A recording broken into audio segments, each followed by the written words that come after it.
welcome to day 2 of the Entrepreneurship and Sustainability as well as Regenasia Conferences 2020. That's right. My name is Rajara and with me is Jesse Chahal.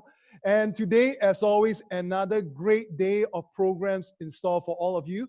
Yesterday, we focused on entrepreneurship in terms of the business side, the world economy, and how it all comes together. But today, we are changing it up. We are looking in terms of educating. We're looking in terms of community, aren't we? Absolutely, Raj. We're looking towards the future generation. Yes, you out there. Perhaps a little bit more focus on youth-centric topics as well. Nonetheless, the appeal is still wide. Day 2 today, topics such as intergenerational justice, mental health, the economics of happiness. I love that. I can't wait for the I can't wait economy for of that happiness. one. Of Yes. course, as always, women equality, and also talking about green technology within the realm or sphere of media as well. And that's something that a lot of us consume one way or another on pretty much a daily basis. But Raj, you also have an interesting session with one of our upcoming speakers later on today. Exactly. Now, we always thought of technologies as something in moving forward, right? In the future, from all the science fiction movies and series that you see. But here we're looking at ancestral technologies. Yes, you heard me right. How we can use the technologies used by our ancestors hundreds of years ago, thousands of years ago, and applying it today in the modern age. Amazing, isn't it? Super interesting. The old wisdom, the old techniques that we have with us, ready for us to use and apply no matter what generation, what year. Now, we're also thinking of basically wanting to address goal number 8 of the SDG, which is decent work and economic growth. And to talk a little bit about that as well, we will have some other speakers come on looking at things like green jobs, green employment or green economy as we move forward in a more sustainable world as well. So lots happening for our session in the hours ahead. Of course, you can visit the website for more information if you'd like a copy of the slides as well. They are available through that. Please interact with us. We'd love to hear from you. Leave us your comments, your suggestions, and most importantly, your questions for our panel speakers today. That's right. It's just not about us. It's about you engaging us to be able to get the most about this amazing 2-day conference. While it is a Friday, nevertheless, I hope you're all as excited as I am because we have our guests all the way from the other side of the world who is going to be enjoying himself on a Thursday night. That's right, from the United States. And we have Dominic Guess, who is a distinguished professor of psychology from the Psychology University of North Florida. Dominic, are you there with us? Hello, hi, good morning there. Good morning, good evening. Good evening. Yes. Thanks for joining us today. Perhaps we could just share a little bit with our audience today about your topic. Cognitive thinking, isn't it? Yes, yes. And my research started with human error and what mistakes people make in their thinking. And I thought I want to demonstrate how we approach a problem and how we can use system thinking more completely about a topic. And I want to end with some suggestions how we can improve our way of thinking. Fantastic. I think this is truly an important area as well for all of us to learn how we can be better and perhaps how we can be more sustainable as well. The floor is all yours, Dominic. Take it away. We can't wait to hear it. Great. So I will start sharing my screen.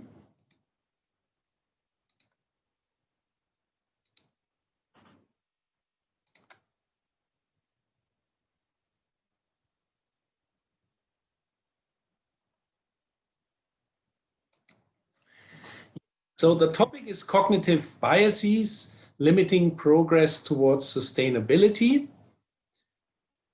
So I talk first about the biases, about the mistakes that we often make and how they hinder us in our way to a more sustainable planet. First, a little background. I'm from Germany originally, although I'm a professor in the United States. And I have this strange last name, Güs, with umlaut, 2 points on it. and it becomes an international spelling Guess, like on my social security card, it becomes Guess, so I become Mr. Guess, but I have nothing to do with this wonderful company. So as I mentioned, my motivation to study how we think were studies and data about problems people have. And I want to cite Hobbes here, who has said, it has been estimated that human error is involved in 58% of medical misadventures, 70% of aircraft accidents, and 89% of shipping accidents. And we know from other literature that about 50% of management decisions failed and 50% of wrong decisions could have been avoided. So making mistakes is a part of human nature. And of course, making mistakes with our environment over the last decades have become apparent now, and we see the results. So what do we do? In our research group, we present people with computer simulated problem scenarios and ask them to take the role. Like here, we simulated the conditions of a tribe in the Sahel zone in Africa. And we ask participants to read information, gather information, and help this tribe to improve the living conditions. They live in a part that is dry, where the environment makes it difficult to plant, but participants can plant manioc. It's a kind of a root, like a potato. They can plant watermelon or millet. Millet is a kind of a cereal that can grow under these harsh conditions, and they mostly live from raising cattle. So as a problem solver who helps this tribe as a developmental aid assistant, we have to think, what are the goals? And we would talk with the people. What goals do you have? Where do you want to be in 5-10 years? We have to gather information. What are the living conditions like? What is the soil condition like? What is the water in the river? We have to make predictions. How can this situation develop? What if we make certain decisions? How will the situation change? So we have to make plans and make decisions. What could we do to improve these living conditions?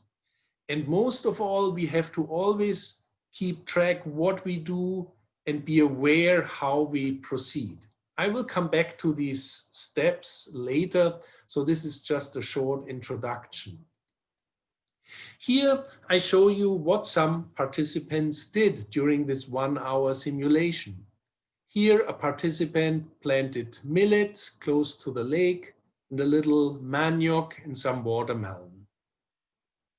And the participant was drilling 3 wells to get water. Here we see a completely different participant growing millet all over the place, everywhere, and drilling some wells and planting manioc. Here the person focused all the decisions just around this area here where the lake and the river is. And the last participant didn't do almost anything. So the goal of everybody is to help the people and to have water for the people, water for the cattle, water for the fields. So one solution is to drill wells, and wells will provide water for people, cattle, and fields. And then, of course, the more water I have, the better living conditions. The more people I have, the more cattle I have, the better fields are irrigated, the area of millet can grow. And if I have more fields, then I have more food for the cattle, and the cattle provide important food for the people. So everybody is happy, everything looks great. But it is very tricky to hold everything in a good balance. There are several crises, dangers looming. One is the people disaster. what if I don't have enough cattle? And what if my number of people is growing and growing and growing, and suddenly I don't have much food for the people? Or what if I have a big number of cattle and the fields are shrinking because the cattle are overgrazing, and then I have a problem because the cattle don't have food anymore, and suddenly the number of cattle decreases, and with the number of cattle, the number of people decreases. And ultimately, if I drill many wells, what if the groundwater level is not deep enough? And what if then I don't have enough water for the fields? So everything has to be in a balance. And of course, you might say this is a game, but in real life, we know how wells work, and that wells are dependent on the groundwater flow, that there is enough groundwater. And if I create too many wells, then the groundwater might not be enough, and after a while, they dry up. So it is very difficult to maintain a balance in natural ecosystems, because if you make slight changes, you can change the whole balance. So thinking about the long-term effects of our decisions is highly important. And we know that, of course, from the real world. Here a picture of the United Nations Environment Program showing the long-term effects that our decisions had, that people made 10, 20, 30 years ago. We know that through our decisions, the greenhouse gas emissions, the ozone layer is depleted. We know that therefore more UVB rays go from the sun through to our Earth. We know all the consequences it can have, affecting skin cancer rates, affecting the melting of the polar ice, leading to sea level rise, etc. So this small model that I showed about this game, about a natural environment, you can see that in real life, even biological climatic models are also models where one variable affects another variable, and where effects can have dramatic long-term consequences. Now, the title of my talk was Cognitive Biases. Where are these cognitive biases in the decisions that our participants made? Well, first of all, there's a confirmation bias. I look and search for information that fits what I need. I search what confirms what I want to hear, what I want to see. I need water, I drill wells, that's it, that's wonderful. I have a misperception of reality. I don't even question if it makes sense to drill wells. I don't even check with experts if I have enough groundwater for these wells. And another cognitive bias is I do not consider side and long-term effects. For example, could it be that if I drill too many wells, that the groundwater reservoir goes down and then they dry up? And one mistake that we often make in many areas of our life, being it our private life, being it our professional life, but also being it with the environment, is called methodism. Methodism means I do what I have always done because in the past it has worked, in the past it was fine, in the past it was successful. But the situation changes. We cannot do the things that we have done in the past. We cannot continue with polluting the environment and thinking that our Earth will be able to regenerate by itself. We have to change our way of living. We have to change how we interact with the environment.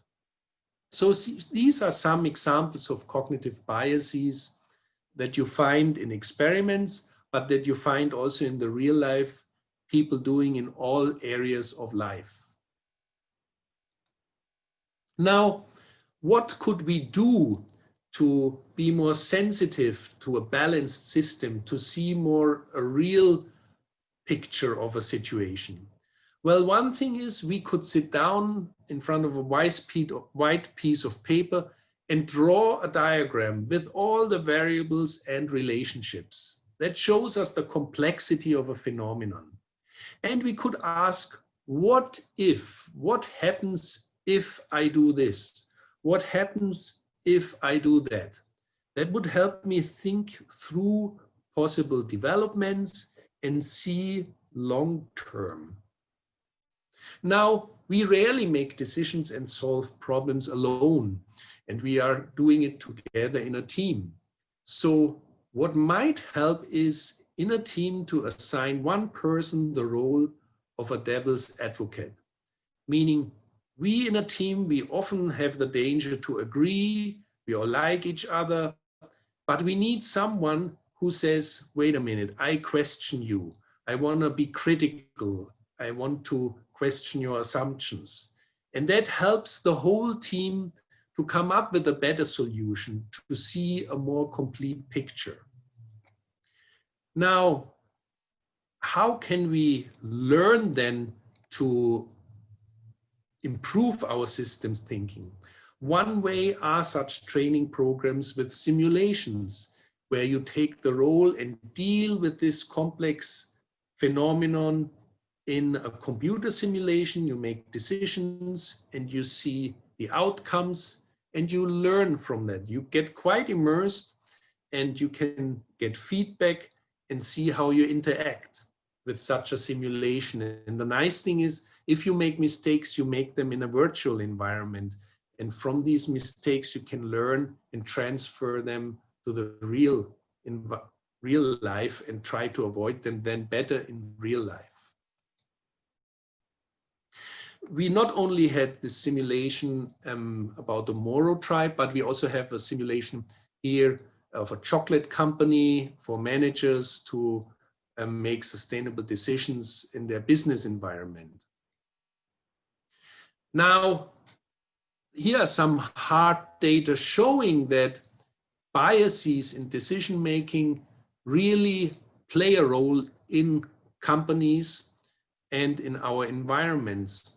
For example, one study with over 1,000 big business investments has shown that those organizations that work on reducing these biases make 7% more profit. And another study also showed that applying behavioral economics, teaching about biases, making people more aware of decision-making biases can increase sales and profit. Sure, these are just examples and data out of the business world, but we can generalize from there to many other domains in life as well, and especially if we talk about environmental protection or our green planet, it is obvious that biases had effects on nature. And one example from one of our studies, we had 4 groups. We trained them simply by asking 3 questions during a simulation game. We interrupted them twice. What did I do well so far? What could I do better? And how can I use the decision-making steps more effectively? Those that I showed you at the beginning with defining goals, collecting information, planning, making decisions, monitor one's decisions. And we gave every participant a self-reflection scale. And then the results here on the right showed that performance-wise, the best ones were those who were trained with these 3 questions and highly reflected. And those trained and even less reflected in their self-reflection scale were similarly so successful. And the group that was the least successful were those who didn't receive a training and who in the self-reports showed that they least self-reflection. So interrupting what we are doing asking ourselves questions, what is going well, what could I do better, stepping back, using the time to reflect is a very good strategy in many different problem domains. Good. The last slide, to summarize, if possible, let's think like this. Let's think of phenomena as systems with influencing variables influencing each other, where we have to be careful to keep everything in a balance and think about the future. And let's try not to think like that, monocausal thinking, one thing only affecting another thing.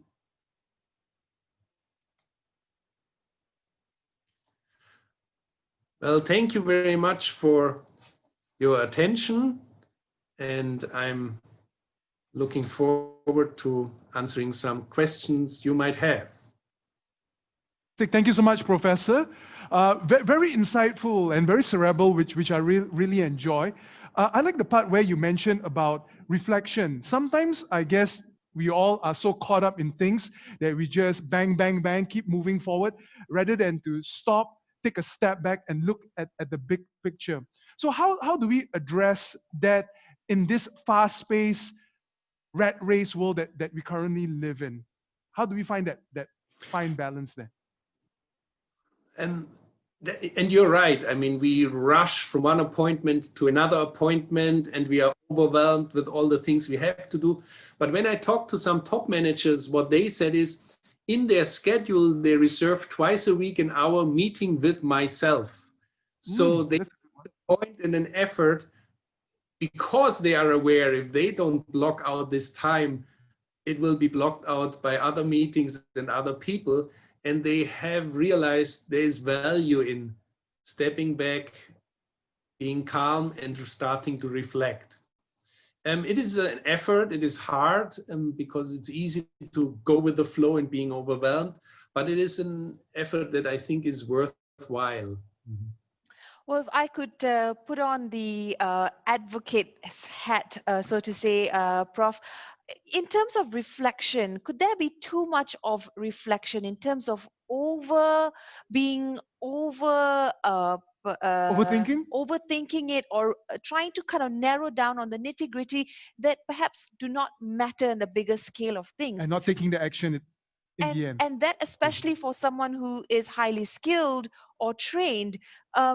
Also, what does that do to one's self-confidence and self-belief? Because you keep questioning yourself. And I ask this because I feel like I've been in that position many times, where my approach now is like, well, I've done something, I've completed it to my best ability, and that's that.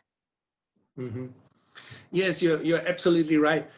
I mean, the first point, stepping back and questioning myself, is difficult. And you're right.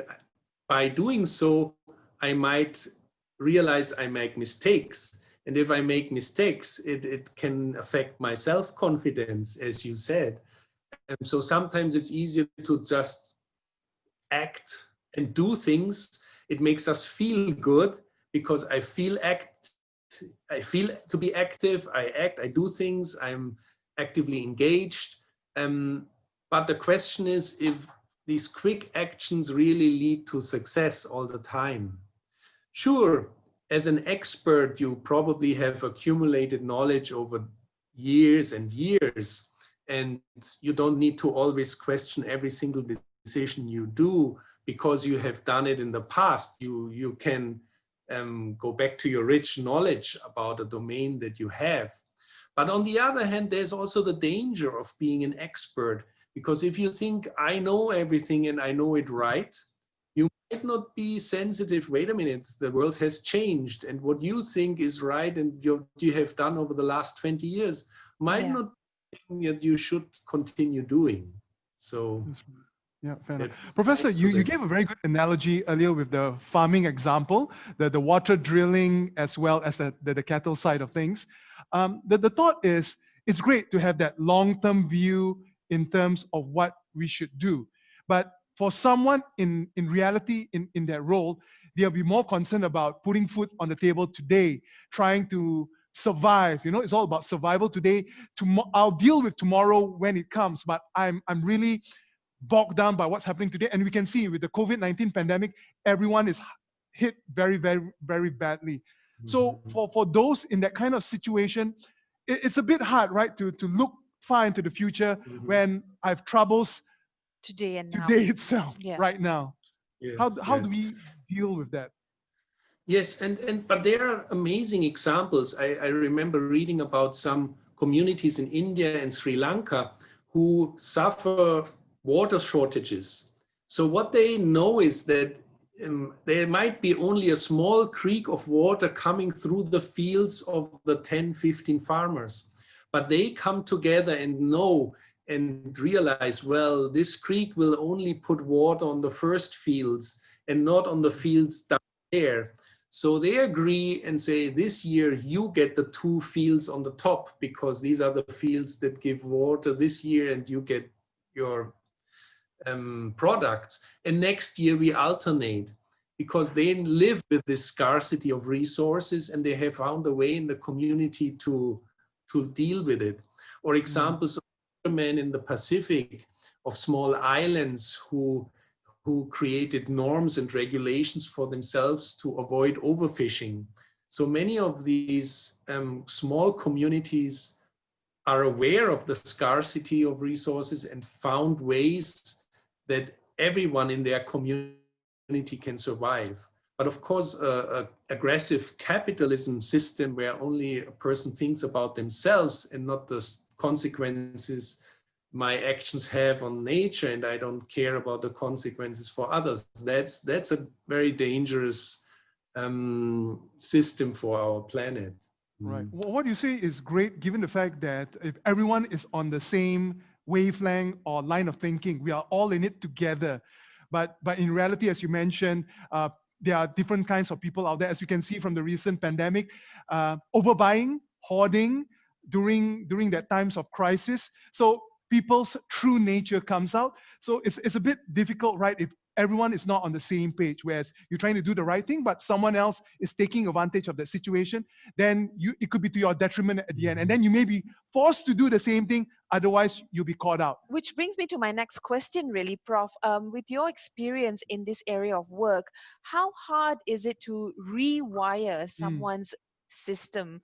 And how can we also use this to appeal to youth who can now have that sort of, time to understand how this can work to their advantage and apply it in their daily lives? We are probably all living, following our habits. We develop habits, what we do and what we have done, and we like what we have done in the past. Although the advantage of the youth is that they can change more easily than older people because they are more flexible in their mind. They are not yet set. Older people, they have their ways, they are set in stone more or less. For us, it's harder than for the youth. So there's this wonderful potential in the positive side of young people that they have. But I believe that we all have the capacity to change. And one thing first is to become aware of something, and then, of course, to work on behaviors. And it's a little hard, but if we are consistent and if we have a goal and if we know what to do, it is possible. Mm-hmm. Right. Well, that's good. We have a question from one of our participants, Kunavati, who asks, how do you get the buy-in among top management? Given the fact top management, as you mentioned, they are used to doing things for many, many years, 20, 30 years. And there's always resistance to change. Resistance to change. They have a fixed way of looking at things. So how do you go about getting their buy-in in terms of important, relevant decisions involving perhaps all the company employees as well as consumers and whatnot? Well, it sometimes goes 2 ways. Sometimes the top management changes every 5 years, and every top manager thinks they have to change the company completely. and the employees know, ah, yeah, that's a new guy. He's here. He tries to show off. He tries to try something new. We had it 10 years ago. Let him do his stuff. It might not work out. And then we wait until he goes to the next company, and then we will see what the next new management does. So that's what some friends told me. That's so true. That is such So a typical true. Yes. scenario. Yes. I think we've all been through it some Yes, point in our definitely. lives.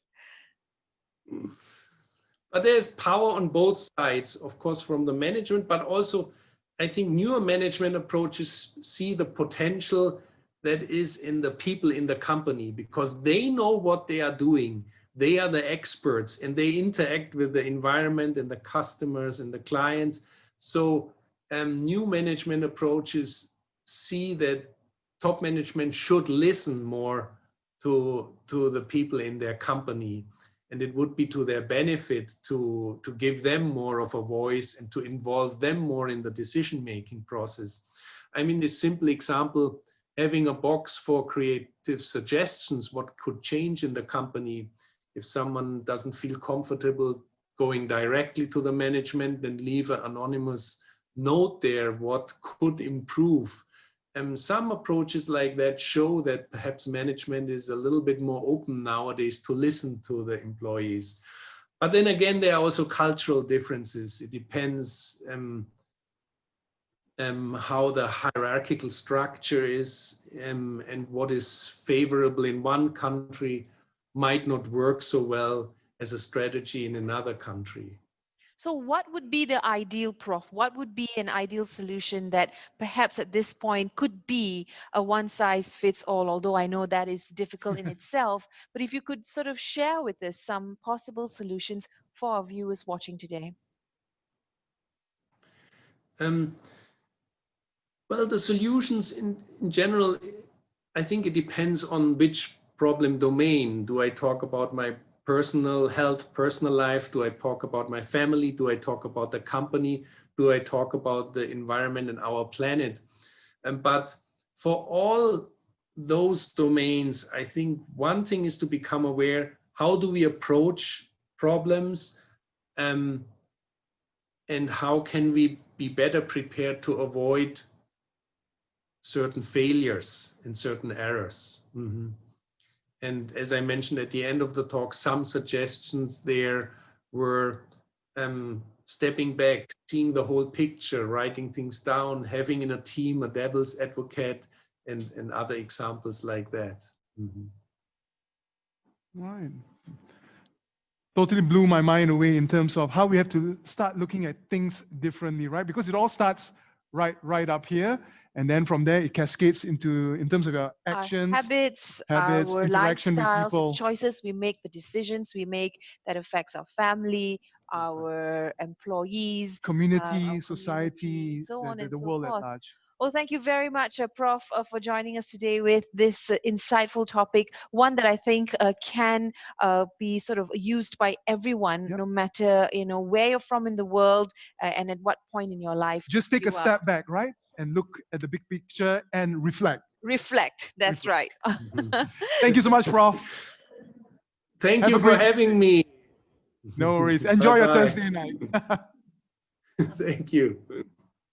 Well, in a short bit, we will be crossing over to the USA to speak to a professor that, in fact, you've had some experience in speaking to her before. Yeah, Professor Tess, that's right. She did something with ESGTV previously where we talk about COVID-19 and climate change, and we are really blessed to have her here again at this conference. That's right. Now, of course, her topic will circle around mental health. And I just wanted to make these few points that mental health and well-being has been really pushed to the forefront, Raj, as we've seen that these issues have been on the rise as well, not just in any particular country, but globally. What more, of course, with the pandemic at hand as well. In fact, in a few days' time, October 10th, it is World Mental Health Day, and globally there's a lot of activity that's happening. There's a lot of different, I guess, activities in terms of projects and services that will be rolled out to people. Here are some stats. 1 billion people are living with mental health issues across the globe, and some 3 million people suffer in terms by death because of this. So here we have Professor Tess Twakan from the University of North Florida in USA to share with us her presentation and her insights on regenerative mental health. Hi, Prof. Hello, hi, good evening.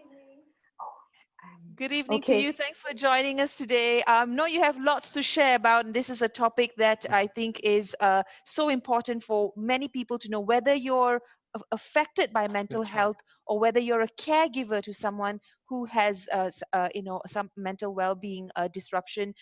Still, nonetheless, I think a huge 360 sort of awareness and vision on this issue will help us move towards a better future. Right. Prof, take it away. all right, thank you. Thank you very much. Okay, I'm going to share my screen. Shati, you need to turn off your, oops, where's that? Okay. Okay, let's see this. All right, there's our very nice introduction, right? Okay. So I'm actually going to focus on the unintended COVID, right? And use that perspective in terms of helping us regenerate our mental health. And all my information is right there. All right. So what does COVID present to us? I think there are three main things that COVID is gifting us with. One is it exposes our vulnerabilities. It focuses, it helps us to think of the inequalities in our lives, the inequalities in our societies, people who have more and people who have less, and the everyday feel of these inequalities in terms of our brokenness, in terms of what we experience, our lack, and the injustices that we experience. But the same thing too with that vulnerability is that it also exposes ourselves to what is important in our lives. Okay, so now what truly matters and what don't matter, right? What is essential? Who are the people who are important in our lives, and who can we let go of, right? What are the things and concerns that occupy us, that are important to us, and what are the things that just we can live without? Okay, so it exposes us to our vulnerabilities. The second one is it brings our mortality to the fore, very much like, especially because of COVID and the deaths and our physical health. We are confronted with the reality of our deaths. We will all die. It's just a matter of time. But because of that, then it's our existential fear of death. We are confronted with, oh, what if I get COVID, and what if I die of it, right? So it gives us that pause in terms of trying to now reflect on the meaning of our lives. Why are we here in this world? What is the purpose in our lives, right? What's our legacy? What is it that we want to leave behind? And so that's the second one. Because of COVID, then we get in touch with our mortality, with our own existential fear of death, and then it propels us to think of our own purpose in our lives. The third thing is what this is all about. It gives us a chance to regenerate. It gives us a chance to pause. I think it's like if the universe had a reset button, this would be it, right? This helps us. Then it gives us a chance, a very rare chance, to recreate, to reinvent ourselves. And what I would propose later on are the three P's: pause, purpose, and play. But before I go to that, I'd like to talk to you about a study that I've done with a colleague, Dr. Goose, who was your speaker earlier, and Lauren Boyd. And it's looking at the predictors of psychological well-being and ways of coping. All right. So what we did was we had given a survey in April and May during the start of COVID, And what we did, we gave it to our participant number is 977 to individuals here in the US. And what we did was to look at what are the things that people do in ways of coping with COVID, especially that was the very first phase, right? That COVID was new and we didn't know what was going on, right? And so a lot of the information was not complete. There was a lot of distress, a lot of adjustment in terms of our lives, in our lifestyles of what was going on. And so we were trying to see, okay, now how are people coping? And how are people coping who were doing well psychologically, that their psychological well-being were good? And then we also looked at the ways of people, the ways that people cope where their psychological well-being was not so good. All right. So the first one, the ones who were doing very well, whose psychological well-being were good, what were they doing? And here's the first thing. They were taking the time, they were enjoying the time with themselves. They were taking a walk, they were riding the bicycle, they were doing yoga, they were meditating, whatever it is that they did, they took the intentionality of using their time for themselves, perhaps sleeping more, exercising more, but that they were the recipient of the time that they had. The second one is that they had time with family, that they enjoyed the time with family. They did things with family. They played cards, they talked more, they just lounged together, they watched movies together, they did things together. They were gardening together, but it was more of the togetherness. And if it's not with family or whoever it is that they live with, right? Their partner or their roommates or their friends, but they were doing it with the people that they were living with. And then the other thing was that they coped by doing projects, things that they haven't done before. They were now fixing their closets. They were looking at clothes that they were not wearing anymore and then were giving them away, or they were cleaning. They're cleaning their rooms, cleaning their bathrooms, or that needed, or their garages, or things that they haven't done in a very long time. Or sometimes even they were just putting together all their pictures, putting them in albums, or organizing them in their computers or in their closets, or whatever it is. But they were doing projects, and they were intentional about it, and they were feeling good about it too. And so these were the people who were doing psychologically well. The ones who were not doing psychologically well, their coping was playing video games, watching TV, watching drama and movies. There's nothing wrong about that. But when that's the primary coping, what we found was that these people were not doing psychologically well. And then, and the third one was relaxing with their pet. So it was more passive as opposed to the healthier ones, right?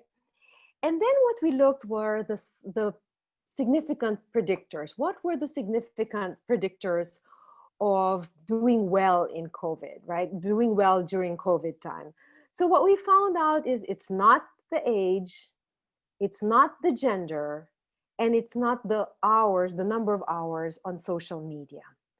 But what matters and what predicts people who are doing well as opposed to people who are not doing so well is not the income, but having job security, right? It was more the neighborhood safety, so that then they could do the things that they would love to do and feel safe about it. It's their spirituality or their level of spirituality that predicted good psychological well-being, their physical health, because of course with the COVID, right? So that predicted psychological well-being. And the last two, which are the most important predictors, are sense of agency. Sense of agency is that I do this, I have intention, and I can do this. More of having that, being able to control and being my own agent, and that I'm not a victim of the things that are happening around me, but I am active and I can do things, right? That's a sense of agency. I am my own agent. And then the next one are the next two, which are also most important, are the emotional loneliness and social loneliness. Meaning to say, people who are psychologically well have less emotional loneliness and have less social loneliness. So even with physical distancing and even with not being able to see people face to face, they are able to intentionally be less lonely by doing things like Zooming with their family every week, or doing a phone call, or having more time and connecting in deeper ways with the people that they live with. All right. So that's what we found out with that research. So here the most significant predictors are the intentionality to decrease social and emotional loneliness and the importance of self-agency. We can do this. I am able to do this.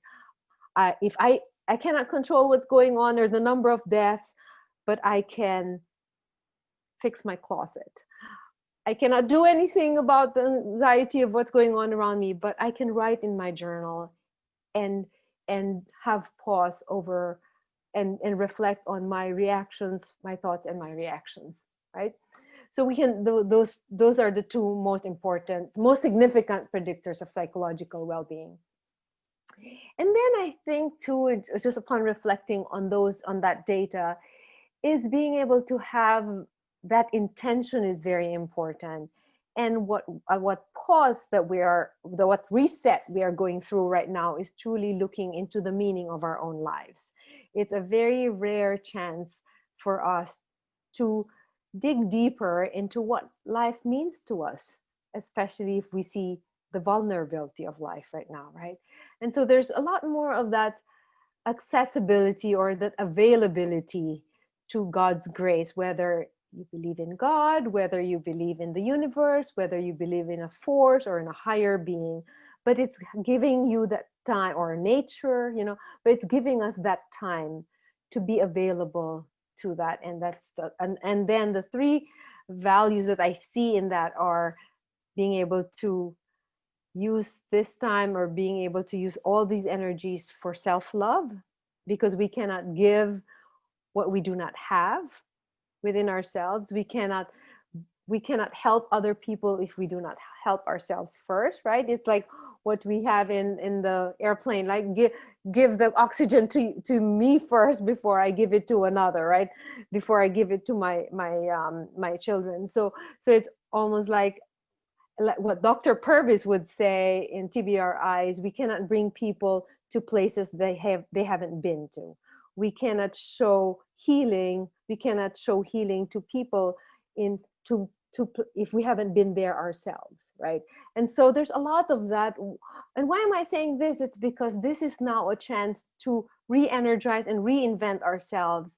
If that means to self-love, to give to ourselves, because we've been so focused on others, or if that means forgiving ourselves for things that happened in the past, or if it also means letting go of things in our past wounds and old wounds, and letting go of that to be able to be free now, right? So a lot of this is also in terms like looking into our mental health, right? Our own mental health. And then the other thing is gratitude, right? Having gratitude. And I'd like to say something about gratitude. Gratitude transforms what we have into enough.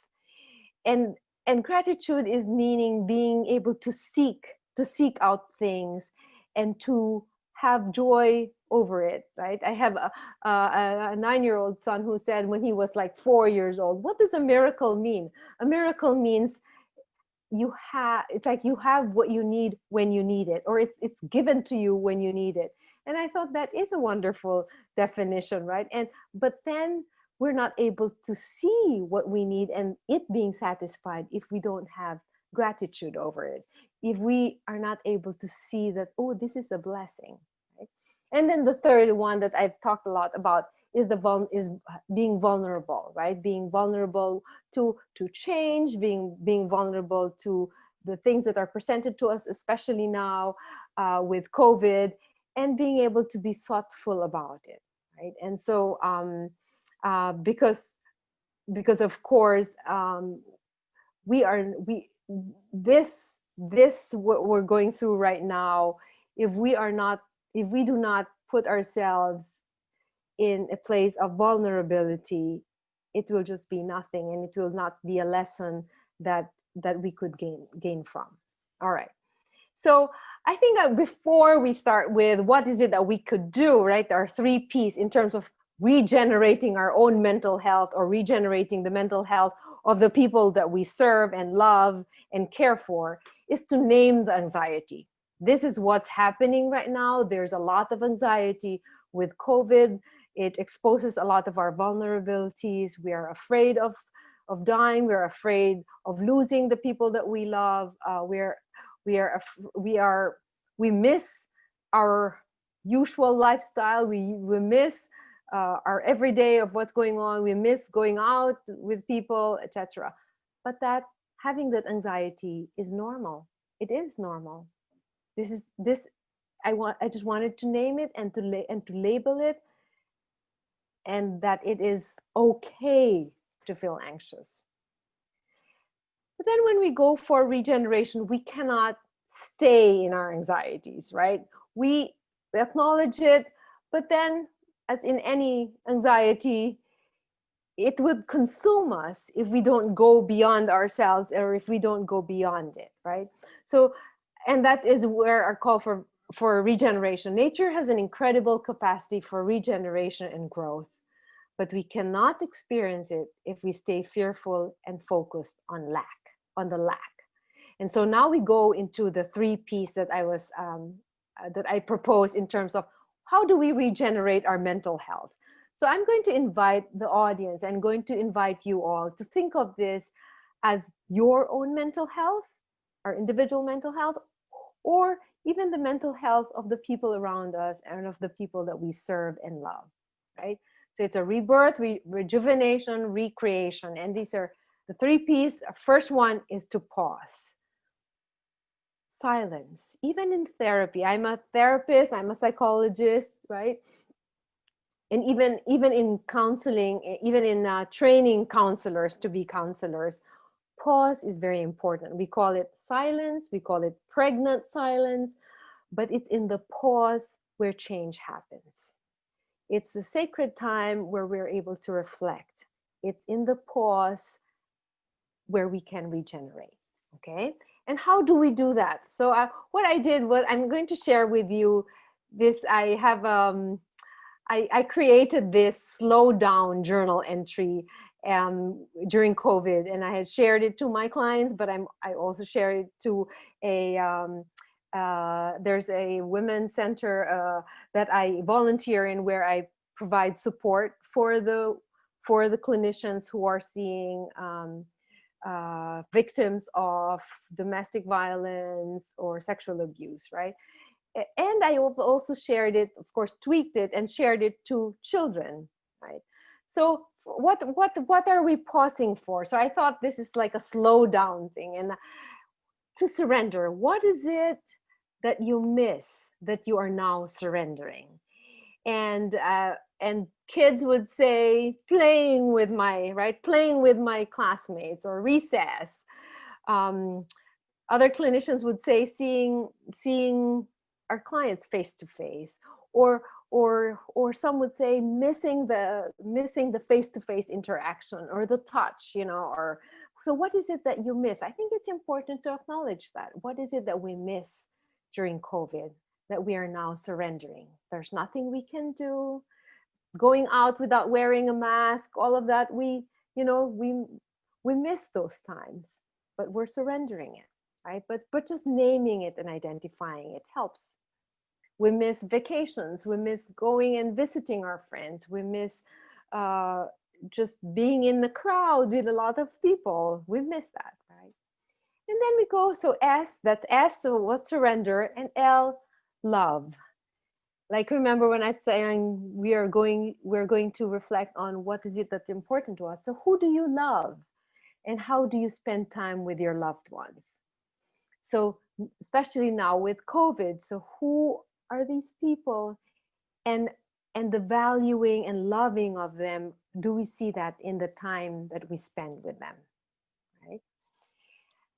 Oh, what omit? What is being removed in my everyday life that was oppressive in my life before? Like for me, it would be waking up at 5:30 in the morning, or for my son, waking up at 5:30 in the morning and taking the bus to go to school. It is oppressive, but that's omitted, right? And it's like a blessing, right? Or let's say driving everywhere, or having to travel and go to places everywhere. Driving, that's omitted. And perhaps for some of you, so what is being omitted? What's being removed in your life? So some people would even say just preparing and having to do makeup and dressing up and going some places, right? That's the one that's being omitted, but that's a welcome change, right? Or for some, perhaps, oh, what's being omitted is having to go face to face and going to work and not seeing not so good, not so nice colleagues or co-workers, and that's the one that's being omitted. So it's good to reflect on what are the things that are taken out of our lives that have been oppressive before, that are the gifts right now. And worry, the W, what are your worries? So to also then reflect on it. What are your worries? Are you worried that you're going to miss a friend, or that your parents, your elderly parents might die, of COVID? What is it that we are worried about, right? And then the down part, so slow, that was slow, and there's the down part. Done. What projects or issues or things that I have already done that make me feel good, right? That I have cleaned the closet, or that I have started an herb garden, or we bought things to organize or to set up that we've always wanted to do before and that we haven't done, right? And then, oh, what do you owe yourself? What is this? What is it that's presenting now that you have time for, that you're giving yourself time for? Perhaps time to take a walk, time to exercise more, time to not be stressed, right? And then wonder, what is it that you see? This helps with groundedness and mindfulness. What do you see, hear, smell, and feel with wonder? Watching the birds outside, or touching, or spending time with a pet, or smelling jam that you just made. So what is it that gives you wonder, or walking and watching the butterfly? So what is it? But we need this, and in our busy lives, we have taken away wonder in our lives, right? And then again, another part of wonder too is new. What are the new skills or experiences that I'd like to welcome in my life, right? And that would be nice to reflect on. All right. And then the next one is purpose. And this is the one that I've been talking about too. What matters the most in our lives, and are we giving value and importance to it with the time? Does it reflect on the time that we have during the day, that we say that this is important and that we have spent so much time in that, right? What wounds can we work on healing? What of our past can we redo? Or are there things that it's not too late to redo things or to do it over? Or what is it of our past that we can let go? So in a sense, it's like the legacy. What legacy are we leaving in this world? If we are leaving now, if we're leaving much later, but it gives us a perspective of what we want to do in our lives, and being intentional about our lives from now on. Okay, and then the last one is play. And play gives us availability to grace. So play has always been, we always say, okay, play is very good for children. It empowers them. We have a lot of the therapeutic powers of play. But what we're realizing is everybody needs to play. We play as adults, whether it means to surf, whether it means to do Zumba, whether it means to play tennis, or just be goofy and play card games. Whatever it is, we need play in our lives because it helps us with cultivating ourselves. It helps us with health and connecting deeply with other people, with healthier lifestyles. It helps us even with imagination or spontaneity. The best research questions, for example, I had was when I was doing Zumba, or a teaching tool that was such a big hit in my class. I was thinking about it when we were playing card games, so there's a lot of that. And I'd like to leave you with that question. What is your play now? What is something that you do that you don't have any purpose, but that's the end? That just having fun is the end goal, having laughter in our lives and having wonder in our lives. And that's the end goal, because when we play, we are able to connect with other people very deeply. And when we play, we are energized. Okay, so those are the 3 P's. And that's it. Thank you very much. And I will stop share. Thank you so much. Yeah, very insightful. I mean, mental health is such a big issue in this day and age, as we can see the amount of awareness in the West.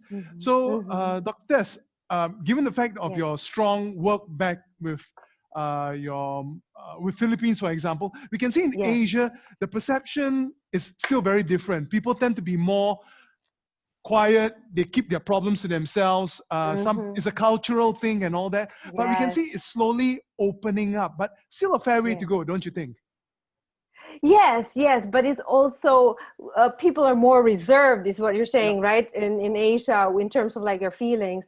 But at the same time, there's a lot of security in being able to share that to the people that they love, right? They won't share, it's like they're reserved in terms of strangers or informal relationships, but to their own family oriented. Yes, to their family, to their very close friends, they can be. And that's the security that we, that helps, right? With mental health. That's right. What I've gathered from your presentation as well, Prof, is that for our mental health and well-being, there needs to be a mix of physical, social, having that kind of a space as well where you can interact without feeling that you are being judged. These are all important factors in enhancing our mental well-being as well. But what do you do, or how do you sort of battle with this in an urban or a city setting where things are so fast moving and there's so many external factors as well? What are perhaps some tools that one can apply when they are in an urban or a city setting? Okay, I think that's a very good question, because especially with COVID right now, that's what it presents to us, right? It gives us a chance to now choose, okay, our lifestyle. We can live in a very busy setting, but we create and we become intentional and we decide what life we want to live, right? And so like even not being able, like not having to commute to places right now, if and so that gives you time and to pause.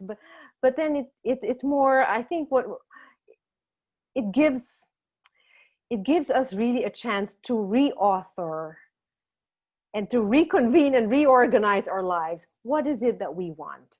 How can we increase moments of silence? How can we increase pause? How can we increase play in our lives? How can we then be purposeful in our lives, right? And so it's almost like we need to do that for ourselves, and then perhaps help our communities do that for themselves. we start with our families, we start with our group of friends, and then to the people that we serve also. Right. It becomes Okay, contagious too, a right? quick question to you. We live in the 21st century, and we know that this is an amazing time that humanity is going through thanks to advancements, technology, and so forth. But it's very much a double-edged sword.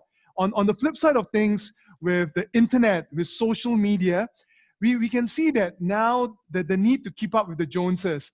Hashtag FOMO, fear of missing out, YOLO, you only live once and all that.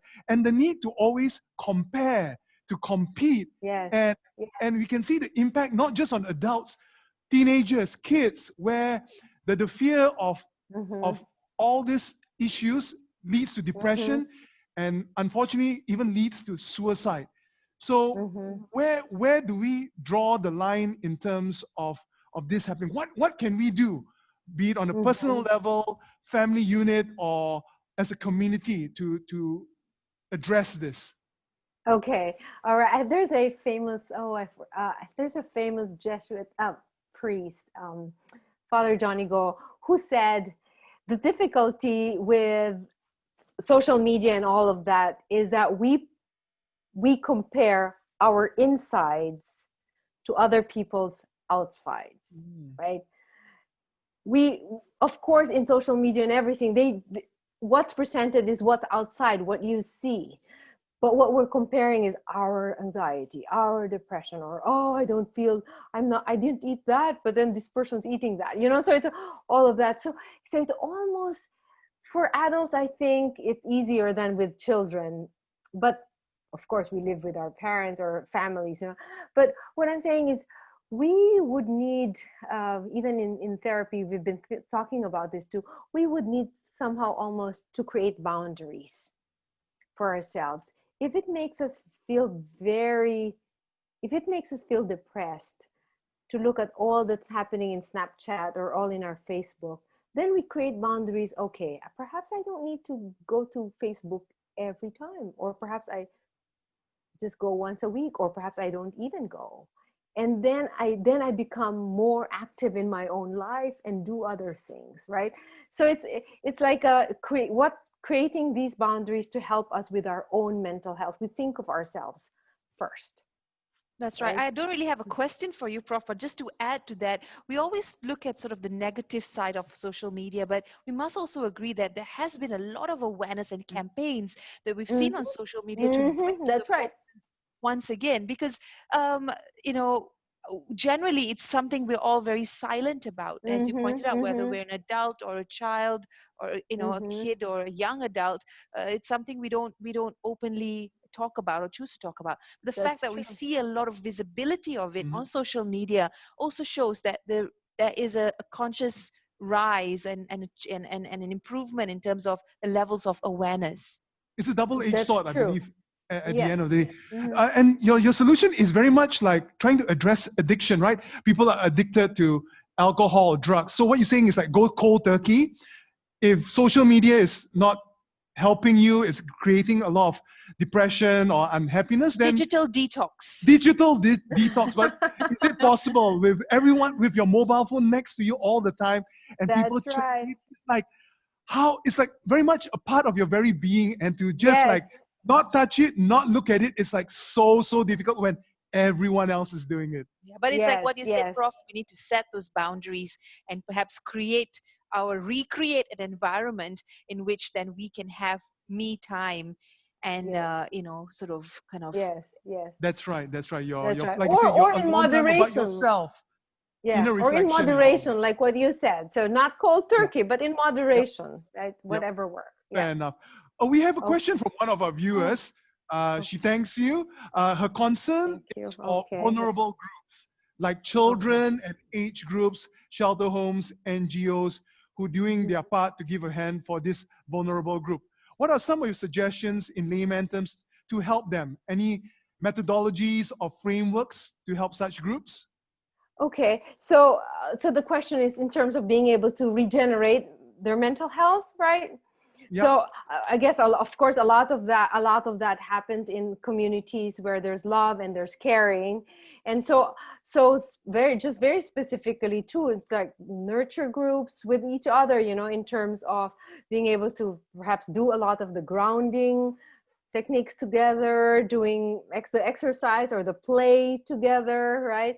So it's a lot of that caring for each other, and a lot of the framework that I would want to share perhaps is this trust-based relational intervention, where you have a lot of that, especially with trauma, where you have where a lot of trauma, so you do a lot of that. And again too, with mental health in terms of healing, then you have that security that you create in terms of the communities, and then being able to do a lot of the interventions.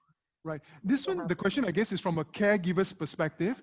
And maybe I'll just broaden it up a bit, because I've experienced seeing it with my own eyes with people I know as well. Where do you stand, or what can you do from a caregiver, a family member, a close friend, when someone you see is facing, for example, depression, mental health issues, as there's talk that sometimes, because we are not trained professionals, right? There's certain things we are not well versed in, certain things we should not cross the line. So where are the boundaries where we can play an active role, and what can we do? And where should we leave it, for example, to a trained psychologist or psychiatrist in terms of those issues, especially when there are suicidal thoughts in the picture as well? Yes. So well, being caregivers, we provide, we care, and we nurture. And whenever and we continue to do that, but whenever we feel that, okay, being able to listen is not enough, caring for this person is not enough, when you feel inadequate in terms of your own skills, because you know that that the people that you're caring for are in places that are more clinical already, then that's when you also help with referring. What I'm saying is, you don't stop caring for them, but at the same time you lead them to where they could get help, let's say with a counselor or a psychologist, or in a community mental health agency, but to be able to help them and accompany them to get those services when they need that. And of course, what would those be? That would, when there's suicidal ideation, when there's threat, of harm to another or to themselves, right? Then that's when, or even getting there. I think we have a very good sense of knowing when the person is just lonely, as opposed to being clinically depressed. Well, while we talk about all this, and this is fantastic, I think on the ground though, as we search for help, it is expensive. Whether it's medication, whether it's time with a professional to listen to you. Why is that so, Prof? And what are some ways to work around this? How can we further influence, those who have the power to change these sort of frameworks to say, well, let's make mental health help and assistance more available at a better price? Yes, well, now that's a big question, right? In terms of like societally, what healthcare does the society provide, and is that healthcare accessible, especially to those who need it, right? That's a very big yes. And in this crisis as well, not everyone can afford a $400 session each time, and this is the reality of it. And so should it be made more available? Should it be perhaps even free one day? Oh, that would be very good, right? Yes. But also I think what we can do as communities is to be proactive in terms of, not to help each other, so that then it doesn't get there in terms of the severity. But where do we learn all these skills in terms of emotional regulation? And where do we learn the skills of being able to take care of ourselves, or being able to express our feelings? Where do we learn all of that? We learn that in our communities, in our families, right? And so if we are able to do that in terms of parenting or in terms of teaching, however way, then hopefully then we are being proactive, so that then we have less and less of clinical issues and more and more health. One quick question, if you don't mind. We obviously have different people at different stages, at different levels of depression, for example. Now, a lot of people know that this is what they're feeling. They know they're in a dark place.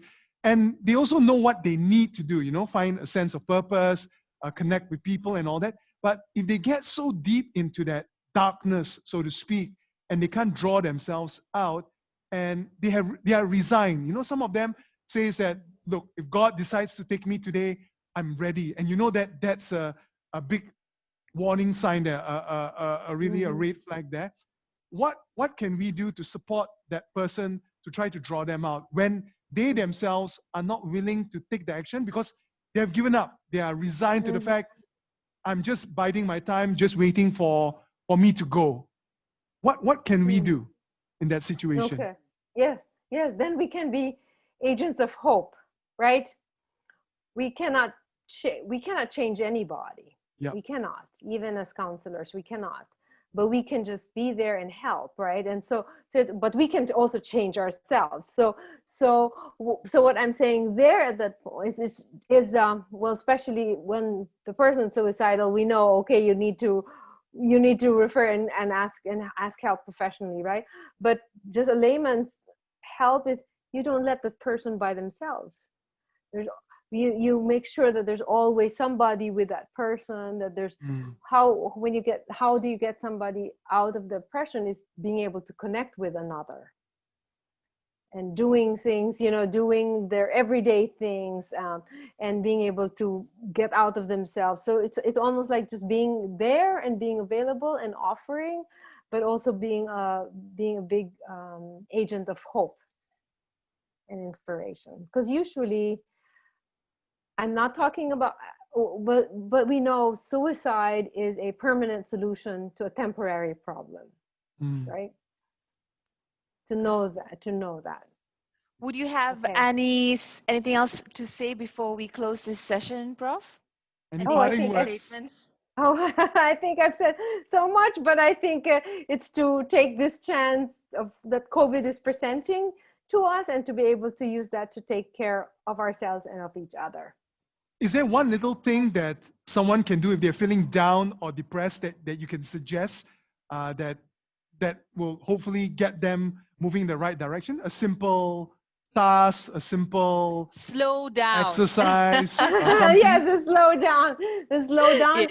Well, the one that usually works is a gratitude journal. Is to think of the things that you're grateful for. That is very powerful. That's right. Don't type it, not on your phone, not on your iPad. Write it. Pen and paper. Old school. Yes. And talk about it with others, because then we own it. When we talk about it, we own it. We own it. That's right. I think that's fabulous. That's such a great tip. I think moving forward as well, no matter what challenges we face, a gratitude journal always works. That's right. Thank you very much, Prof. All the way from the US joining us, and thank you for your sharing as well. Take care and be safe. Right. Enjoy your Thursday evening.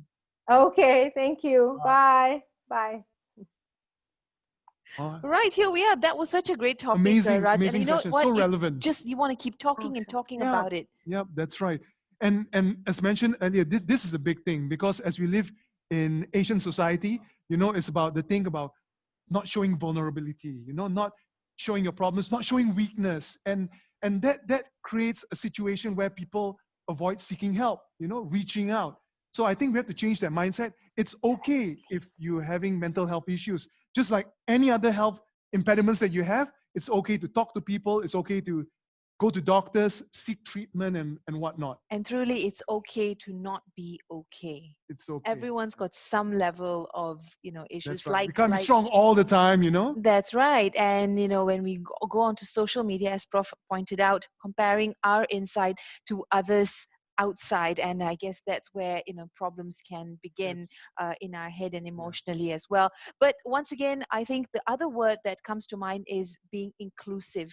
While if you're an employer, to be more understanding and perhaps even hire someone who may have mental health issues, or their mental well-being has been affected, not to say that they will be like that all the time, because nowadays even in on employment forms, it will question you about your mental well-being. That's right. And I like the part where you mentioned about social media. When you compare, remember, whatever you see on social media from others is just a tiny drop of their entire lives. It could be just 1%. You don't know what the other 99% is. So always it's a well-crafted, well-photographed. Exactly. You always show your good bits, right? The great moments, the fun moments. But remember, that could be just a tiny speckle in that person's life. So remember to look things in totality. You have your good bits, they have their good bits. They also have their downtime. They also have their low moments. It's only normal. We are humans after all, right? That's right. Okay, on that note, it has been such a emotional roller coaster, but what we're going to do right now, we're going to take a 10-minute break. Whew. And when we come back, we have so much more to share on this amazing day. Time to update our social media, Raj. Right. Let's go. I hope you're doing that too, but remember, do it the right way. All right, see you back very, very shortly. Food waste has recently gathered a lot of attention due to the current climate change and pandemic. What happens to all these things? What has become a passion to us many years ago as we developed a technology to recycle food waste has now become an enterprise for both of us, myself, Chelsea, and also me.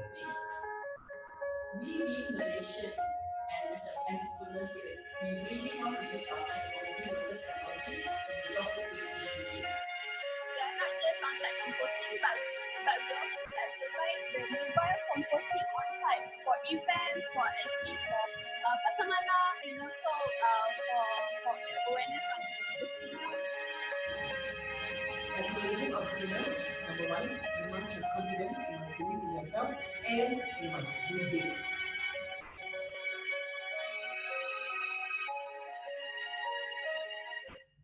Hi there, I'm Faizal Abdurrani, Program Director and Co-founder of Impactlution. As we have witnessed in this post-COVID-19, the possibility of a disruption in our supply chain as well as source of raw materials into our daily operation is real. As long as we don't know how the uncertainty is or how long this disruption can happen, it is time for us to rethink and redesign our daily operation to look into circular economy and how we can minimize or eliminate waste within our operation, or look into how those wastes can become resources. So join me this September at Regenasia 2020 to know more about how we can rethink and redesign our operation into a more sustainable as well as circular. Thank you. See you there.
The women of Sarawak in Malaysia and Mindoro in the Philippines are no different. Climate change has taken a toll on their communities, and the women are burdened the most. In Mindoro, there is a decrease of fish catch caused by climate change and an increase of childbirth, creating an imbalance to the fishing community's needs, as the lack of family planning creates a vicious cycle of poverty and leaves them vulnerable to disasters. Fishermen, the fisher households where we conducted the study in Oriental Mindoro, have bigger families. So they're even above the average family members of four. They go as many as having 7 children. And fishers being the most vulnerable, uh, partly because they're also the poorest of the poor, dependent on the coastal resources, are most affected by climate change because of the decreased fish that they get and that they catch, which is the main source of food and livelihood of the fisher households.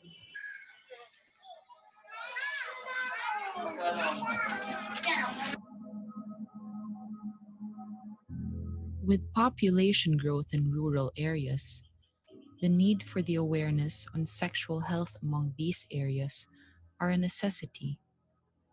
With less fish coming in causing less income, families are not able to provide for their children's needs, including their education.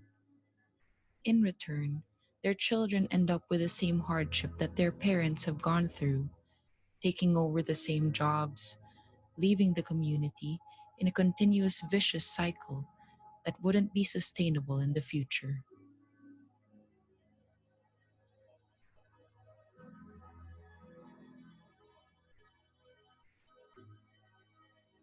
In Sarawak, the women of the Penan and Kayan tribe are left in their homes as the frontliners in natural disasters, since their husbands are away to work.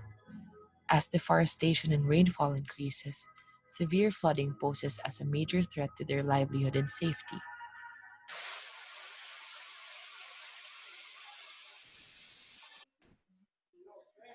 Marung kami do ni tugu lepanu ni adang kami busahala adang kami do alang jita ngayat na urip na kami tugu lepanu ni am tangayat sang nunutuk ta ilaw kumantala abilake tati tilaw iat na ke lo belajar ta tugu minta udara lepati ke senunutuk to kuman katalang antatuhuh palim. The Penan tribe has also been encountering problems with the deforestation process, as the timbermen who come from logging companies take advantage of the women. When we do our development processes and our planning, when we do not have greater insight into our ecosystem and how the ecosystem functions, and we don't take that into consideration, it brings tremendous impact to the communities. And this impact, as I said, based on location, based on class, based on economic background, are very critical because they impact on how these communities cope with these changes. And many times they are unable to cope with these changes and they face many, many difficulties. So one aspect of it is to look at sexual and reproductive health. And because sexual and reproductive health just not only look at reproductive health, but also look at the holistic health approach of a person as an individual. It's also important because in terms of body politics, in terms of our bodies and who owns women's bodies and the right to one's body. And that is something that's far deeper. It is clear that sexual and reproductive health and rights is an important priority for climate change action and dialogue. It is central to their social and cultural identity and a key to empower resiliency. Recognizing women's voices by making policies through a gender-responsive approach can make a community stronger and prepared for a continuously changing world. men generally will go on to a much more leadership capacity, but women are really the true champions for climate change actions. They are there, they get their families together, their children together, their husbands mobilized. They are the champions. And they do it so willingly and so open-heartedly. And that's the reason why, yes, they accept that. Yes, that's fine. But I would like them to express themselves, articulate themselves, and celebrate. I think this is also about celebrating how they build resilience. They are coping. They are not waiting for anybody to come and tell them, oh, you should do this or you should do that. They are coping. They are finding technologies. They are finding ways forward, and they are working very hard at the ground level, at the grassroots level. For me, for doing this research, is just coming to them and embracing their stewardship, basically, their environmental stewardship. Embracing them for all the work that they have done within their community. And that's not an easy task. And especially not an easy task when you have to do it invisibly.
And welcome back. This is the Entrepreneurship and Sustainability Conference 2020 alongside Regen Asia for the very first time as well.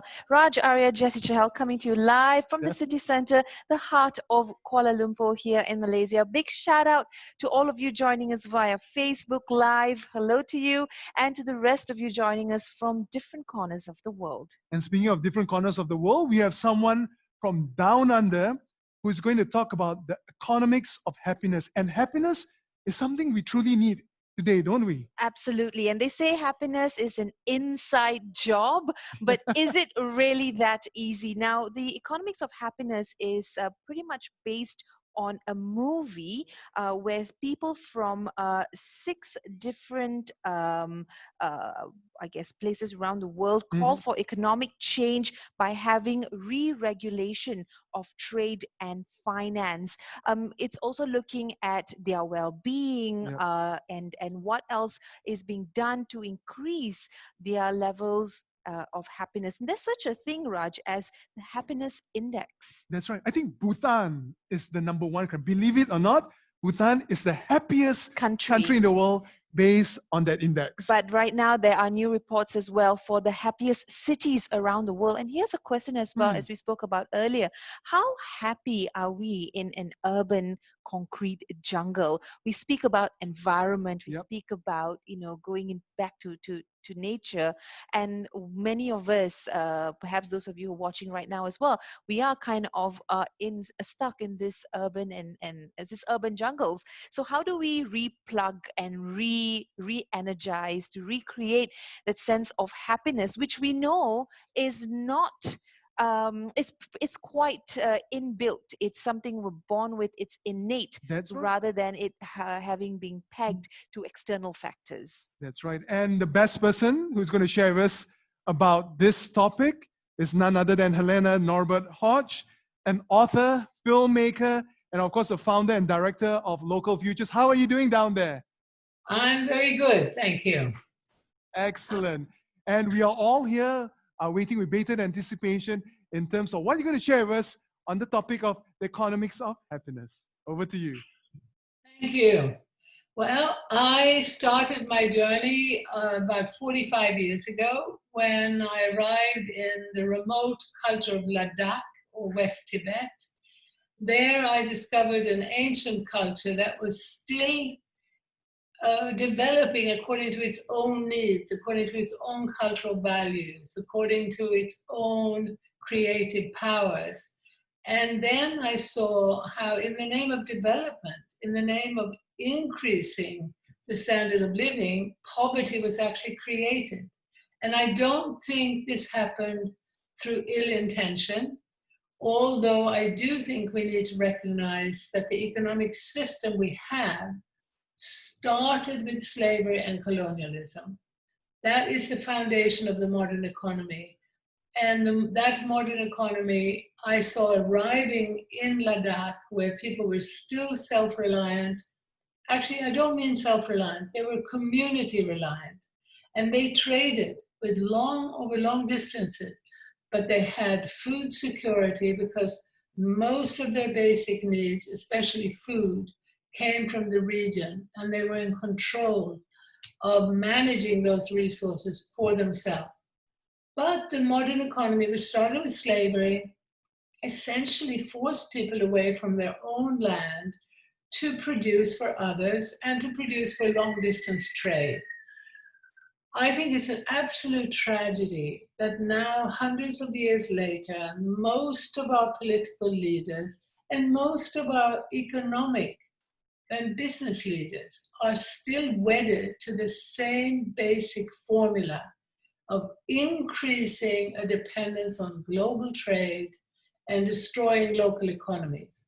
So basically, for us, the economics of happiness is the economics of rebuilding, renewing, and protecting local economies worldwide. We do not want to end trade. We do not imagine that every multinational company is going to cease to exist. But we do imagine that after COVID, we are going to recognize that it does not make sense to be so dependent on a global system that makes us very vulnerable.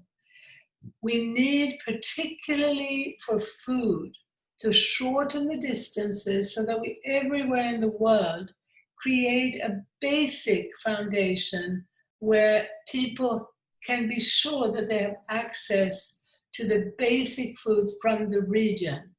Now, this movement of restoring local food systems has been growing around the world for the last 30 years. And I and my organization have been pioneers of this movement. And we are so happy to report that everywhere in the world, from China to Brazil to my native country of Sweden, there is a local food movement emerging. So we actually have a worldwide local food movement. And that is the foundation of the economics of happiness. It is a foundation where people start reconnecting to each other, and that means connections between the farm, the shop, and the consumer, or in farmers' markets, a direct relationship. It means a more human scale interdependence, and it means people being more in touch with, seeing with their own eyes, the water, the soil, the earthworms that they depend on. There is an automatic humility and wisdom that emerges when we interact with, when we have an impact on people and nature that we can see, that we can know, that we can have a more direct contact with. We become inevitably more responsible. When you are living in a small town or even in a city, but if you in that region have the responsibility of measuring how we're going to calculate growth or progress, you couldn't say that growth is occurring when you cut down every tree. It wouldn't be possible.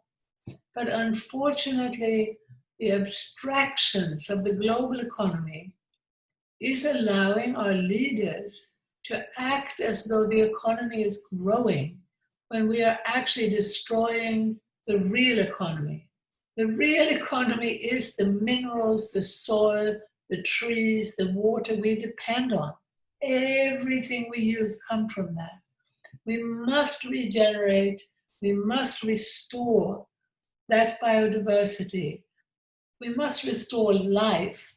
And in order to do so, we need to rethink our basic economic assumptions. Now, what's happening in the local food movement is that people not only find that they enjoy getting closer to the soil, knowing the farmer who has grown the food, sometimes helping during the harvest, but what they're finding is that it helps to rebuild a fabric of community. People become more connected with other human beings. And the beautiful thing about the localization movement in the broad sense, and particularly in the local food movement, is that it rebuilds intergenerational community. I hope that in Malaysia, you have not lost your intergenerational community fabric the way we have lost it in my country of Sweden and in most of the so-called progressive, modern, industrialized countries. We have institutionalized the young, we have institutionalized the old, and we are suffering from epidemics of depression, anxiety, and loneliness. It is now widely recognized that loneliness is one of the main reasons behind a loss of self-esteem and behind not just depression, but epidemics of suicide. So again, in order to understand why localizing is the economics of happiness, we need to better understand how it is that the dominant globalizing economic path is the economics of unhappiness. And it is that because it has not only separated us by being far too global, far too distant, it has not only separated us from the sources of our food, from the land, from the bees and the worms and the soil, but it has separated us from one another. It's created a fundamentally inhuman way of living. There is a direct link between the globalizing economic economy and mass urbanization, rapid urbanization, where people are crowded together in bigger and bigger sprawling cities, often living in high-rise apartments. And the tragedy is that as we crowd together, we actually have less connection with one another, because it's all happening because of an economic system that creates dependence on distant, anonymous institutions, be they large-scale government or distant global banks and corporations. And through that, we are dependent on those institutions and fighting each other for a scarcity of jobs. There is no natural scarcity of jobs on this planet. On the contrary, on a crowded planet, we have a greater need for people doing productive, regenerative work, a greater need than ever before, because the dominant economic path has destroyed so much, has polluted so much of our water and of our soil. So we need now to understand that the biggest shift, the shift towards the economics of happiness, is a shift towards a multitude of smaller businesses employing more people.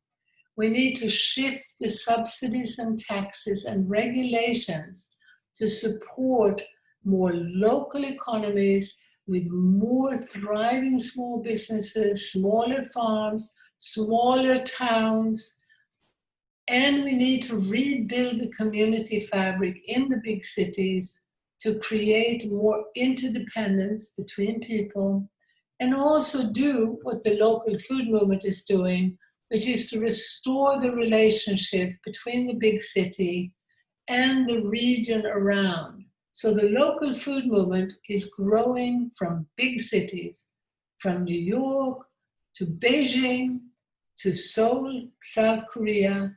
The local food movement is growing with the help of people from big cities. Now, this is the foundation of the economics of happiness, the local food movement, but it's also taking the form of small business alliances, of smaller scale, community-based, renewable energy schemes, often initiated by communities themselves. It's taking the form, very importantly, of local finance. There are now more and more foundations that understand the need for this, and there are also more and more community initiatives where people come together to pool their money for the welfare of their community. In the COVID crisis, all around the world, the benefits of that community fabric have been very clear. And there's been a wonderful evidence emerging that people do care about each other. They are concerned to help those who are suffering, to help the people who are poorer. And it's been emerging during the COVID crisis, even when people couldn't meet face to face. They organized themselves to support each other and to support the less privileged. This is the key. The key is the community fabric, is restoring that to regenerate a sense of we instead of a sense of me. A sense that we are able to do so much more than we believe if we come together. We also need to look, as we come together, at how we could change policy. What can we do to shift the policies that right now are linked to taking us to a 100% urban future, towards a competitive race to go to Mars, to look for minerals, because we're on a high-tech path that requires more and more mining, more and more minerals, more and more energy.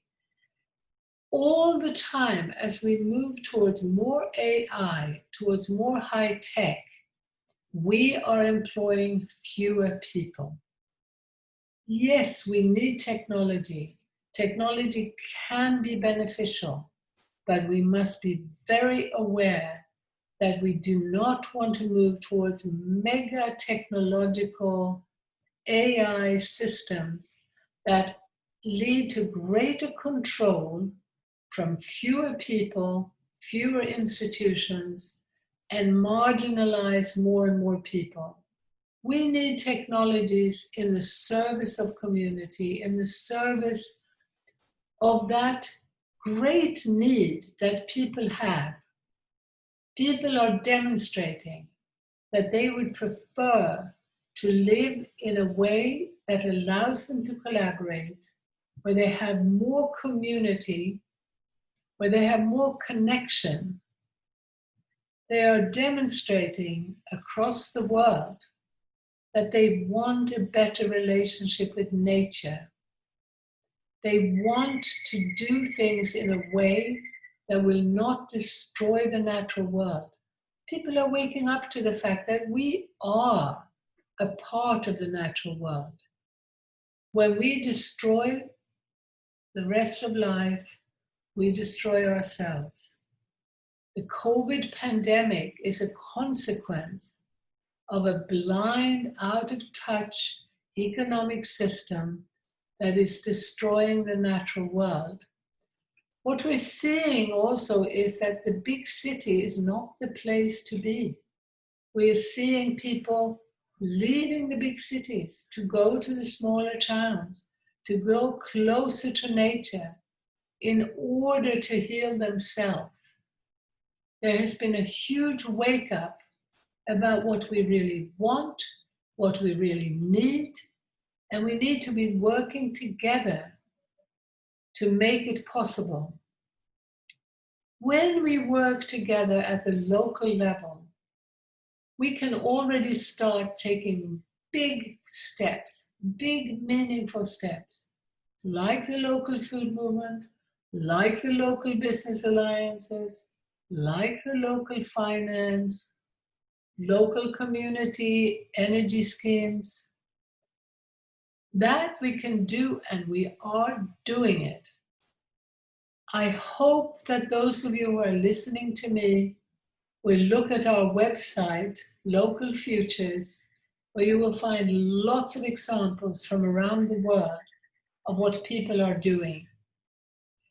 What you'll see is that at the local government level, even many mayors of big cities are beginning to respond to the demand from people for more community and for a better relationship with nature. They are responding, and so there are local governments beginning to change. What we need to do, in addition to our community work, is to also put our heads to really spelling out the policy changes we need. And we need to start demanding of our governments that we start looking after ourselves and the planet instead of rushing in the direction of an outdated economic idea that ever more global trade, ever more technology, ever more so-called growth as measured by GDP, that is what we need. It is that race towards that type of GDP, that type of global growth, and that type of blind technological development that is destroying us and the planet. We are having not just a pandemic and the possibility of many more as a consequence of this system, but we are having, and we need to wake up to this, a breakdown of what it is to be human. The tragedy is that in many countries, people only see their own political theater. They blame particular politicians. They might blame particular corporations. They blame themselves as well. There's a lot of self-blame, a lot of feeling of guilt. We have seen in our work in local futures around the world that this blame game is not serving anybody. This is about coming together to solve the problem and to have the force to change direction. We find, as we do our work, that there is more openness for this change from the grassroots. In other words, it's people who are not particularly powerful. It's usually the alternative voice, even in the World Bank itself, even within Monsanto or large corporations that are not doing very good work. There are individuals who realize we need to change direction. Within every university, you will find professors of economics who are beginning to doubt what they're teaching. Now, these alternative voices constitute a type of grassroots movement that wants us to go in the opposite direction, not a competitive race towards global competition on our way to Mars, but a collaborative path where we move towards the Earth, we come back home to a closer relationship with the Earth. That inevitably means that we need to be more localized, that we actually come back home to our place, to our particular climate, our particular soils, our particular history, our language, our culture, coming back home is the economics of happiness. And I hope that you will also watch our film called The Economics of Happiness. Thank you very much. Thank you. So much for that, Helena. Very, very insightful in terms of what you say. Just a quick question to you. As we all know, many of us, especially the younger generation, only knows things like globalization, economic growth, increasing the quality of life, progress, all these buzzwords which are supposed to be positive things. And now we are trying to look at, as you mentioned, the importance of localizing it. How do we get the buy-in, especially from the younger generation who's going to be the ones around in the years to come, that this is the way to growth, this is the way to go in terms of not overwhelming Mother Nature? Well, I feel that one of the ways to talk to youngsters today is about realizing how incredibly pressured they are. We as adults, and I'm a grandparent generation, we need to explain to them that they are more pressured than any generation ever has been. They're under intense pressure at school, at university, working harder than ever before. Many of them don't even take a break between school and university. And then when they come out, finding a job is soul destroying, is virtually impossible. And if you want to sell your soul and work 80 hours a week, maybe you'll be a success. This is not what life is about. We are talking about a way of allowing for many more businesses, many more jobs. We want growth. We want a growth in the number of businesses. We don't want everything narrowing down to just a few corporations that are supposed to do everything with fewer and fewer people. We want more people in the equation. So I say to young people, if you want to have a better life and to enjoy your life, please listen to the emerging localization movement and generally to the new economy movement. The new economy movement is broader, and within the new economy movement, there are many people who believe that in the Western industrialized world, that we have a better life than people do in less industrialized parts of the world. But they haven't understood that you still have a lot of wealth that we have lost. They haven't understood that you have a lot to teach the world. For me, what we talk about in the economics of happiness is bringing the two halves of the world together, cherishing the wealth that you had traditionally, not letting go of that, but still moving into the future. Wow, sounds like something I want to happen tomorrow, but of course it is a tall order. What would it take, in your opinion, to also at the same juncture get the buy-in of perhaps NGOs or other organizations that can help to facilitate and push this agenda so that it becomes something achievable in the short term?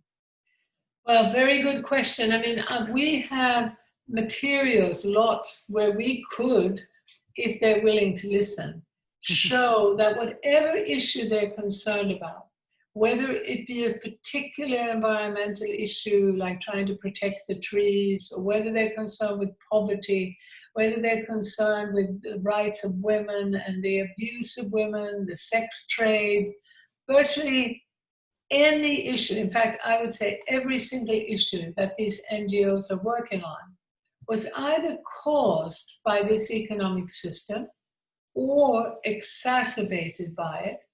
And if there is anything there that is not either caused or exacerbated by that, then we can show that the money to deal with those issues just won't be there.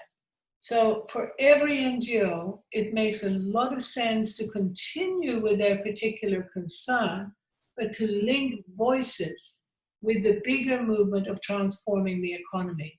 So it's not about abandoning what we're doing, but it's about the big picture. It's what I call big picture activism, that we link voices across the big picture, we maintain our own identity, and I think it's beginning to happen, but it needs to happen more.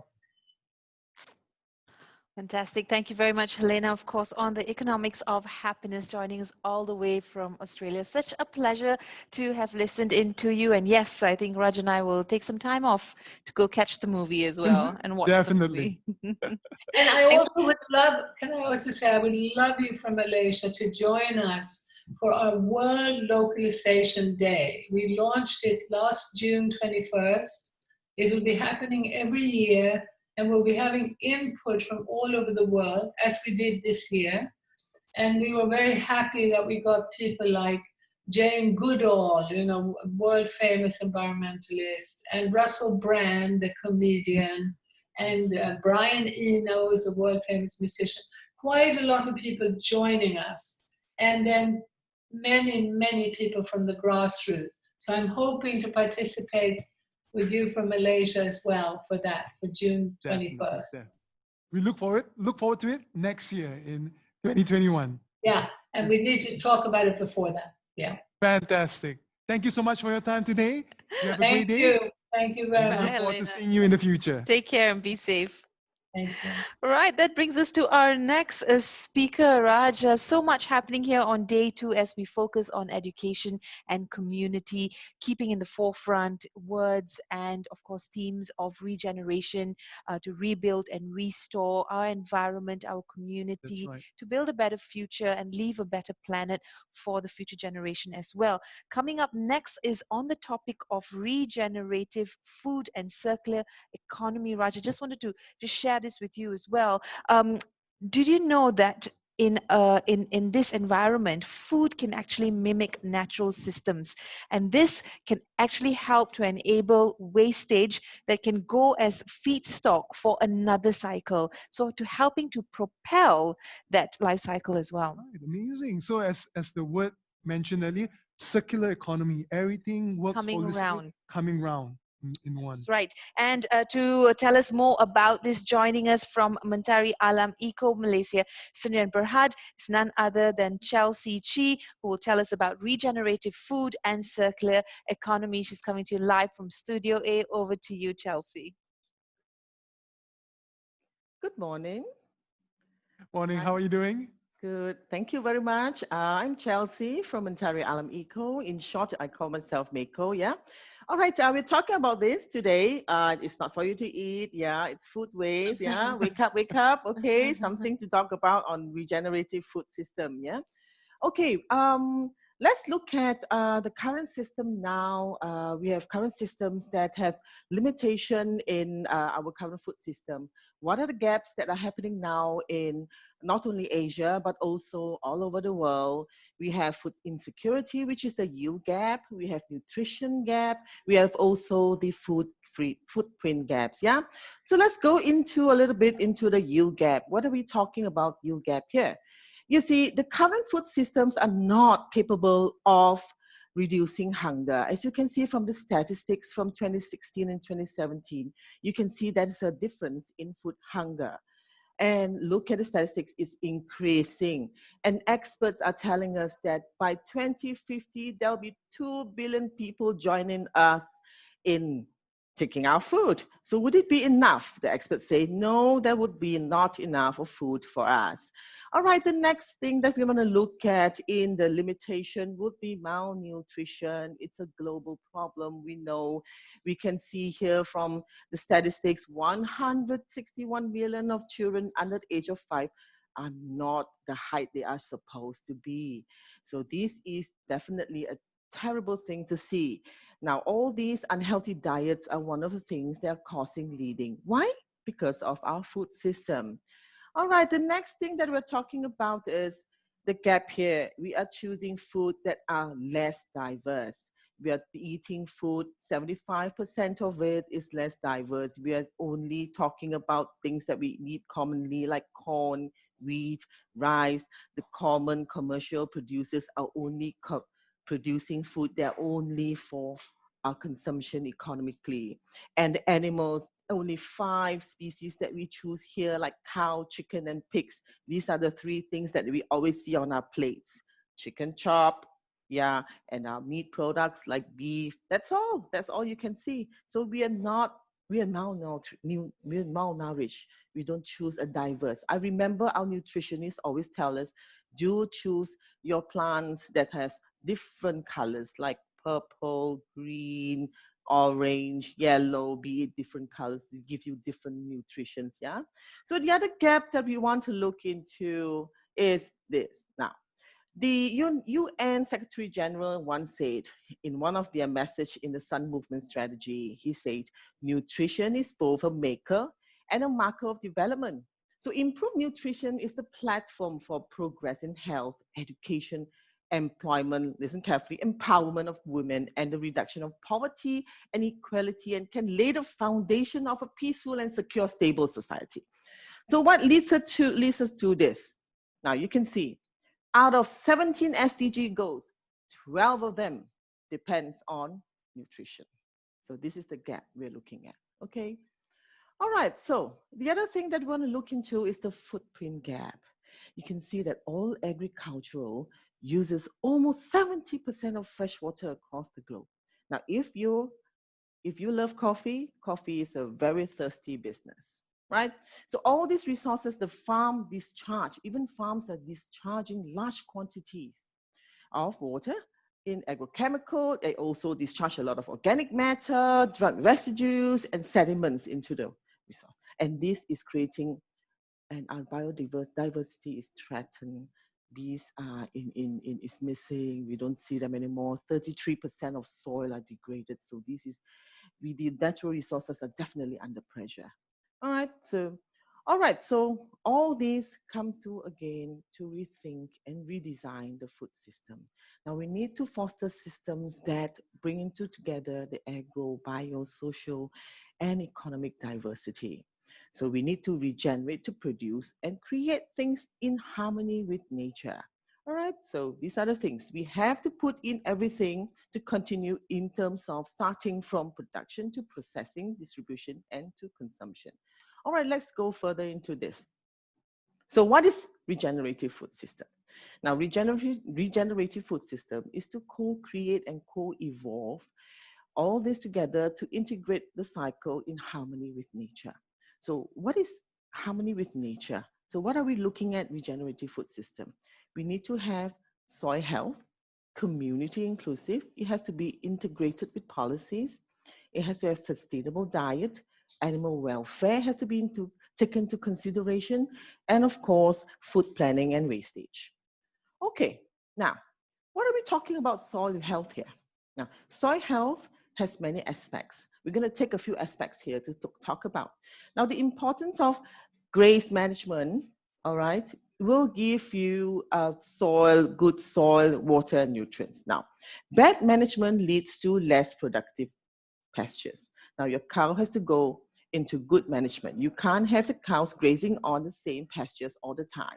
You got to give time for the greens to grow. The second thing is, if you have good water, it will give you healthy soil storage, stores more water. It exhibits high rates of water infiltration. Now, then you will, of course, have less soil erosion.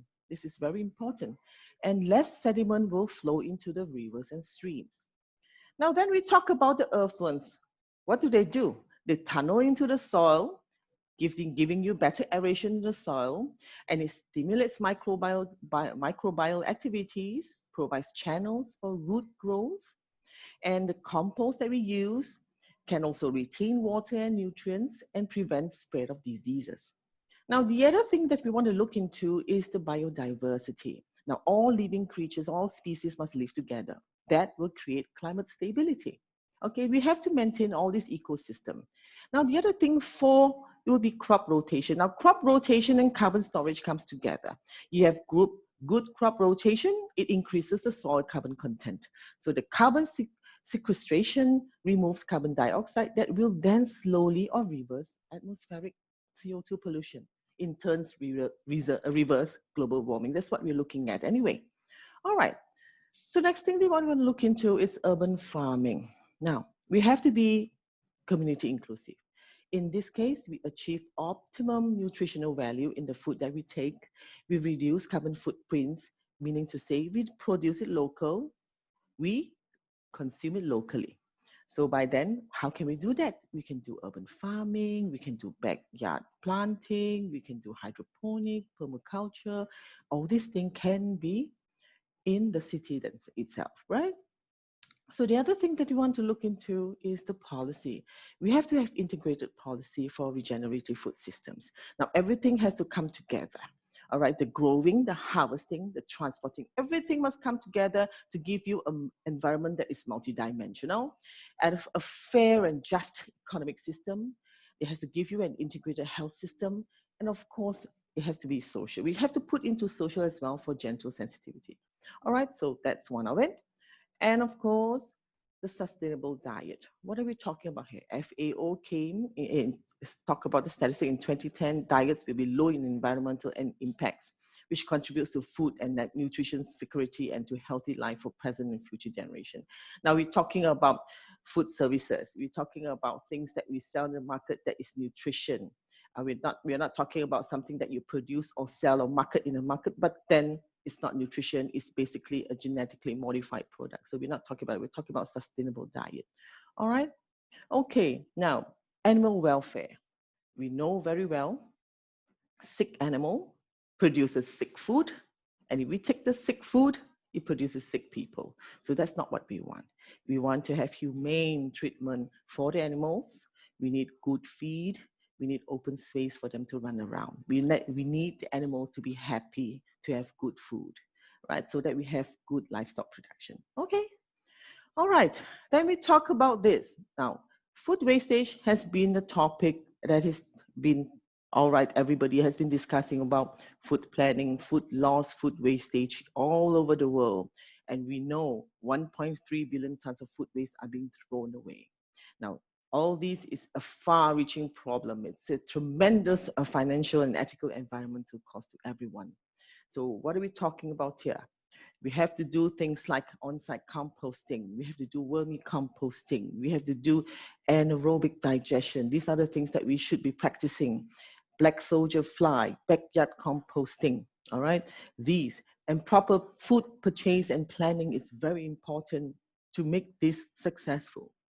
So let me talk a little bit of what we came to this. Mako is actually into this. We have a system that provides a very circular and on-site composting city solution. So what we do here is we have an organic, we throw in organic food waste into our system, and on-site, which you can actually place it at source, turn it into a nutrient compost, high nutrient compost for farmers to plant, for farming. And then we put those produced goods on your table again, and then the waste goes back again into this composting machine that we've put. Nothing goes to the landfills. We reduce the carbon footprint from there. Nothing is hauled out from the site itself. Everything is tackled there. All right, so when we talk about regenerative food system, these are the 6 principles that we feel everyone should be looking at. Now we're talking about acknowledging the include diverse form of knowing and being. Now we remember those were the days there are people, the conventional and the traditional way, conventional and traditional way of people using methods that are, very indigenous.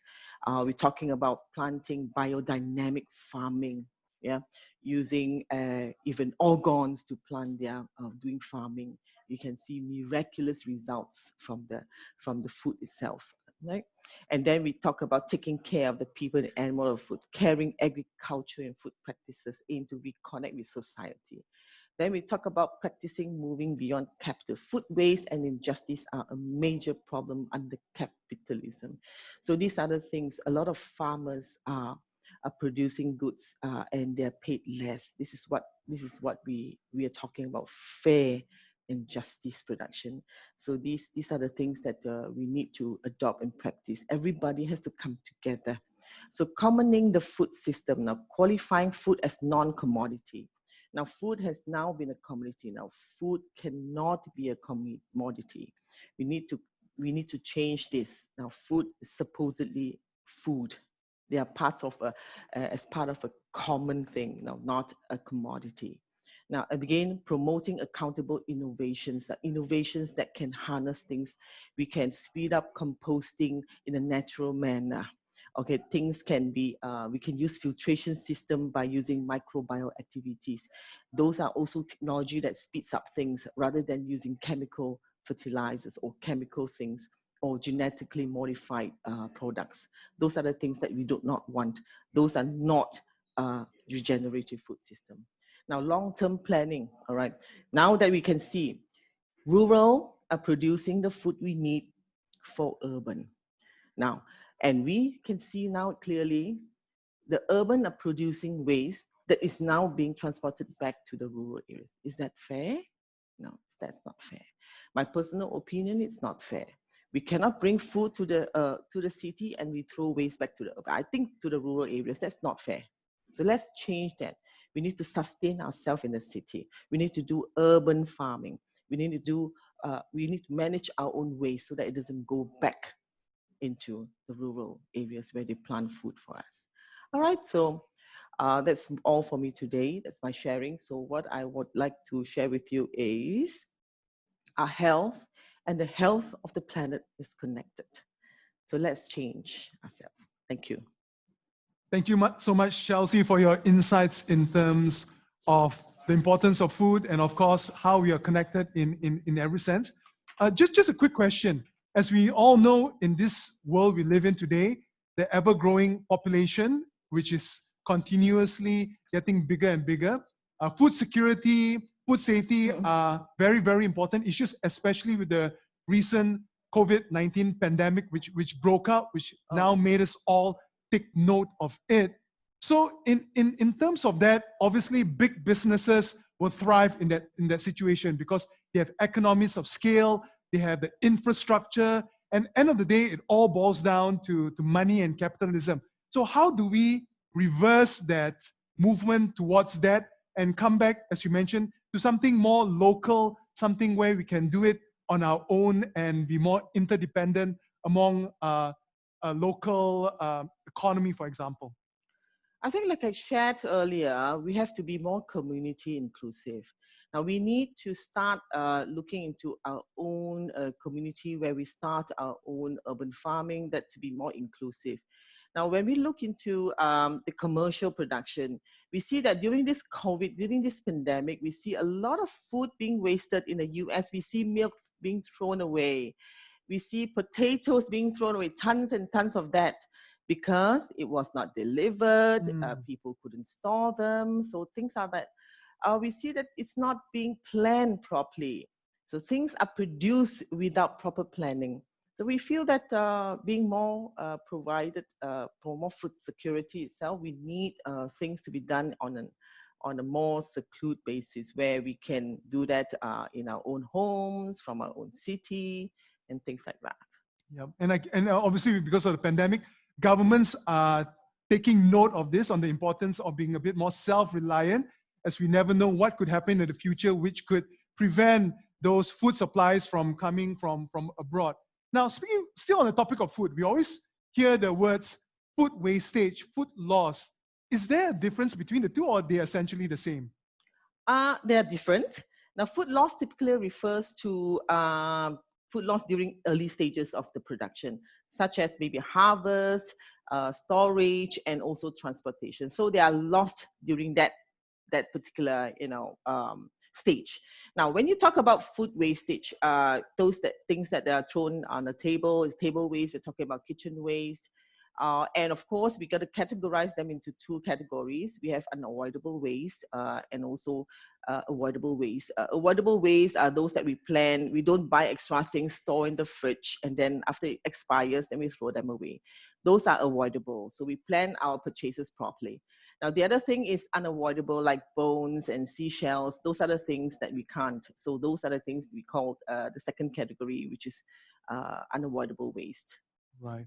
And coming back a bit closer to home here in Malaysia, and in fact, this is an issue which is prevalent around the world as well. How can farmers reduce the usage of pesticide? Now, this is quite a big topic, as we hear about it quite a fair bit in terms of pesticide and the effects on the health of people who consume crops that are doused in this pesticide. I think everyone is aware that if we use too much of pesticides, it's going to affect our health. And the food that we consume is going to be modified in a sense, right? Yeah. So we need to use things that are more organic. The compost, such as local compost that we use, get produced from food waste, from landscape waste. We do vermicomposting. Those are the compost that we can use. Generally, it's good for our soil, improves soil condition, removes all these unnecessary, prevents spread diseases, retains water, retains nutrients. So these are the things that gives better aeration to the soil. It pulls in the organic matters that are in the soil. So these are the things that are necessary to be used rather than pesticides. You know, pesticides really is very detrimental to the production itself, and it's also going to lead to bad health for consumption. Right, Yeah. fantastic. One last question for some of viewers out there who are interested to start the ball rolling today itself. What simple measure or method that you can recommend to our viewers if they want to try food composting on their own in their family homes or around where they can influence their friends as well? Well, you can start your conventional way, have a tub at home and do that and start composting at home using a bin. Or of course, you can adopt our system that you can use technology where we can speed it up because we eat every day. Composting, if it's done every 24 hours, will be quick. Put in your food waste, get it done tomorrow, use it for your urban gardening, your landscaping will be great. Do that, start from home. It is very important that we start from our family first, teach our children, guide them, give them the right way, tell them food waste can be converted. It's a resource for us to fertile our soil. Right, fantastic. Chelsea, thank you so much for your time today. We have learned quite a few new tricks that we can do, and of course, the importance, nutrition, food, and all the related matters in the world we live in. She's the founder and CEO of Michael. Then obviously you can find out more information of her from our ESG TV. Now, moving on to our next segment, which Jessie Chahal will be conducting. Yes, it's about women in leadership roles. Jessie, how are you doing there?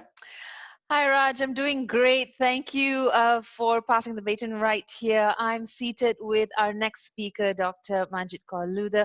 We're going to get into a super interesting discussion as well, but one that I always remind our viewers and myself that it's not just interesting, it is important. Today, of course, I'm joined by a speaker who is from Gender Consultancy, Dr. Manjit Kaur Luther, a social enterprise that's dedicated to improving the lives of women and their families. Her topic today is perspectives and challenges for women in leadership roles, regenerating for the future. Thanks for being with us, Manjit. Thank you, Jessie. Good morning, all. Such a pleasure to have you, of course. Again, an interesting topic. I hope all of you lend us your ears in this next 30 minutes or so. We will have a Q&A at the end of the session. We'd love to hear your feedback and hear from you on some of the questions that you may have. Right, Manjit, let's get right into it. Perhaps you could tell us a little bit about the topic that we have at hand today. And I also understand, to put things in perspective, you also have done a survey recently. So perhaps you could tell us about that as well. Yes, thank you. So for a truly regenerative future, women need to be integrated in all processes in a nation, yeah? And so in this age of disruption and change, it is crucial that diversity and inclusion are in place at top levels in business and politics to bring about strategic advantage for all. So my presentation today will consider the perspective within a national framework, but that has a global outreach. So I will also look at measures that agencies can take to move more women into positions of leadership, and to suggest that gender equity offers a consolidated platform for a nation and the planet to be more inclusive and sustainable. Mm-hmm. So I conducted an online survey, Regenerating for Women in Leadership Roles, to examine the lived experiences, perspectives, and biggest challenges that women face in achieving decision-making roles. So from my small national-based study, we can draw conclusions and extrapolate for the global context. For this survey that I conducted just a couple of months ago, I reached out to my contacts and to their contacts in turn, and the respondents were all currently working professionals and white-collar workers, yeah, a workforce that, although included a couple of people who had recently retired. So the majority have held or hold leadership roles in their organizations. Mm-hmm. And the domains were industry-oriented companies. So whether they were engineering, manufacturing, construction, IT, also academia, you know, as such as universities and other education institutions, professional services such as healthcare, consulting, security insurance, and sports, as well as professionals working in the government sector.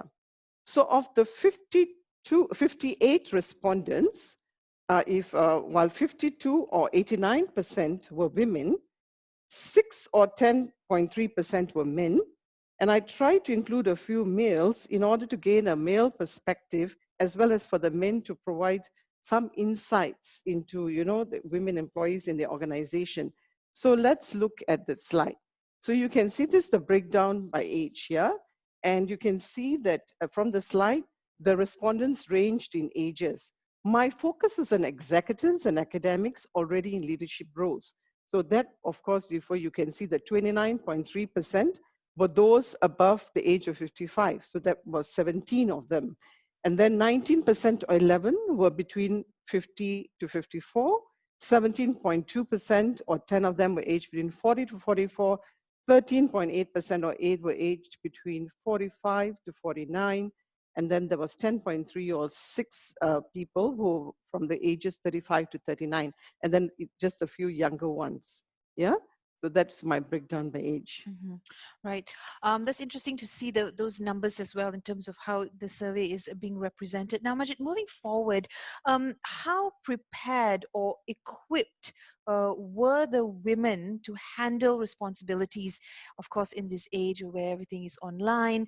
And what are their approaches or attitude towards assuming leadership roles? Yes, thank you for that question. So the 21st century, as we know, is a digital age of rapid change. And this has meant that modern technologies are increasingly being used in organizations, which in turn influences the competencies required at the workplace as well. Mm-hmm. And the way the work is structured, the way the work is performed. And so how equipped are women for all this? And how are multinational organizations factoring this for gender diversity and global integration?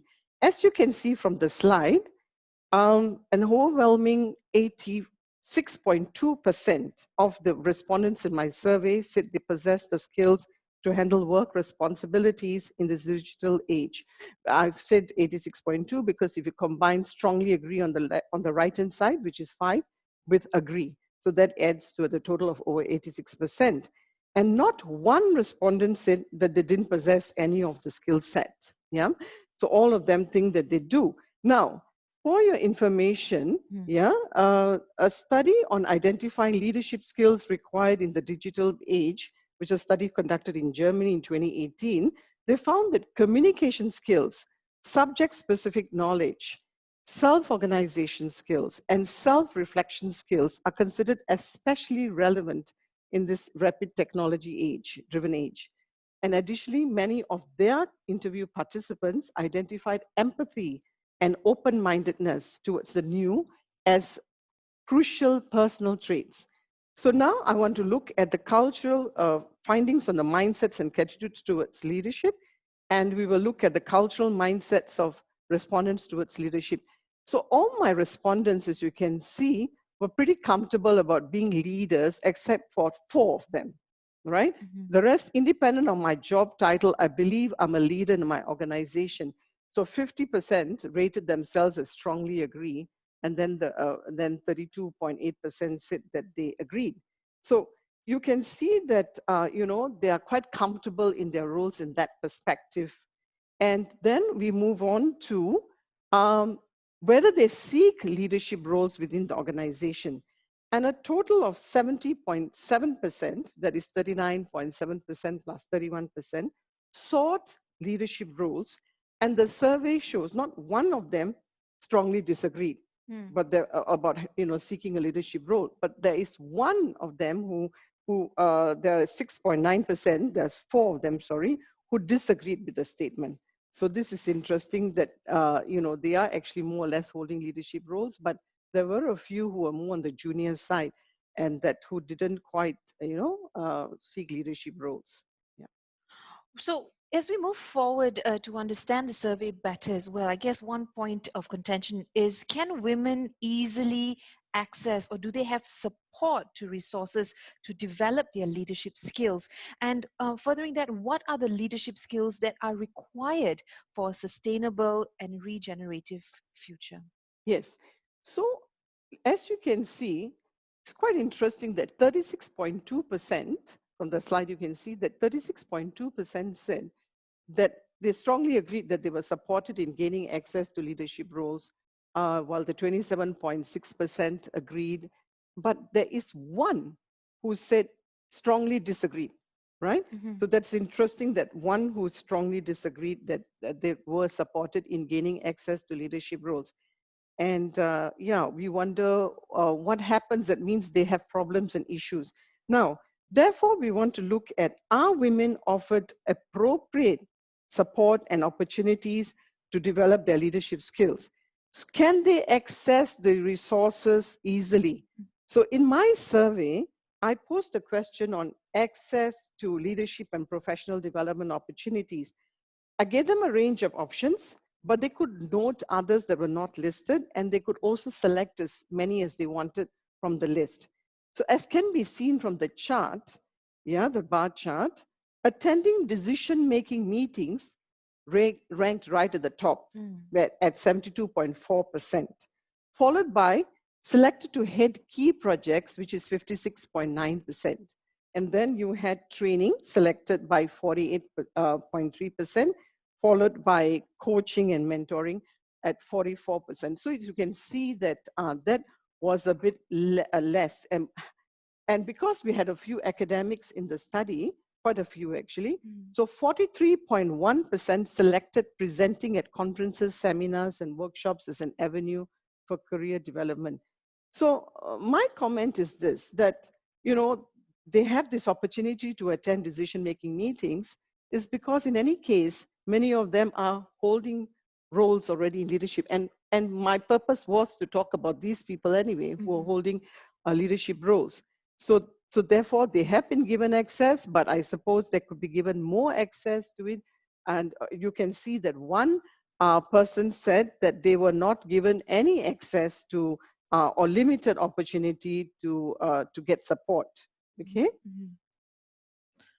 So now, related to these questions posed on leadership, I also wanted to know whether the respondents, when young, they had dreamt big about whether they could be a leader of a country, whether they could be leader of a top-rated organization, top leader.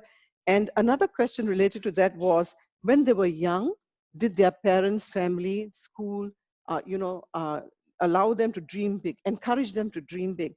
And in this question, I wanted the males to answer for themselves so that I could see what was the contrast in the answers between the males, when I said there were 6 males versus the females who were 52. And so just over half of them, 53.4%, answered in the affirmative, to the former. And similarly, just over half answered yes to parents and families' encouragement. But it appears that schools' encouragement is less because only about 44% responded the affirmative. And interestingly enough, both gendered similar mixed response. So it didn't mean that men received more encouragement compared to the women. So the survey showed that negative, and also very interesting was that the negative responses did not appear to have a bearing on where they are today. To illustrate this point, I'd like to pick up 2 participants who own their companies. One, a male in his 50s, whose company provides products and engineering services for the oil, gas, and petrochemical industries, and a woman in her 40s who founded an energy management company. And they hadn't dreamt big. When they were young, neither were they encouraged, as they said, by their families or by school, etc. But yet we get an inkling into their mindset because the female energy consultant listed forward-thinking, innovative, and creative in, and perseverance in her thinking, right? In a mindset for what is important for a sustainable and regenerative future. While the male consultant or engineer entrepreneur said forward-thinking, creativity, and risk-taking as the top 3 qualities necessary. So you can already see they had a great mindset already, which allowed them to move forward. Now, then I was looking at a KPMG study, leadership study, which is just a 2018 study, moving women forward into leadership roles. And they pointed out, of course, that the trajectory to female leadership starts much earlier and is defined by key influences. I mean, this is something that we know already anyway. But based on their study, based on 3,000 professionals and college women online, they surveyed them in 2018, the study found that 6 in 10 of these professional working women indicated that they aspired to be senior leaders of companies or organizations, and more than half of them aspired to serve on a board. Yet significantly, they also conveyed hesitancy. Like they were like, the 6 in 10 found it hard to see themselves as leaders. They were cautious. So this results, expose a critical disconnect that while women want to lead, something is holding them back. So when asked, this group was asked, what training and development skills were required to help move more women into leadership roles in the future, these professionals answered leadership training at 57%, followed by confidence building, and then lower down, decision making, networking, and critical thinking. So these are the skills that they think they need support in. Now, a Pew Research Center survey on women in leadership back in 2015, they surveyed 1,835 randomly selected adults, and they found that most Americans think that women are indistinguishable from men on key leadership traits, such as intelligence and capacity for innovation.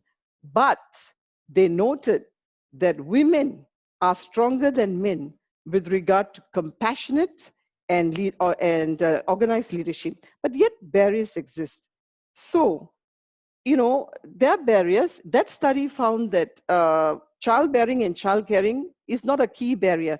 So what did my study find? So if I look at the slide now, my study noted what's a key barrier in preventing women or you from attaining top leadership positions. And you can see that prejudice or bias at 39.7 led the list, followed by family responsibilities at 31%. And then some of them said they don't have access to the same connections as men. And some others, 5 of them said they're less likely to ask for promotions and raises. So these are the key barriers. They were only supposed to list one barrier. This is the options given to them, and this is what they stated, right? Now, if I then move on to what is the topmost quality or trait required of a leader in your opinion? Again, based on the 58 responses, the top of the list was honest or ethical, 41.4%, or 24 of them rated that. Then 19% said inclusiveness. Assertive was the next at 17.2%. Empathetic, the same ranking at 17.2%. Caring at 3.4%. And tough at 1.7%. So there's only one of them who actually answered tough to be the topmost quality required of a leader. So now on the next question was, what are the top 3 qualities of leadership qualities for sustainable and regenerative future? And I now categorize them based on the answers because they could feel free to write any top 3. And as you can see from the slide, that I ranked ethical integrity, honesty, accountability, transparency as 1, because basically they fall in the same category, top. Followed by empathetic or caring, I've now listed it together. And the third one is assertive. So these are the top 3 qualities necessary for a sustainable and regenerative future. Other key qualities noted by some were creative or innovative, inclusiveness, good communication skills, as well as trust. So you can see that that is also important. Yeah. Now, coming back to what other people have also said, or other studies have also talked about. There's a quick take of management, women in management study by Catalyst, quick take in 2019. And they looked at the proportion of women in senior management roles. And they said that this rate globally grew to 29%, which is the highest number on record. Yeah.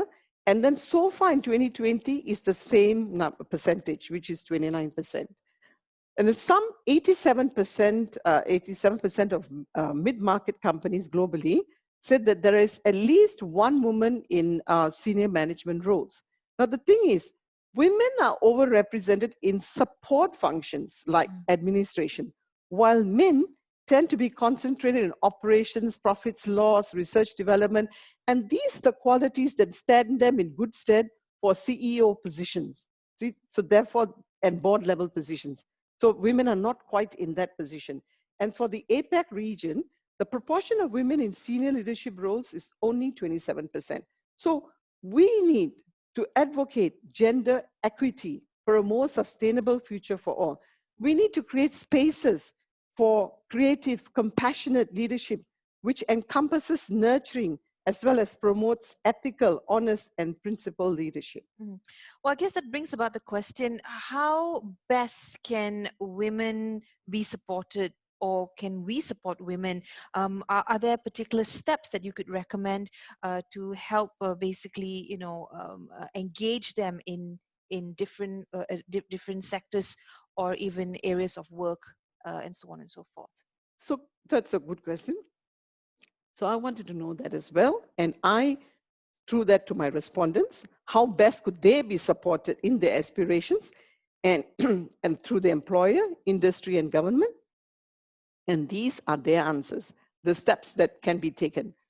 If you look at the slide, right, the employer provides support, opportunities, flexible working hours, training, coaching, mentoring, eliminate prejudicial behavior, accommodate their needs.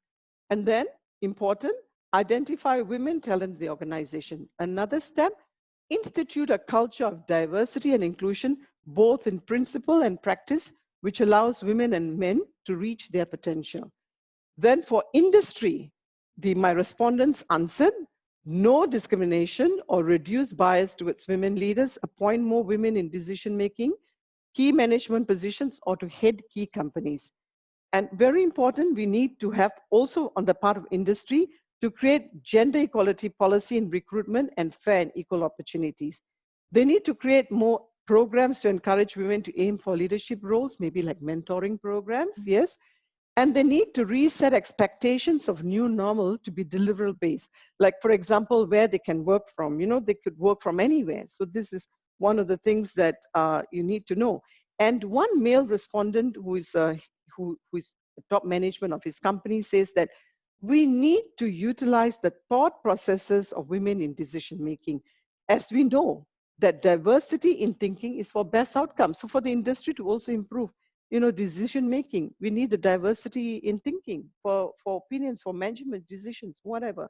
Next is what they thought of that they needed for government to do. So for government, we need to implement or enforce policy for gender equality at workplace and to support women in the workforce. Include to increasing number of women in decision-making positions in corporations, government, includes the cabinet as well. Maybe we can incentivize or enforce quota of women 30 to 50% in leadership or decision-making roles. This is something to start with, yes? We talked about it, the government has talked about it in Malaysia, 30%, but to what extent are they actually enforcing all this, yeah?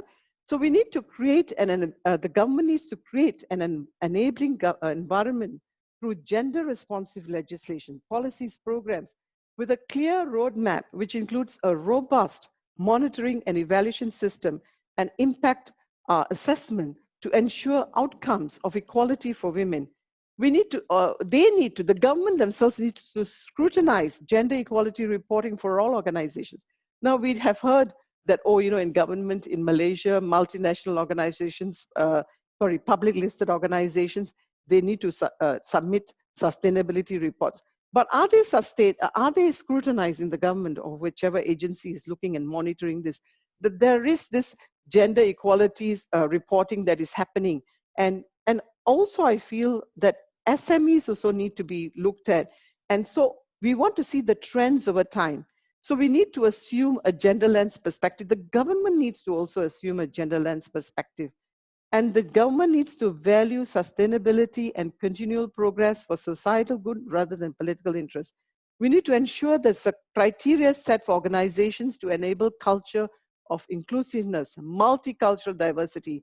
We need to ensure that there is and really implement an anti-discrimination law and address harassment, which is a problem actually at workplaces, as we know, right?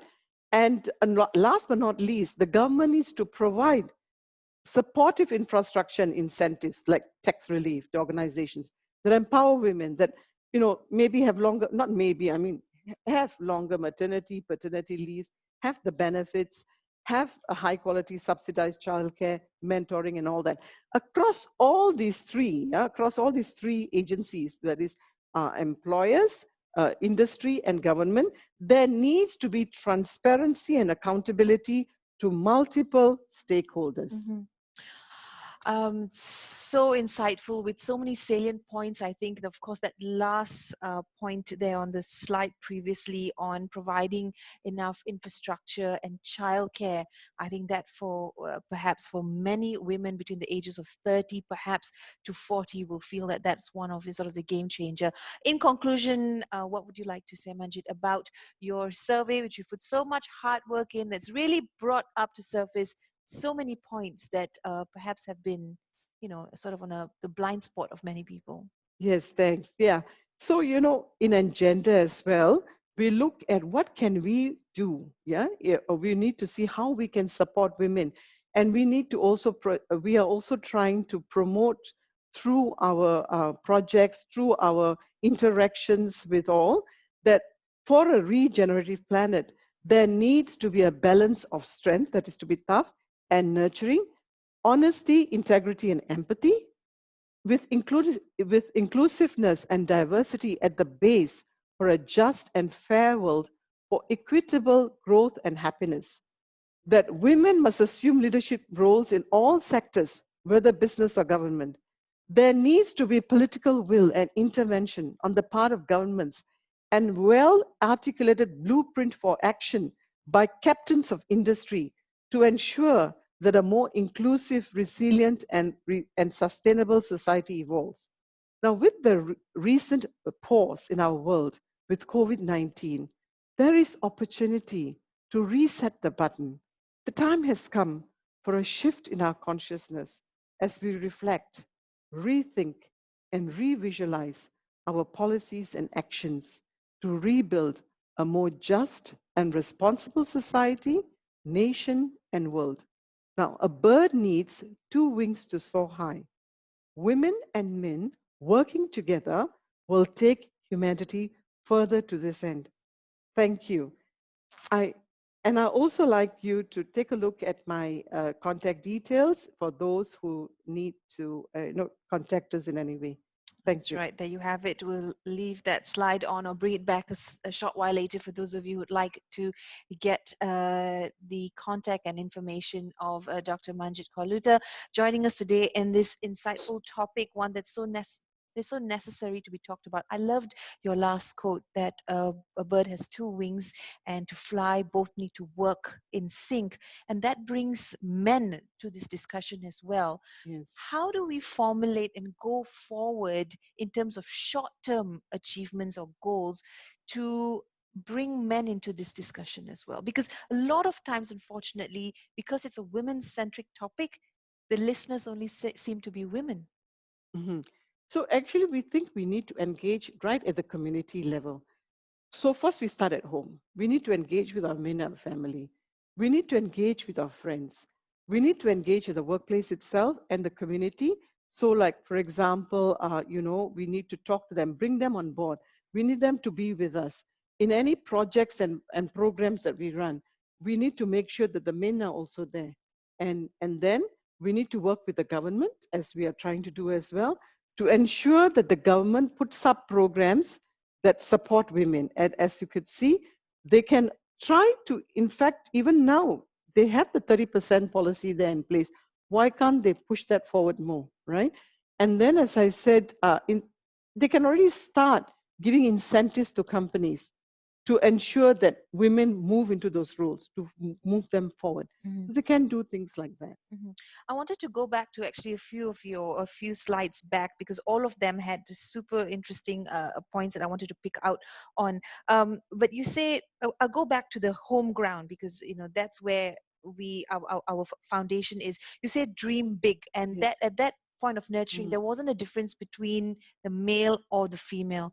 Tell us more about that. So yes, it was interesting. That means that it's also so when I said when young, whether you dream big, but this did not seem to stop women or men for that matter for actually dreaming big along the way. Slowly they caught up, maybe through education, maybe through, and the funny part is, as you can see, school was 44%, but parents and family was higher at a higher rate. So what does that say? That we cannot allow our home backgrounds to hold us back. We cannot allow schools to hold us back, because the study already shows that you don't need that to push you forward. But we do need, once you're actually working, especially, first of all, at university, what programs you go into. But then we do need to go, once you go into that once you work, women in their 20s, they need to be given the opportunities, right, to at least get in a foothold. There needs to be fair recruitment policies in place. And then when they're in their 30s, to actually make sure to help advance them. We're not saying leave the men behind. We're just saying give the women a fair go. Yeah? Yeah, and I guess this brings to my point of discussion in terms of access as well. How do we make that more accessible for women, and not just women, but also girls, because it starts at a much younger age as well, as in knowing that they have access, knowing that they have a seat at the table. So this is important, that the girls need to feel confident. They need to be encouraged from young. Boys too, but girls need to feel encouraged that they can dream and aspire for anything. I feel that one of the reasons why I am today, like I have my PhD in linguistics, why? Because my dad encouraged the girls in the family to also think we could go for education, that we don't have to stop just at school level. And that's why, like my sisters, myself, we managed to attain higher. So this, we can't underestimate that, yeah? And that step. Then along the way, I think women need to ensure that they try to get some sort of a mentor at the workplace. And the mentor is important. It can be an informal level, it can be at a formal level, that you have a mentor to help you. If the company or the government has programs in place, all the better, yeah? But at least you yourself seek these opportunities. As a person, you seek the opportunities. Go and look for a mentor. Read up on your own. There's nothing to stop you. You have to move forward yourself. You have to motivate yourself, right? You can join a society. You can join a club that helps move you forward as well, that gives you all these opportunities to move forward, to develop your skills. That's right? To develop your leadership skills. That brings me to the question, and I know this is not in your area of research here in this survey, but what about wages, equal pay, and to bridge the pay gap as well? You know, the thing is, government pay scales, they're there, so it's quite equal in that sense if you're at that level. And as we know that a lot of corporate sector, they don't allow discussion of the pay scales. So a woman doing a similar job does not know what her male counterpart is getting. And they talk about this being privacy, but sometimes I think it's to protect vested interests. So I think industry as a whole, women need to talk about, can we establish some baseline wages or baseline salary packages and see what is it for a fair job? This is industry. Then the women need to share and check with others holding similar positions in other companies, in other countries even, to see about equivalency. to show that we are not shortchanged. And if they are friendly with their male counterparts, then, to sort of try to get an inkling of what it is. And I think for employers, they themselves must have a fair go, that they must have the ethics and the moral responsibility to know that if their women staff and women officers are doing that work, to give them that level of salary.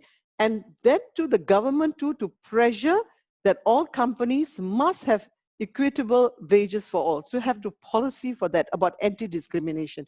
So that will be covered then. What would you say about the differences in terms of being, or rather from the Western world, in the US, so on and so forth, versus Asia, in terms of access, opportunity, and having women in the forefront in leadership roles?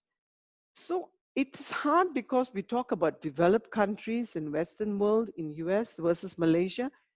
Just anecdotally speaking, I personally feel sometimes women in Malaysia, they actually do tend to get a fair go if they have caring employers. So I personally feel sometimes that our societies, our Asian societies, are a bit more nurturing, if I can use that word. If they're a bit more nurturing, and if they think the woman can do the job, they do bring her forward, bring the woman forward. And I think as the world is more global today, we try to make sure that, that we network. This is important. Networking is important. So we network across to ensure that, to look for good role models across the world. And therefore, we tell our employers here, we tell the industry here, see, in that country, in that company, they have those women holding those roles. How about, therefore, we have it in our country, in our companies, in our industry as well. Right. And men also need to be engaged with that. They are not just the women. Absolutely. Remember the bird with two wings. Yes. Overall, it looks like we are doing good so far in this area, but you did say earlier that more can be done. Very simply said, in a nutshell, which are, or what are the ships that need to be launched for short-term goals? So first, it starts with yourself. If you don't help yourself, nobody can help you. So don't just look for others to help you. You must be self-motivated. But sometimes the external factors are challenging. They are the barriers to opportunities, to access, to success. So that is why we must engage with industry, we must engage with the government and talk about what are the programs can be out there. What are programs for internship that are there? Have internship programs that zero in and target on helping young girls and women achieve certain things.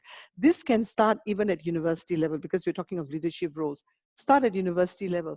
The girls themselves go into, say, societies like Isaac, if you like, but universities step in, make sure that there's female students or something. Then once you are in the companies, as I said, have that mentoring programs, have that training programs, encourage women. So these are short term.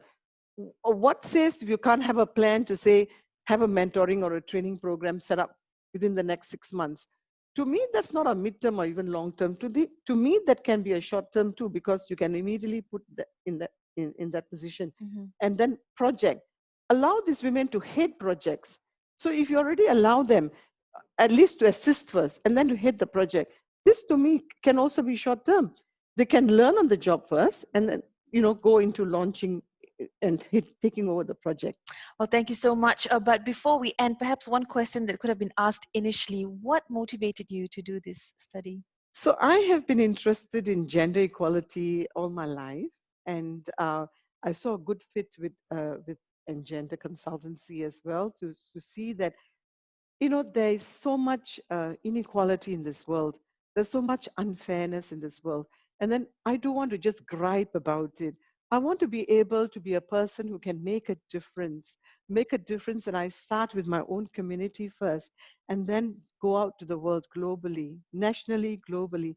So that was my motivation, to try to help to make the society, to make the world a better place. And indeed, you are a role model and leading by example. That has been our discussion on perspectives and challenges for women in leadership roles, regenerating for the future with Dr. Manjit Kaur.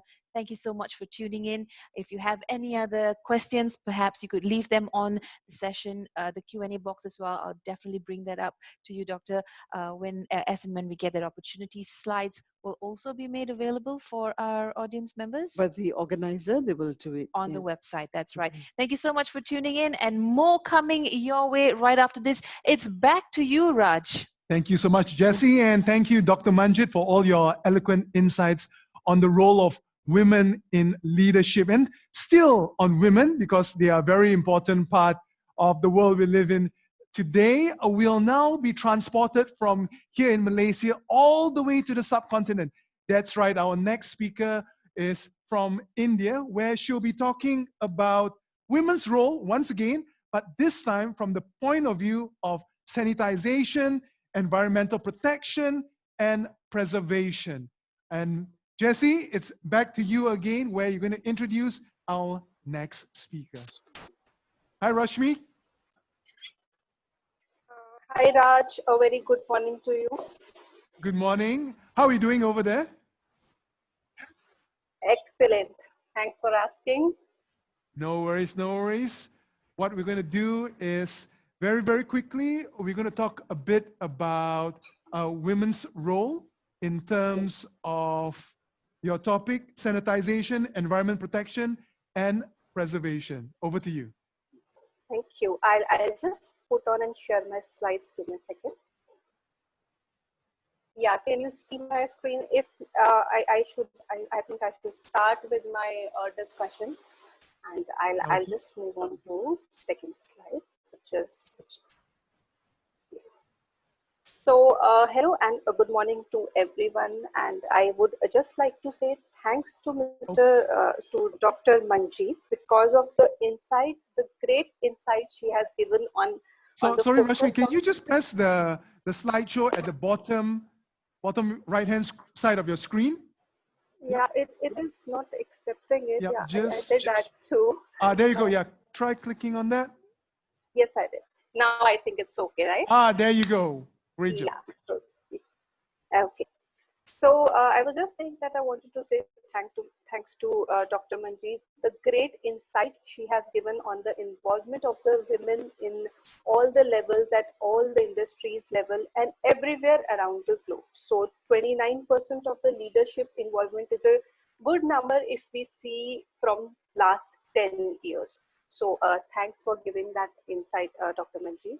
So moving on to the my detailed talk which I will be speaking today is on the involvement of women and crucial role of women that she plays in managing water as a commodity and as a natural resource, environmental protection and sanitation. So in everywhere in the society, you will see that women is important, and from the perspective of managing these basic things, which we generally see around, females or women play a very important role. So when we relate this with our SDGs, which are Sustainable Development Goals, any country can track their development, or a country's development can be tracked, and the footprints are always the SDGs. Out of these 17 SDGs, if we see 5 to 6 SDGs are very important in terms of 5 to 6 goals, or we can say the SDGs are very, very important, and they have environmental protection, gender equality, water as a very important component of it. And wherever we see the impact of the projects which are again related to these SDGs, there is some or the other way there is a contribution of a female, direct or indirect contribution of a female in making these projects very successful. So there are certain studies of World Bank and United Nations which says that whenever a female is involved in a project, or when a woman is involved in any of the projects, the success of that project, the efficiency of that project, the impact of that project on the grassroots level of the society actually increases 6 to 7 folds. So this has been done, this has been seen in various projects which have been completed or implemented in association with the United Nations at various levels and at various country projects. So moving on to the very important piece of my presentation, which is involvement of female in water, sanitation and hygiene. So women are backbone of family and they play a central role in society. Rural and urban women are equally impacted with the limited availability of water as a resource. So when it comes to a limited availability of drinking water, it is always the responsibility of a female to ensure that the adequate water is available for their family. So if we talk about the rural woman, she travels a long distance to fetch water to cater and bear the minimum needs for drinking and cooking for their family. So if we see in Asian countries and in some of the rural areas, almost 6 hours of a day is being kind of dedicated for bringing the water by a female just to fetch their family and just to avail it for drinking and cooking. The other luxuries they cannot even think about it. So this is the bare minimum things which they are capable of doing, by bringing the water from such a long distance. Similarly, if we talk about the urban women, they are also very much involved in allocation of water usage, developing storage methods, analyzing the requirement of the water.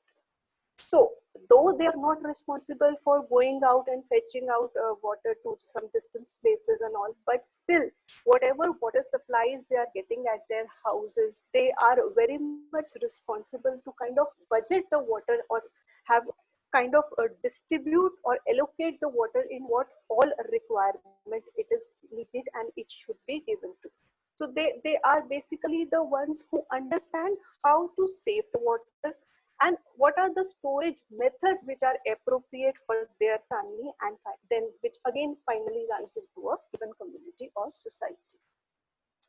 So if we talk about from the leadership perspective and the involvement of urban women in the projects or the water supply distribution projects which are there at community level, then we say that their daily interaction with water and the knowledge which they have gathered due to the day-to-day activities and the household activities, it helps them to set preferences for the water, and also the concerns and issues, they are much more understanding these concerns and issues, and they are much more appropriately put it forward when they are putting up a water supply distribution system, or you can say a water supply design or storage system.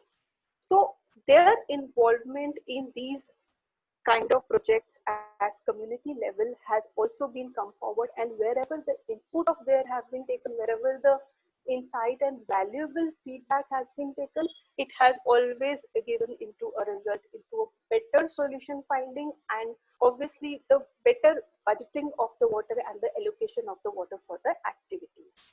So I would here like put a small example which is from one of the district of Pakistan. So there was a team of researchers in Pakistan which were there to put up a water supply system in the area, in the rural district of the Pakistan, and at the early stage for a kind of 1 year they were quite reluctant to involve the female team to get the solution out. But eventually when they collaborated with the female team, they got a very cost-effective solution, and a barren land was used to place a tank, and the early old pipelines which were not in use and were part of a public water supply system were eventually joined with that water tank and the barren land, and that was made into usable form. So this was the idea which came across by a female group and was appreciated more. Not only this was a cost-effective solution, but also this led to a proper water management in that area.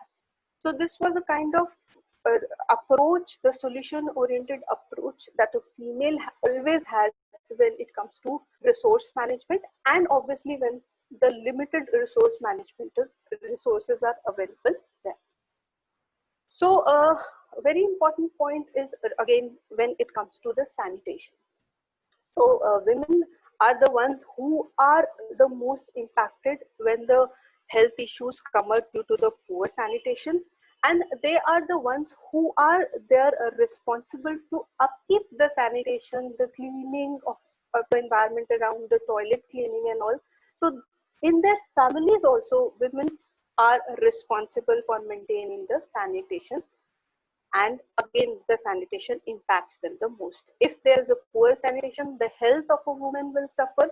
If the health of a woman will suffer, obviously the family would get impacted, and at community level the impact can be seen.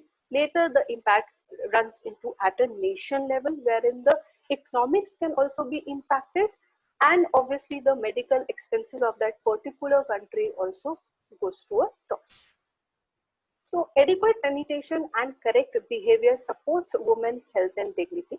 So here the dignity word is because if a woman has a proper sanitation, adequate sanitation available to them, this kind of boosts the motivation of a woman. So in smaller areas, in rural areas, wherever there is no proper sanitation, this somewhere deters her to be a part of a decision making solutions in there whenever any discussions are happening, and they tend to take a step back because of the whatever reasons or the mental stress she has because of unavailability of the toilets around. So women are primarily responsible to create awareness around usage of the toilet. So they are the ones who make their family aware that the toilets should be used in appropriate manner, and the cleanliness of the toilets should be maintained. Maintaining hygienic toilets and cleanliness around is also advocated by the females. So you will always see in a family only the woman is there who motivates the children, who motivates the family members to maintain the cleanliness of the toilets, not only toilets but to the around or the rooms or the house in totality. So she has a kind of inclination to maintain everything clean around it and hygienic around it, which is very, very, very important for the maintenance of the healthy family and the healthy community around.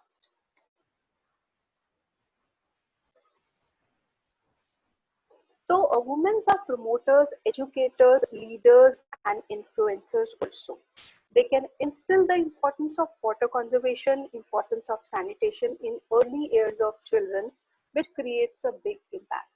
So in any family, if a woman is kind of mindful and understands the importance of safe water quality, safe sanitation, she will instill this knowledge in the children in their early ages, which is very impactful.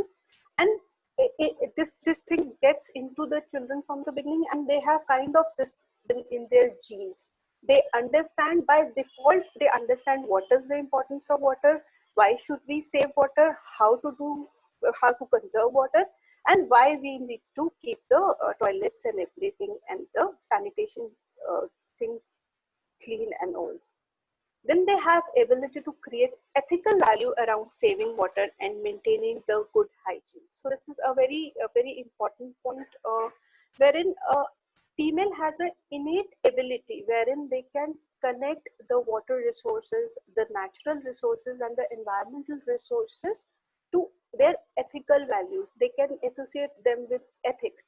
So whenever in some of the cultures, specifically if I talk about India, whenever anything is kind of related to ethics, the value of that resource, the value of that thing, of this as in kind of increases. The perspective with that is viewed changes, and they are not then only saved because that has to be done from other reasons or environmental protection reasons, but they have a kind of ethical value and the spiritual value associated with that resource.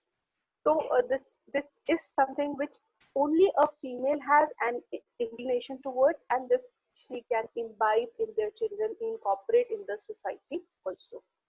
they can bring the behavioral changes in the family and society. So this is a very important thing which she can do, since she can change the minds and the thought process of the family members, and she can instill again the value and the importance of saving water and using the resources judiciously. So one of the very important example which I would like to quote here is from India. And India government has started one very important campaign, I would say, which is Swachh Bharat Abhiyan. Under this Swachh Bharat Abhiyan, there are 60 million toilets which has been constructed.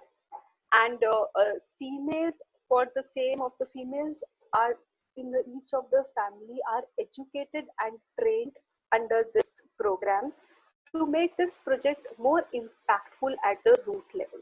So the choice for implementing this campaign in India and the focus people which were chosen during this implementation, during this construction, was the females. They focus on the females. The females were trained to use the toilets, and the construction, when it was done, the cleanliness was given to each female in particular villages, where they need to keep a check on these toilets and cleanliness check and all. And because of the involvement of the females at the grassroots level, at the basic level, this program, this campaign was quite impactful. So they were the ones who were trained, and they were the ones who understand why it is required for themselves and why it is required for the family. So this project created a lot of impact and improvement in the sanitation of some parts of the rural areas of the India. So not only if we talk about the water conservation or water resource management or safe drinking provisions or adequate sanitation, the female is involved. Female is very much associated with some of the campaigns which are related to environmental protection and environmental conservation. So there were certain movements which we can see when we go through the pages of history, that one of the very important and remarkable campaign which happened was again in India. I will quote an example from India. So it was Chipko Andolan. So in this Chipko Andolan also, if we see the females or the women were the one who took a step ahead, and they led this movement, and they were the ones who conserved the forest in their local area. So Chipko in India means hugging, and Chipko Andolan means a hugging Andolan. So this took place in 1970 in India. So when there was an industry which came to cut down the trees in their village, in their district, so the local tribal women of that area came forward to conserve the forest, and each female started hugging the trees which were around. So when they started hugging the trees, they were not fine. The people who came to fell them, destroy or destruct the forest, they were not able to do so because the females were standing there. So this helped them to conserve the forest, and obviously the industry person who came to fell these forests and deforest a given area, they were not kind of successful. So this movement came across, and this was a very, very, very important movement, very important campaign which came and showcases the intensity with which a female can work in a project and is attached to the natural resources and environment and nature. So similarly, there not only this movement which was there wherein the female took a lead, but there were certain other campaigns also which ran parallelly across the globe. And one of the very important movement here was the Green Belt movement, which happened in Kenya. So there also the lead was done. The leader of that movement, of that campaign, was a female, was a woman. So these were the two very prominent examples when you will see a kind of involvement of women in environmental conservation and environmental protection in any of the forums, or in whenever you Google it around. So when these two, three subsequent campaigns and movements came across, there were certain philosophers who came in and they started studying this as a subject of philosophy. So there was a very prominent French feminist who coined the term ecofeminism in 1974. So the basic reason where he coined this term was to convert these movements into a kind of topic of research and study. And later on, many philosophers worked upon them, and many theories came around this ecofeminism. And still, till date, this is a topic which is of good discussion, and people are involved in studying this topic and this related campaigns and all. So ecofeminism basically means the connection of a female with nature, and there are certain similarities which were kind of a concept which were drawn by various philosophers, and they say that because of the similarities which are there in a female and our nature, that there is a special connect which comes in place. So the similarities which they kind of establish in between a female and a woman is that there is a very important metaphor which comes into place whenever earth comes in. So we generally call in many of the culture mother nature, mother earth. So that means the earth is always related if to a female when it comes to kind of respecting it or giving her regard. So the similarities which came in place were that uh, primary similarity was the healer and the nurturing nature of a woman and a planet or mother earth. So they both are givers. They are the ones who know how to give, how to take care, how to give the healing impact, and they always nurture the kids, the people around. Second very important similarity which was seen was they are prone to exploitation in a male dominant society. So if you will see, a female is not very much kind of if in terms of human beings who can have a bad impact on environment or who has a tendency to damage the environment, but somewhere due to the basic nature of a male, they have a tendency that they can harm a environment for the sake of their benefit in any sense. So the second similarity which came across was again the prone to the abusement or prone to exploitation, which was read and kept forward by the some of the philosophers. The third very important similarity which is there is the climate change, which has an impact on Mother Earth and women. So if we see, obviously planet has seen many disastrous impact of climate change on it till date. And if we study, the researchers has said and given their theories which says that a female is much more impacted due to climate change than a male. So the health issues are much more in a female than a male due to climate change. The mortality rate of a female is more due to climate change than male. The health issues, the basic diseases, the basic requirement of the drinking water, sanitation, which somewhere because of their nature or because of the stepping her back in various decisions and all, they are not kind of very much motivated to use these important availabilities or the facilities which are there, and thus they are not able to tackle the climate change which is there around us. So this was the eco-feminism piece and the sanitation, but here I would again like to focus upon not the similarities but the connect and the special link and the inclination which a female has towards environment. So you will always see a special understanding or empathic and the compassion and the gentleness which a female has towards the nature. She will never try to harm any environmental related nature given thing or any of the water resource or any of the natural resource which has been provided, because the innate nature, natural compassion which she has towards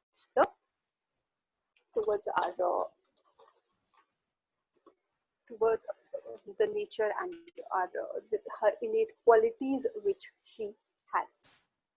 So moving on to the next slide. So this was brief, which I want to kind of relate the feminism and environmental protection. So in the last, I would like to conclude that, as Dr. Manjeet has also said, that the involvement should be there in all the projects which are there at every level of a female. The decision, the capabilities of the females should be used.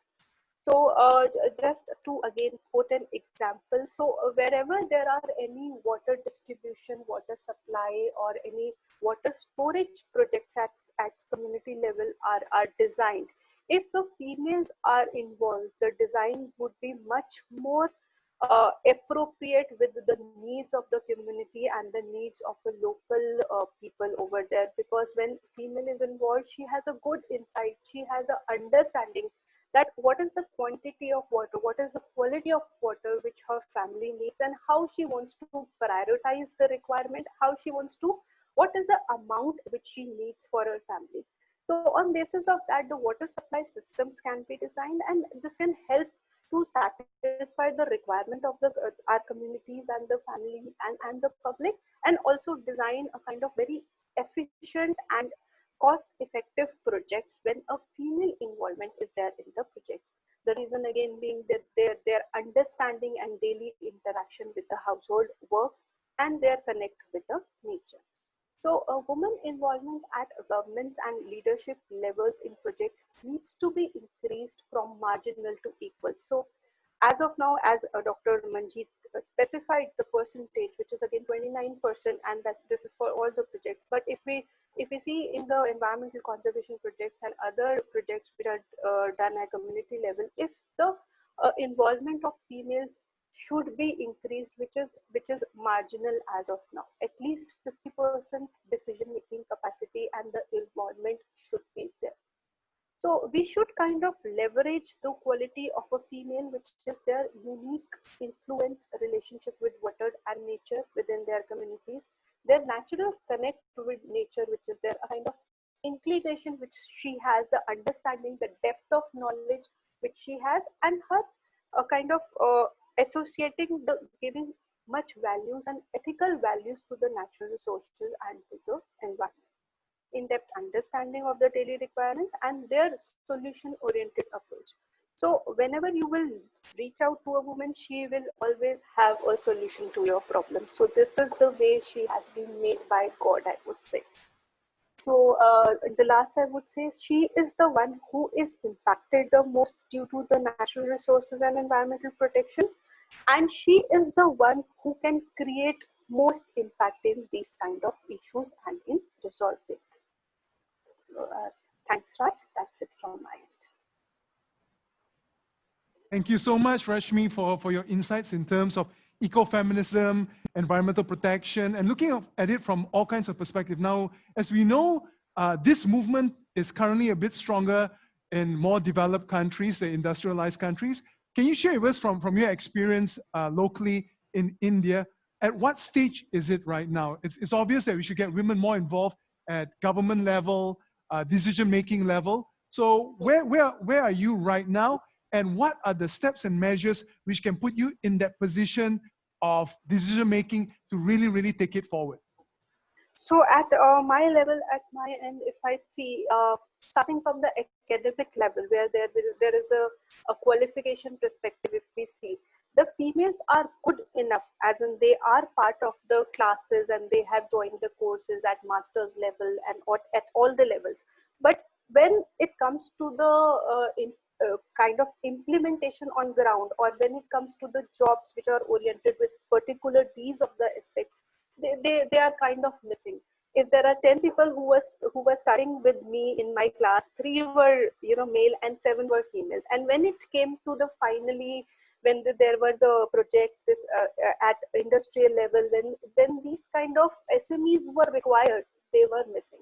So my only here it's a request from everyone whosoever at least studies this part of as an academy should be there to be at a industrial level also. She should not get back and kind of get married and leave everything and go apart.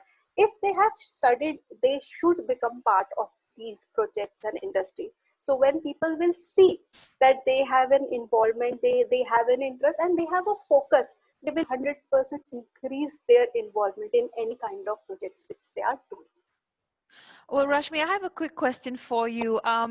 This is an area of research perhaps that is not quite conventional in the sense for someone your age. What would you say to your peers to also get their buy-in and encourage them to pursue this area of research and to run for this, to make sure that this is an agenda that is also on the forefront for women, girls, whether in Asian countries or even just across the globe?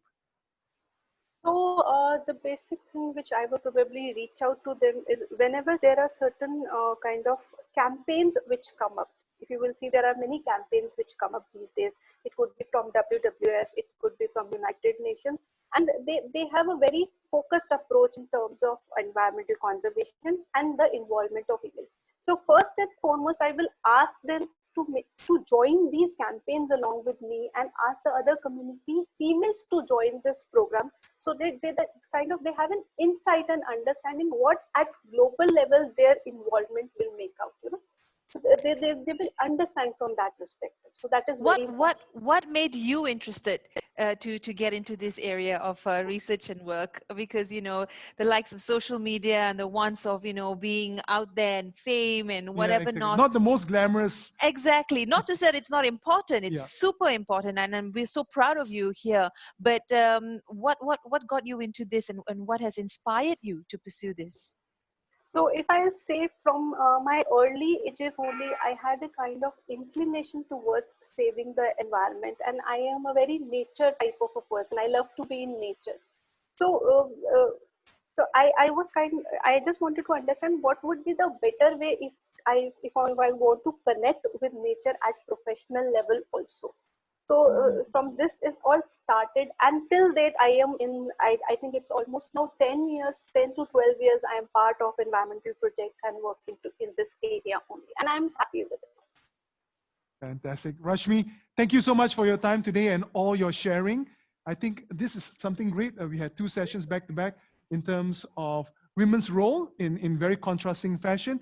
And we had Rashmi Singh just now, who is an environment and sustainability professional.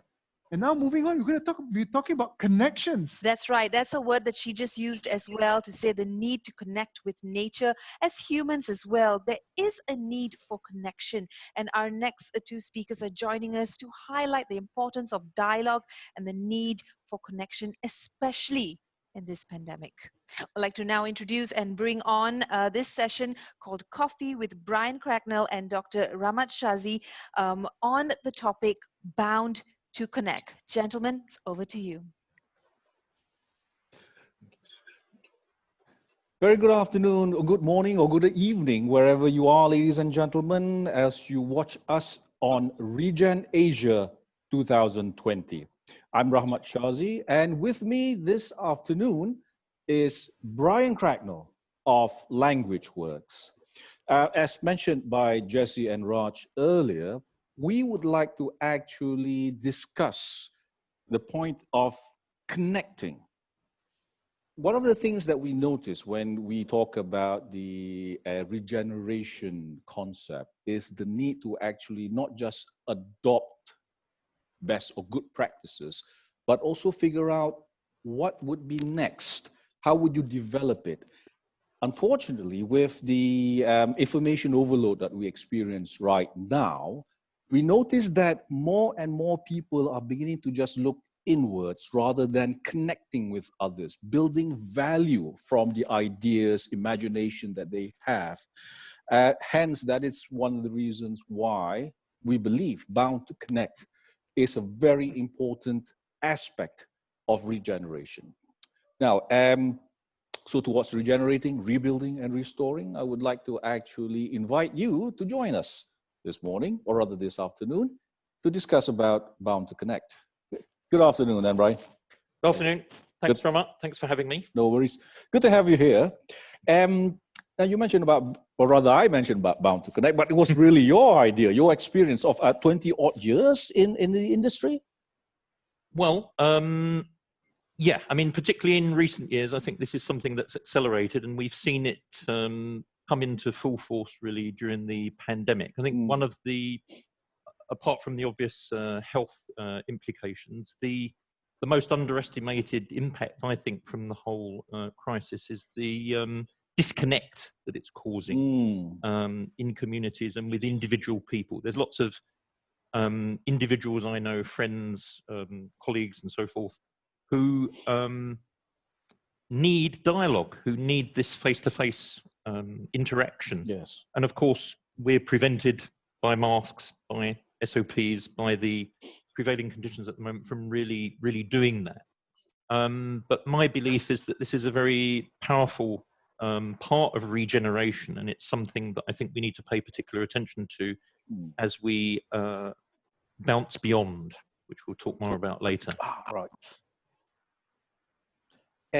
Correct me if I'm wrong. There we go. Okay, so just to, if I may, just the introduction here. So Bound to Connect, we chose this title because as humans, we are bound to connect. We're hardwired, if you like, to engage in dialogue. And dialogue is not just a conversation. Dialogue is actually a technology. It's a living technology. Living technology. This is the practice that I want to emphasize, that dialogue is dying because of the acceleration of electronic technology, because of a lot of other developments within industry and society. We're not taking the time, or we haven't got the time for those exchanges, those interactions with people. And I think this is something where we need to be looking at regeneration, regenerating that practice and rejuvenating that. Right. So basically, the points I'd like to make reach around these 5 areas. So the first one is reach the other shore. 3 key points are really picture a future, learn better, and then high touch, high tech.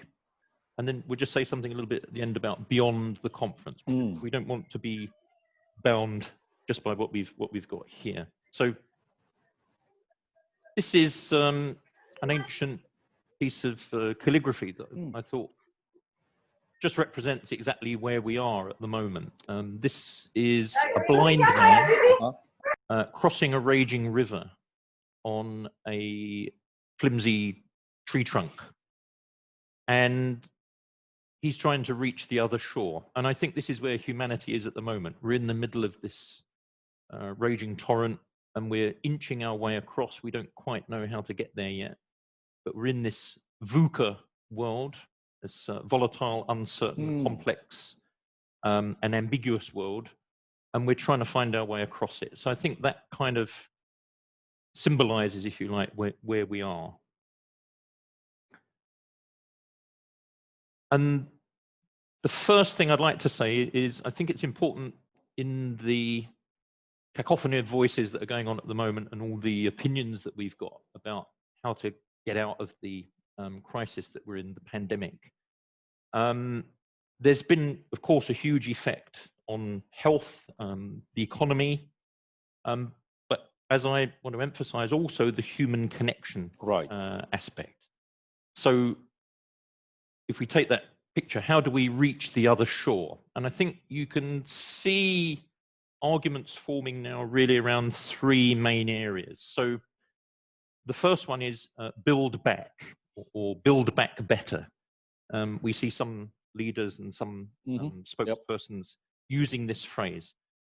My response to that is, why do we want to build back the systems and the structures that got us into this difficulty in the first place? Right. Secondly, another one we hear all the time is adapt to the new normal. In fact, I saw this written in Malay the other day, an article, and I saw norma baru. Right. So that's obviously a current phrase. But my question there is, I can understand the human need to want to go back to normal, whatever that might be. However, we're entering a phase now, I think, of human history where it's not going to be normal. And in fact, a lot of commentators are already talking about disruption being the base point. So it's not really appropriate, I think, to be talking about a normal. I much prefer the phrase which in the keynote Edward Muller used yesterday, which is to bounce beyond.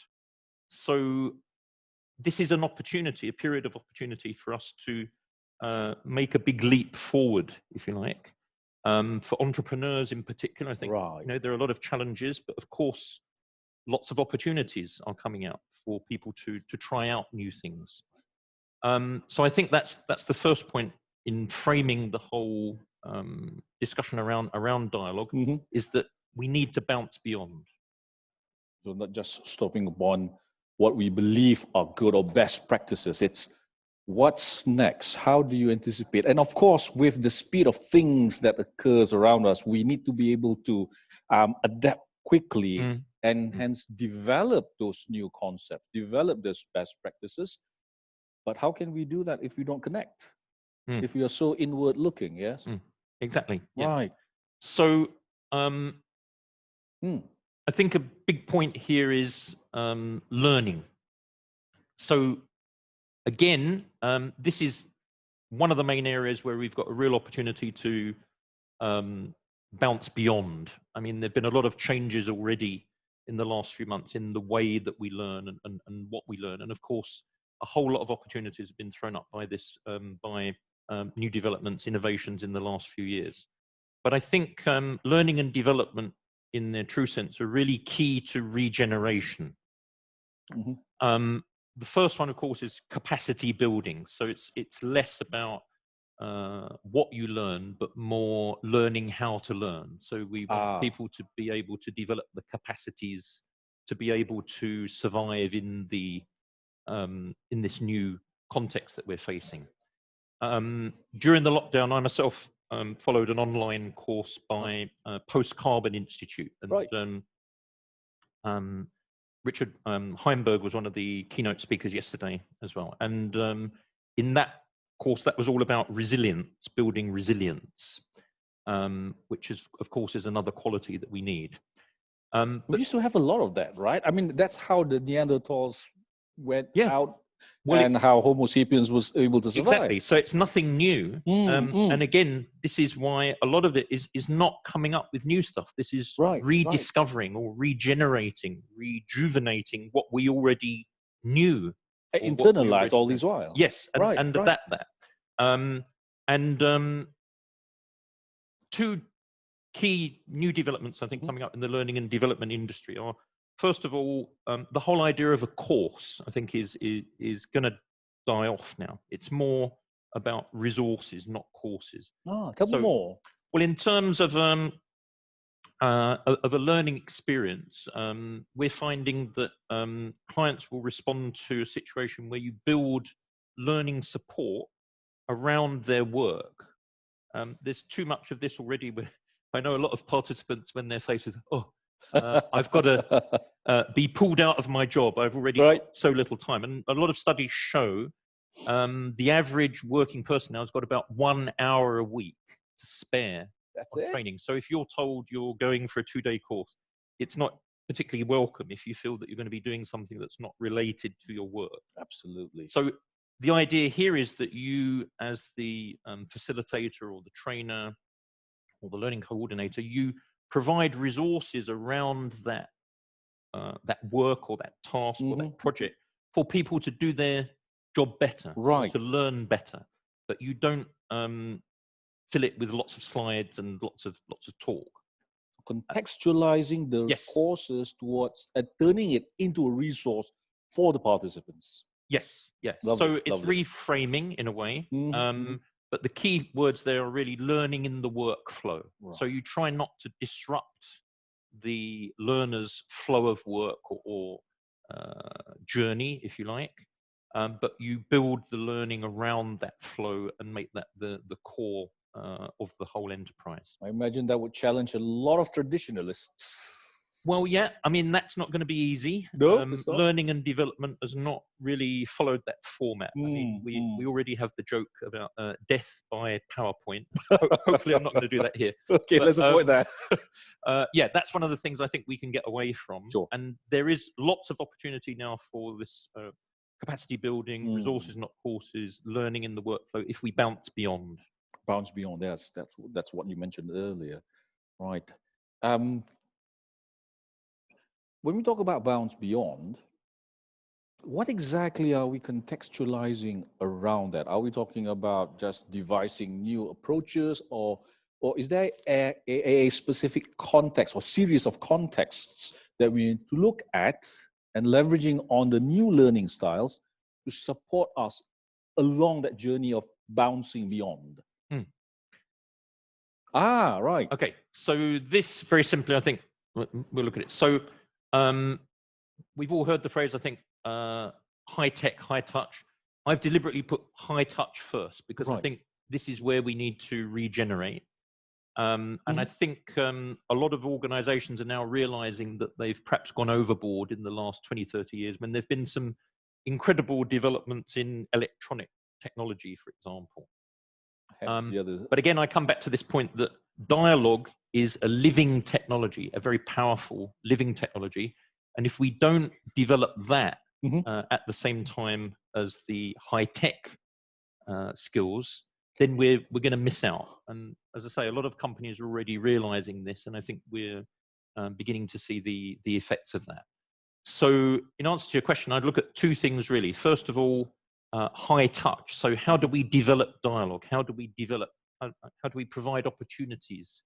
How do we give space to people to have those interactions, those dialogues? And that is creating knowledge. It's not just consuming it. I think this is the key thing.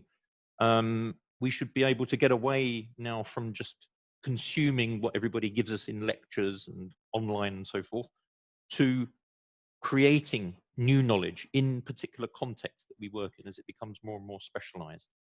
Sure, at the same time, we need that high tech, but I think this this graphic shows it very well, that we're perhaps developing into a lot of isolated individuals permanently with our nose in our phones or in our laptops.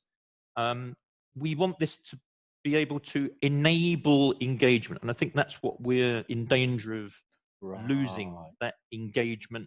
And the idea of technology as an enabler, not an end in itself. I've had a lot of that similar experience working with clients as well, where we notice a lot of them seem to think that the technology is not an enabler. Vendors are to be blamed, if I may be honest. Oh yeah, yeah, of course. Yeah. Where, I mean, we understand that they make a living, but trying or rather selling the technology as the end all be all is missing the point of how human beings add more value in order to bounce beyond. What do you think is, other than vendors just selling the technology, what do you think is the major issue in getting people to realize is the high touch, which is a living technology, that is actually the high value add services, high value add resource that they need to deliver, or rather they need to develop, hence be able to deliver? What's stopping us, or what's causing us to regress? I think two things really. I mean, one is novelty. There's, it's cool to have the latest gear and all the latest gizmos. Yes. So of course that's going to have an attraction. You've got the latest model iPhone or whatever. However, I mean, I'm old enough now to see this in time phases. So when I was first starting out in learning and development, I remember a salesman, as you say, coming in once and telling me that I had to throw away all the material that I was using at that point and buy his whole set of business communication materials, which were all on laser disc. And laser disc was the future. Where that's gone off now? Well, exactly. So I think this is the other thing, that we have to put it in context, that it may be novel now, but particularly at the rate of change, the speed at which things change now, what is cool tech now is likely to be yesterday's news within a very short, an ever shorter period of time. So as with the laser disc, however many years ago that was, 20 years ago, who knows anything about that now, and where is it? It's not even on the horizon. The technologies, the means that we use to learn and to interact will be changing at a much more rapid rate. Sure. That's why the bounce beyond is really the mechanism, because there isn't going to be no normal. And I think the other point is really because it's easy. I mean, the phrase that I hear a lot when you ask someone about, where can I get more? Oh, it's all on the net. Right. I mean, number one, as learning facilitators, yes, that's a very important resource for us, but we shouldn't just be standing back and saying to people, oh, it's all on the net, off you go.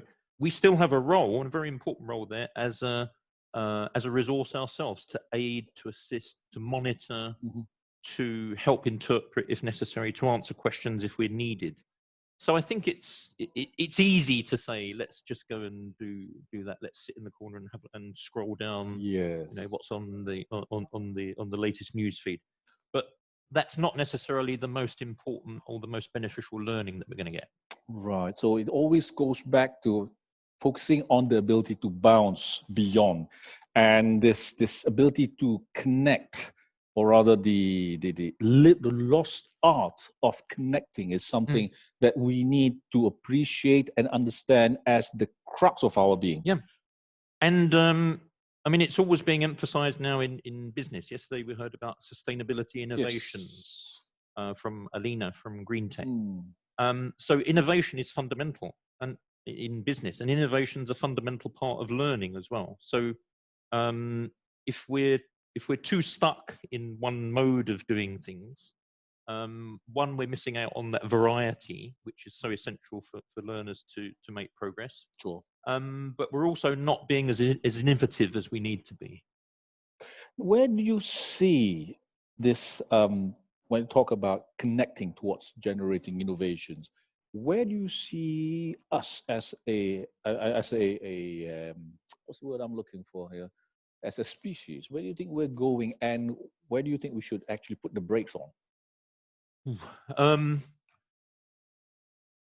I wonder whether it is possible to put the brakes on. Because in some ways, I mean, I saw a very good graphic some years back saying that most of the developments in society in the last 30, 40 years and the speed at which they're happening are determined by computer chips. So as computer chips get more and more powerful, we're speeding up. Right. And jobs are changing. And we're now in a phase where humans are being replaced by robots, by artificial intelligence and so on. So yeah, I think there's room to say, hang on, at certain points, let's stop the fast forward, or let's pause.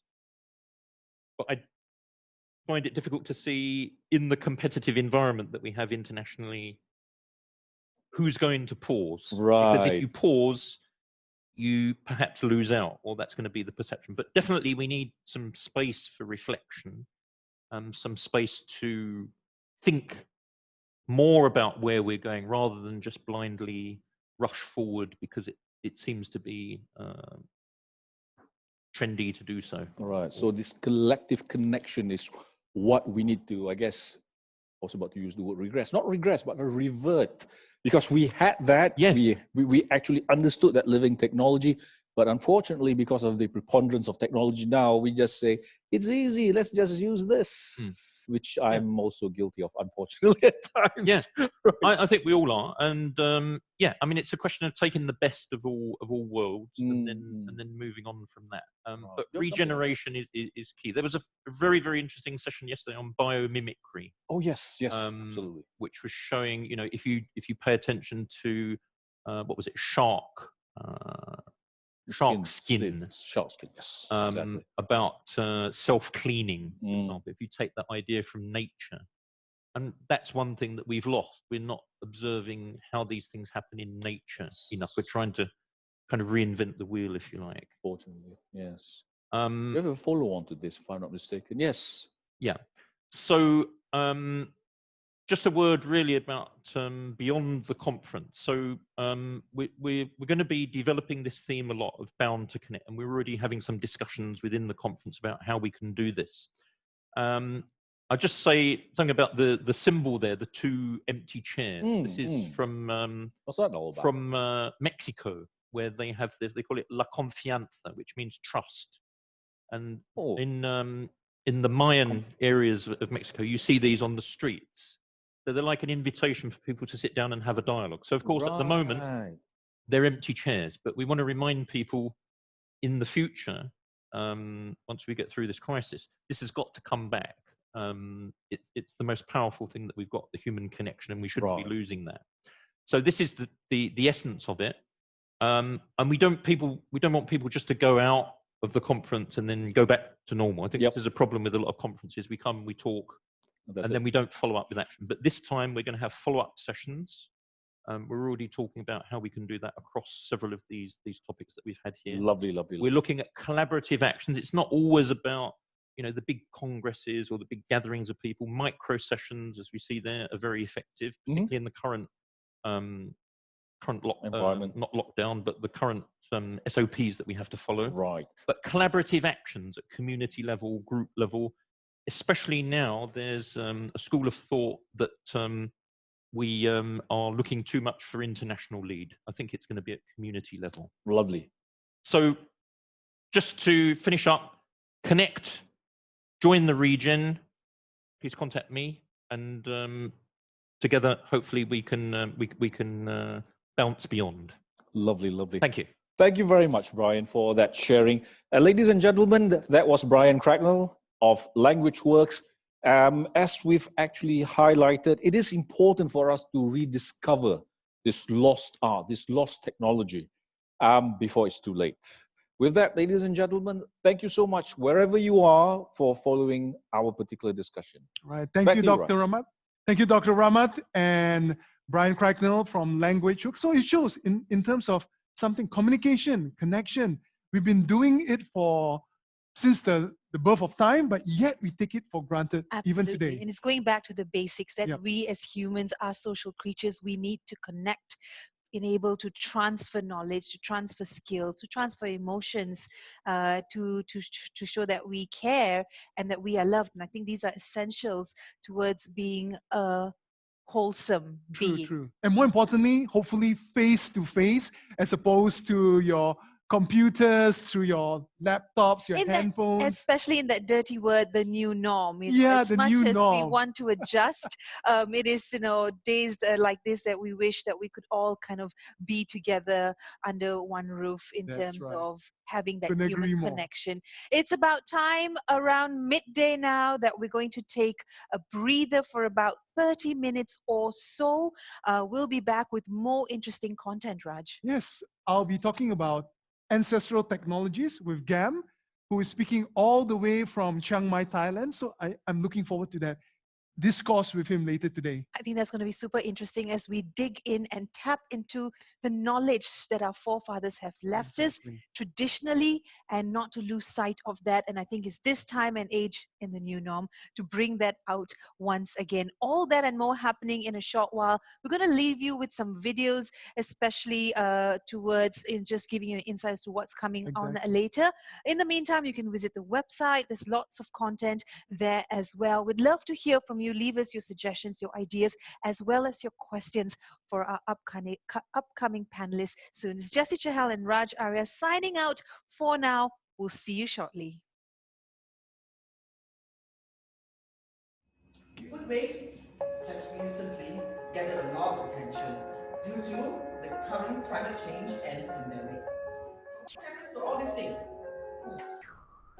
What has become a passion to us many years ago, as we developed the technology to recycle food waste, has now become an enterprise for both of us, myself, Chelsea, and also me. We being Malaysian and as an entrepreneur here, we really want to use our technology, local technology, to resolve food waste issue here. We are not just on-site composting, but we also like provide the mobile composting on-site for events, for actually for Pasar Malam, and also for awareness on composting. As a Malaysian entrepreneur, number one, you must have confidence, you must believe in yourself, and you must dream big.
Is really important is that indigenous peoples have our own worldview, and this worldview needs to be recognized and acknowledged by other people across the world.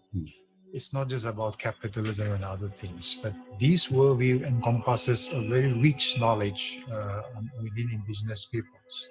And for me, as everybody says, knowledge is power. Indigenous knowledge is also power for us, and that needs to be recognized and accepted. And action. Hi, my name is Sydney. And my name is Indy. And we are the Sea Monkeys.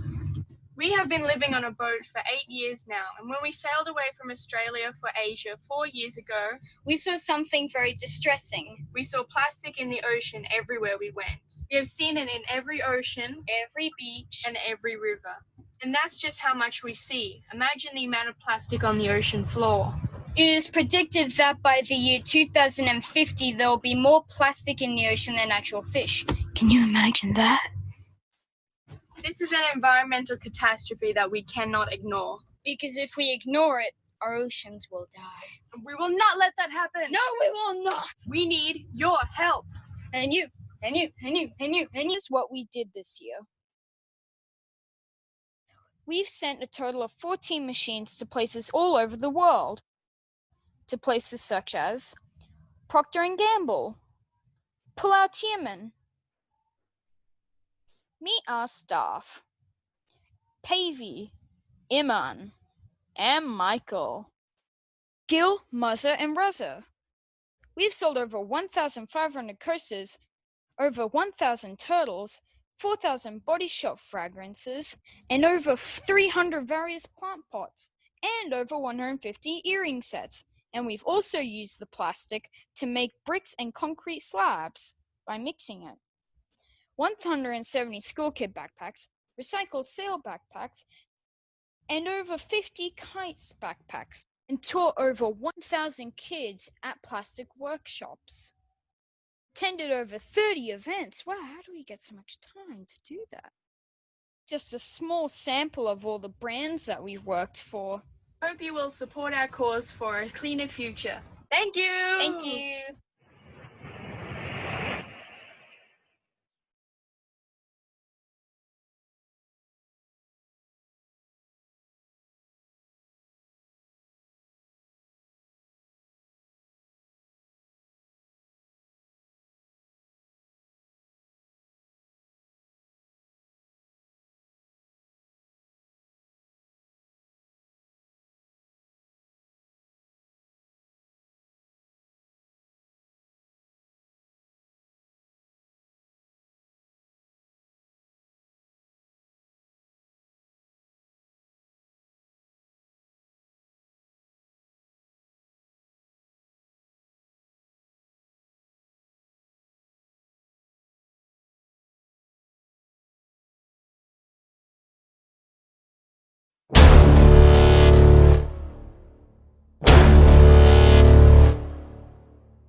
Hi, you're back with me here, Raj Arya from the Entrepreneurship and Sustainability Conference and Regen Asia 2020. We're now moving into our afternoon session where we are almost at the very end, but right now we have a very exciting session with a special guest of mine all the way up north of Malaysia. That's right, all the way from Chiang Mai, Thailand, where we're going to talk about something very, very interesting. And the topic is ancestral technologies. Now, when we think about technologies, we think about futuristic, we'll be thinking about science fiction, something from beyond. But here we are talking about from an ancestry point of view, which is from our forefathers, from civilizations, from perhaps 1,000 years ago. Now, with me here today is Mr. Gam Shimray, the Secretary General of Asia Indigenous Peoples PAC. Gam, are you out there? All right. Okay. Yep.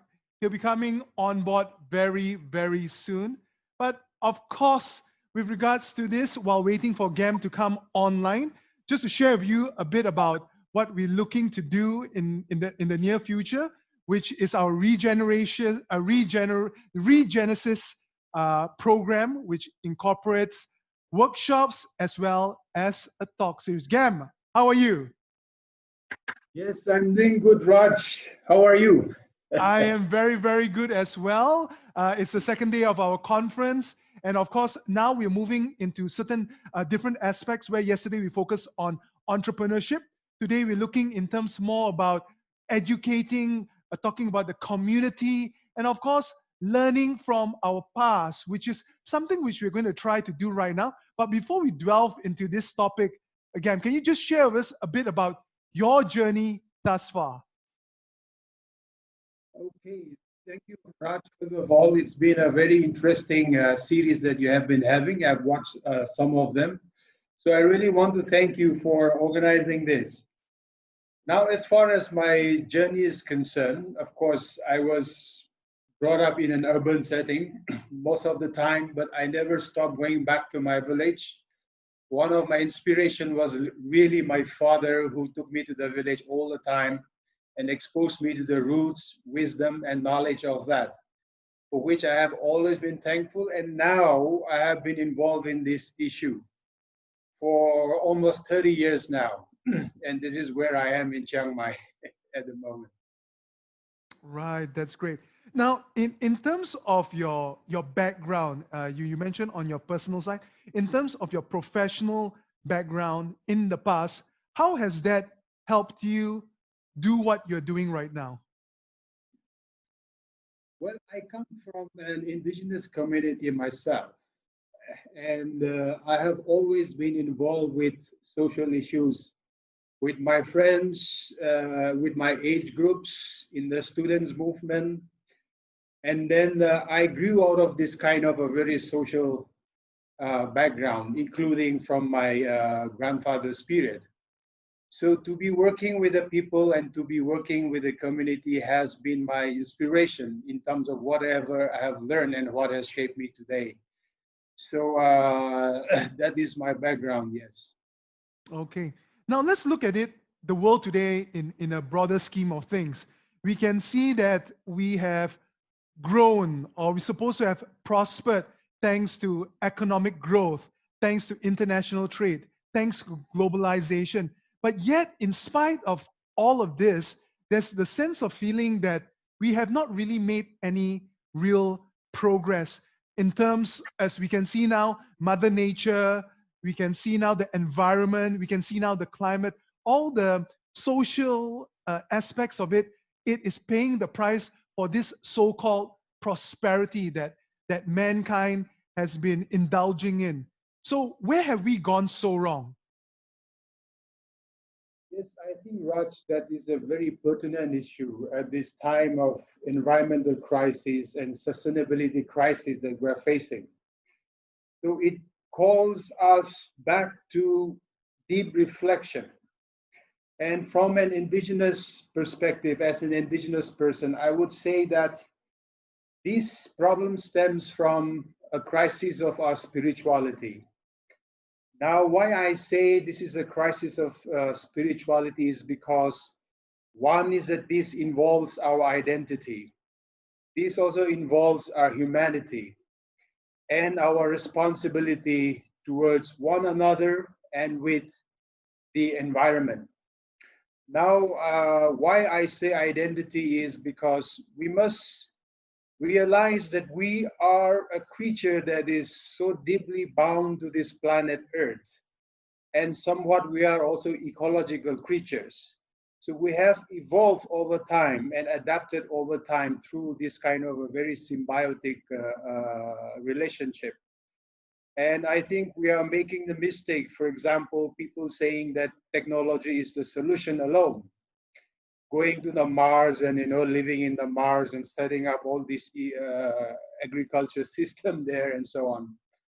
But as we know that, for example, people who go and stay in the space station for some time over a period of 6 months, sometimes their head shrinks. They also lose their bone density and materials. And when they come back, of course, the head they regain back. But I'm told that some of the bone losses that they, for example, experience when they're in the space station are not fully regained back, for example. So this deep shows that we are a creature that is deeply evolved and adapted to this planet Earth. So we are bound to this planet Earth. So some say that if we go to Mars, we will become jellyfish and we may never be able to return, you see. So that is the thing, as a kind of a creature that we are deeply symbiotic and bound to this earth is something that we are beginning to forget. And I think this is somewhat related to our identity as human beings. No? Right. Now, yep, go on. So, for example, if I'm to talk about humanity, let me tell you from some of our ancestral wisdom. I know people in Japan call it Yureshi Pama Shore, which means that all beings are interrelated, human beings, environment, ecology, everything. Now, this is not rhetoric. There is a very deep worldview and understanding to this that guides the people and the community to live in harmony with nature. And as you know, in Africa, they call it Ubuntu, which means I am because you are, meaning that I will not put myself before the common good or the common issues that people are facing. I will not put myself before the land, but it is bound by this collective good. And I shape this collective good. And this collective also gives me the identity. That is the relationship like Ubuntu that is quite worldwide popular. And in your country, Malaysia, the Semai people say Tentak, which is that our responsibility towards the well-being of every other. So I think these are the foundational issues that is sort of collapsing at this time. And that is why we are also experiencing a lot of this kind of a very destructive relationship that we are sort of engaging with the environment and with the resources. And I feel that this destructiveness is resulting from this kind of foundational issues which is eroding and collapsing. And that is what ancestral wisdom tells us today. Right. You're really spot on in respect to that. We should look at things in a holistic manner, in a collective sense, that we are all in it together. But unfortunately, in this day and age, recent generations, it's all about self-interest, putting oneself first, and it's a zero-sum game. Rather than a win-win situation for all, it's a zero-sum game where for me to win, someone has to lose. But that's not necessarily has to be the case, right, Gam? Yes, that is not necessarily the case.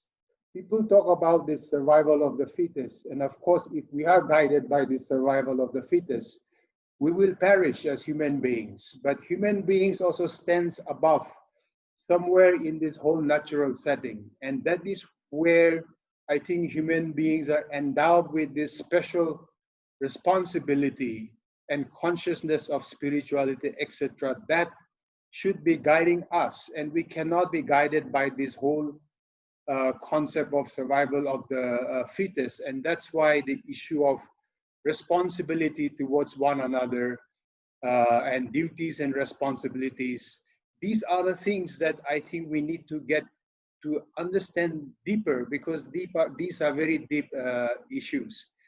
And this will only come, we can overcome our selfishness only if we understand how we are related to one another and how it's going to affect ultimately each and every one of us if that relationship, that attachment is broken.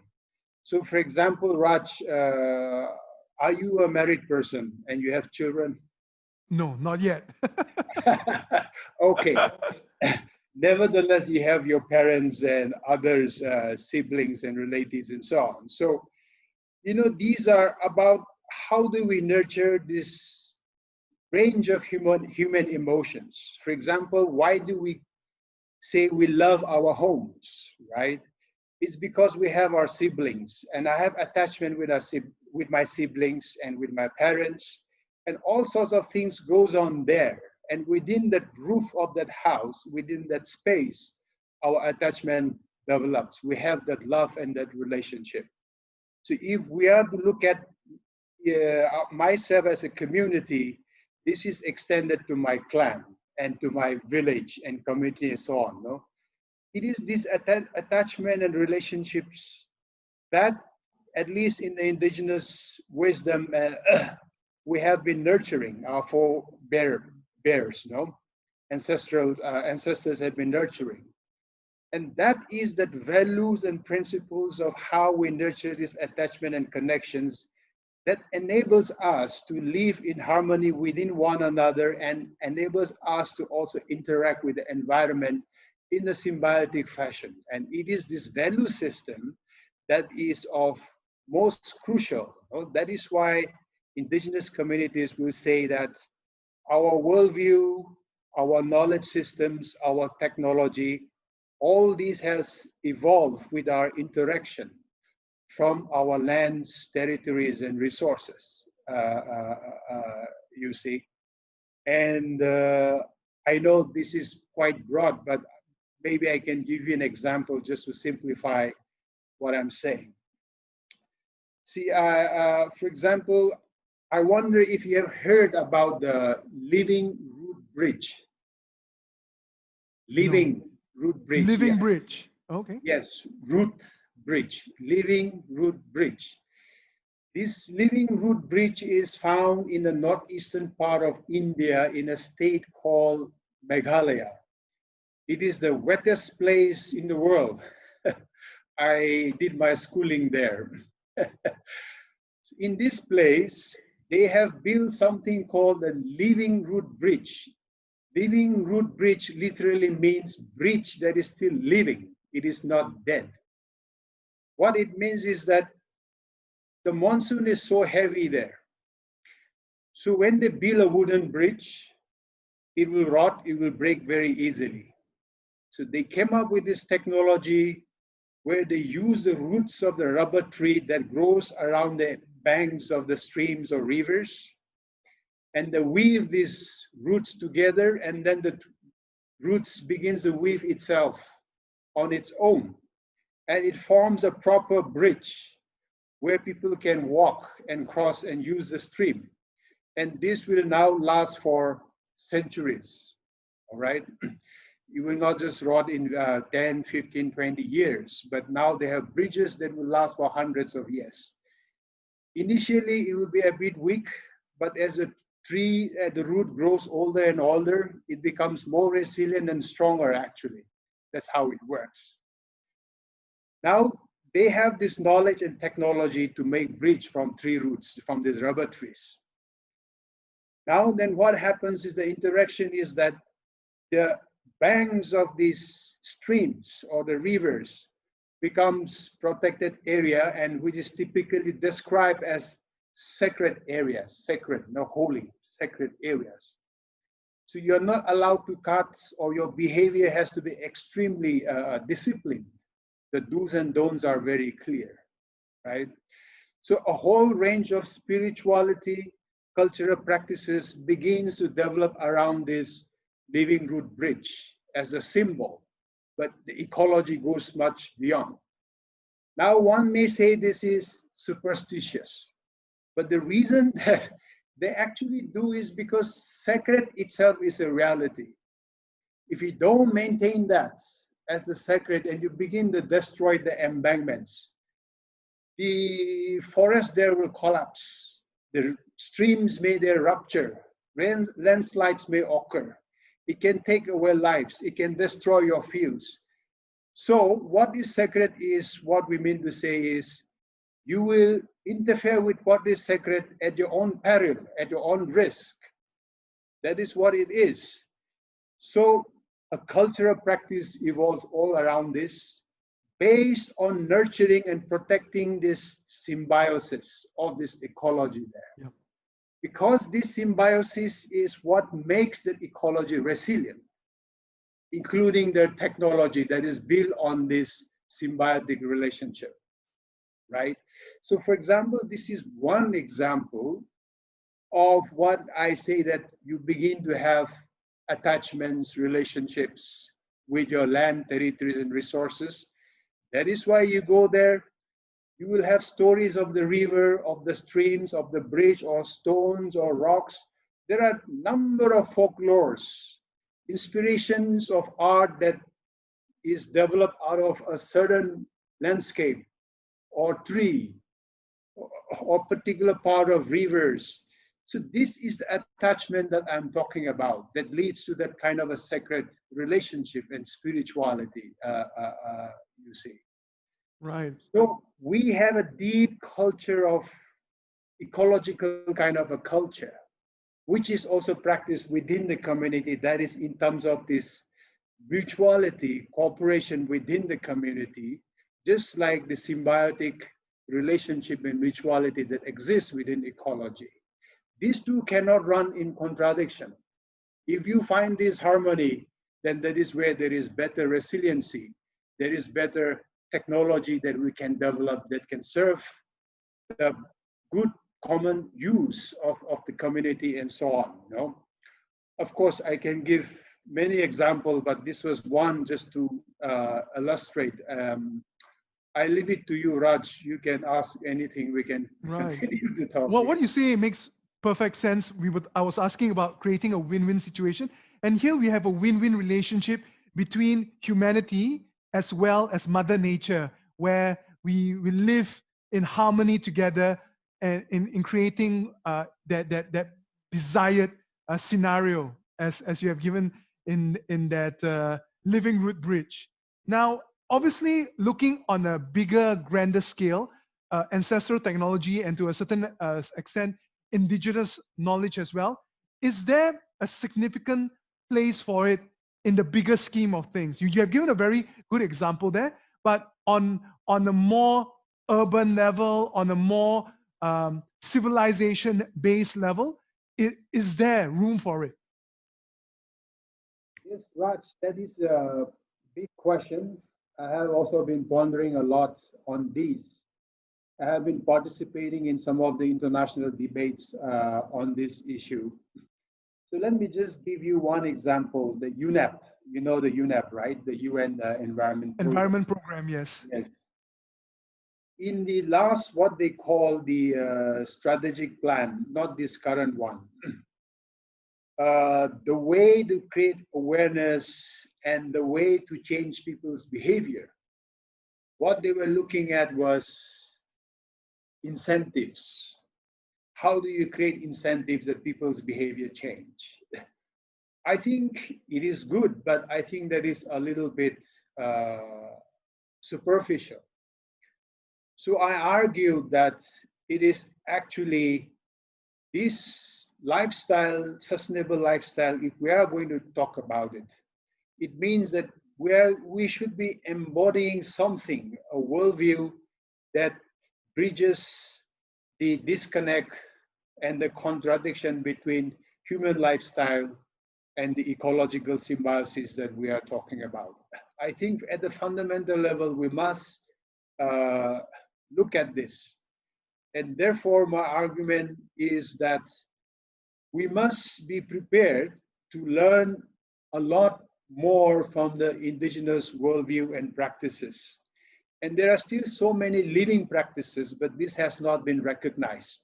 It has been underplayed, and the emphasis has gone to technological solutions and scientific research and so on. I think all these are part of solutions. But if you leave one part out of it, I think we will not be having an answer to this large scale that you are referring to. For me, at the large scale, indigenous knowledge, ancestral technology should be included in the broader scheme of things, and it is recognized and accounted for. So I think I'm referring partly to this kind of a bit of a philosophical level. No? So indigenous peoples, we have these cultural practices. These cultural practices should be also converted into places of learning for the world. No? By recognizing indigenous peoples. So that education system and learning houses and places are not just classroom-based and just innovation-based in the lab, etc., but also coming and experiencing in the open and outside world. For example, how are we going? I read the other day that, for example, Amazon is the rainforest is the best technology to climate change solutions. No? But what does this mean? I don't think anybody can understand it properly unless you come and experience it yourself, unless we come and learn how this technology is developed. No? So the technology, the holistic part of it, just like I was giving you the example of this living root bridge, right? You have the technology, you have the respect and protection of the ecology and the respect and the cultural practices around it that enables you to have a lifestyle that is sustainable. So to embrace and embody a lifestyle that is going to be sustainable, I'm afraid that we have to look at cultural aspect a lot so that it is part of our life. It is not going to be just entrepreneurship and innovation, but how this entrepreneurship and innovation is also going to be embedded in developing a culture that is sustainable, a culture that is deeply ecological. So education system, learning places will have to really give a lot of emphasis on this aspect. And I do feel that indigenous peoples and ancestral wisdom and technology can contribute a lot in this whole process. So it has to be many streams joining together to produce a win-win situation, to use your word. I agree with what you are saying in a perfect sense, yeah. Right. Now, looking in the bigger scheme of things, be it whether it's scientific and technological advancements, or be it ancestral technologies and indigenous wisdom, is it too late for the planet? In the sense that we have an ever-growing population, which is increasing very, very rapidly. We are depleting the planet's resources, creating greater scarcity in certain aspects, which you can see even today. We have seen the ecological, environmental changes in terms of greater natural disasters, climate change and whatnot. Have we already passed the tipping point of no return? What are your thoughts on that? Yeah. Yes, I think the picture is very grim, and we should all be scared by it. If we are not scared by it, I don't think we are actually expressing our sense of responsibility. So the first thing is, I think we should be terrified. We should be scared. If we don't do something, it's going to be too late. But nevertheless, I would still like to bet on the wisdom of this human society and our ability to adapt and change and so on.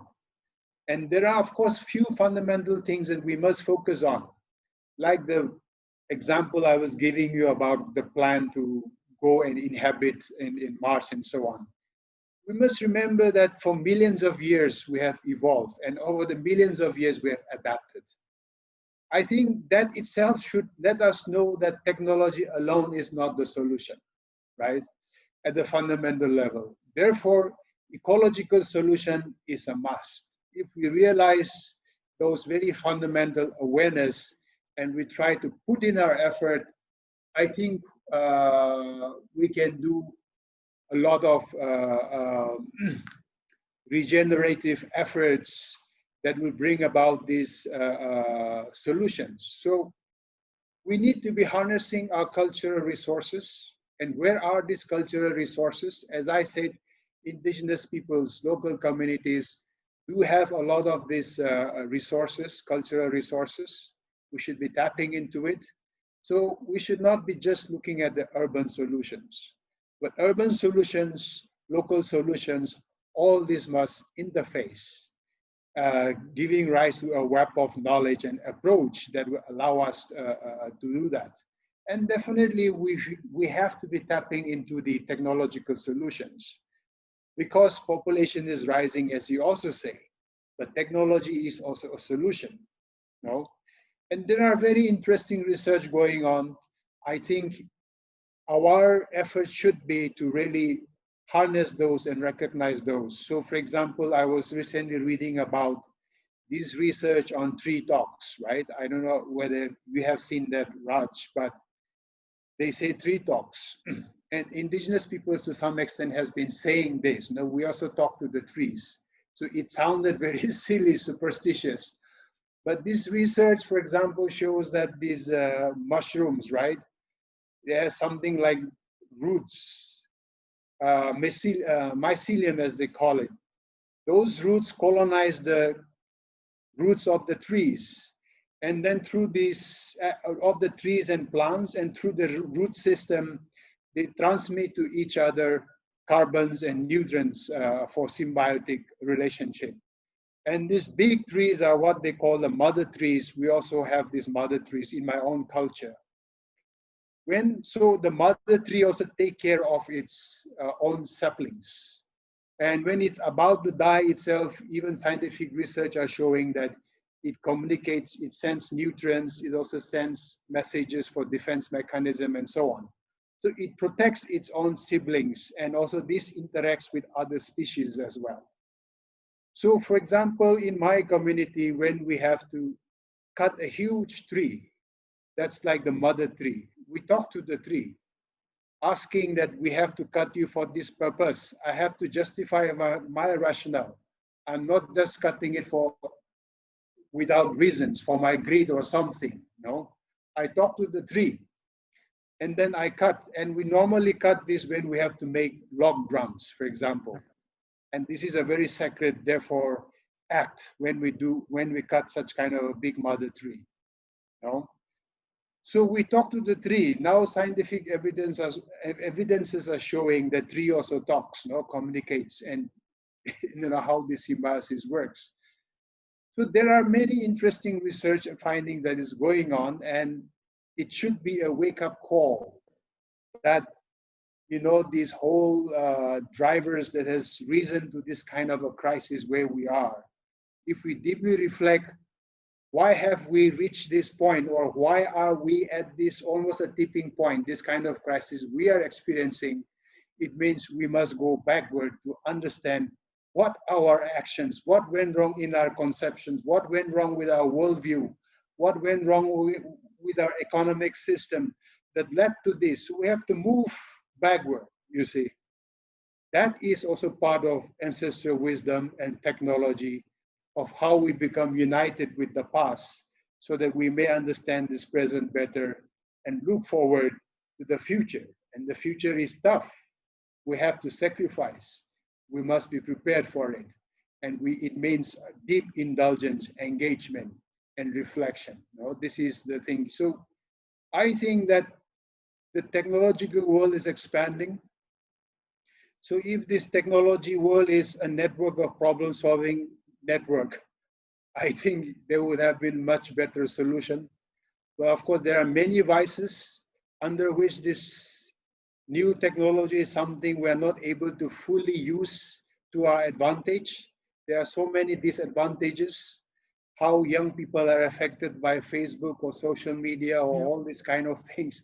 There are such challenges, but I think that technology also can be a solution if this network is a network that is looking at providing solutions. I think we already have to some extent the kind of infrastructure, but how do we appropriately use this infrastructure by converting it into positive use as a problem-solving tool for humanity? I think we can be there. So you're saying, like, for example, merging the two together to work in the sense we have technological advancement and, of course, indigenous wisdom and as well as insights, bringing them together and creating a new solution. Would that be something that would be ideal or something that's being considered right now? Yes, I think that is ideal. I'm also engaged in other processes, what is called the Intergovernmental Platform on Ecosystem and Biodiversity. This is an intergovernmental platform where some of the governments are facilitating dialogue between these different knowledge systems, right? And to find how, like, for example, where indigenous knowledge is considered as primitive and not applicable is being more and more recognized, and how this mainstream society, science approach can work together. And there are experiments going on, and that sort of provides this kind of bridges, you know? So, and of course, researchers, as I say, scientific evidences, which the modern society is more used to, are also helping to uncover what has been termed as superstitious or mythical or something like that, no? Into proving that these are actually knowledge that works. So for example, about these talking trees I was telling you, this is a scientific research. No, I forgot the name. She's from Canada, I think. When she did this research, and she has come up with a lot of evidence that tree really talks, for example.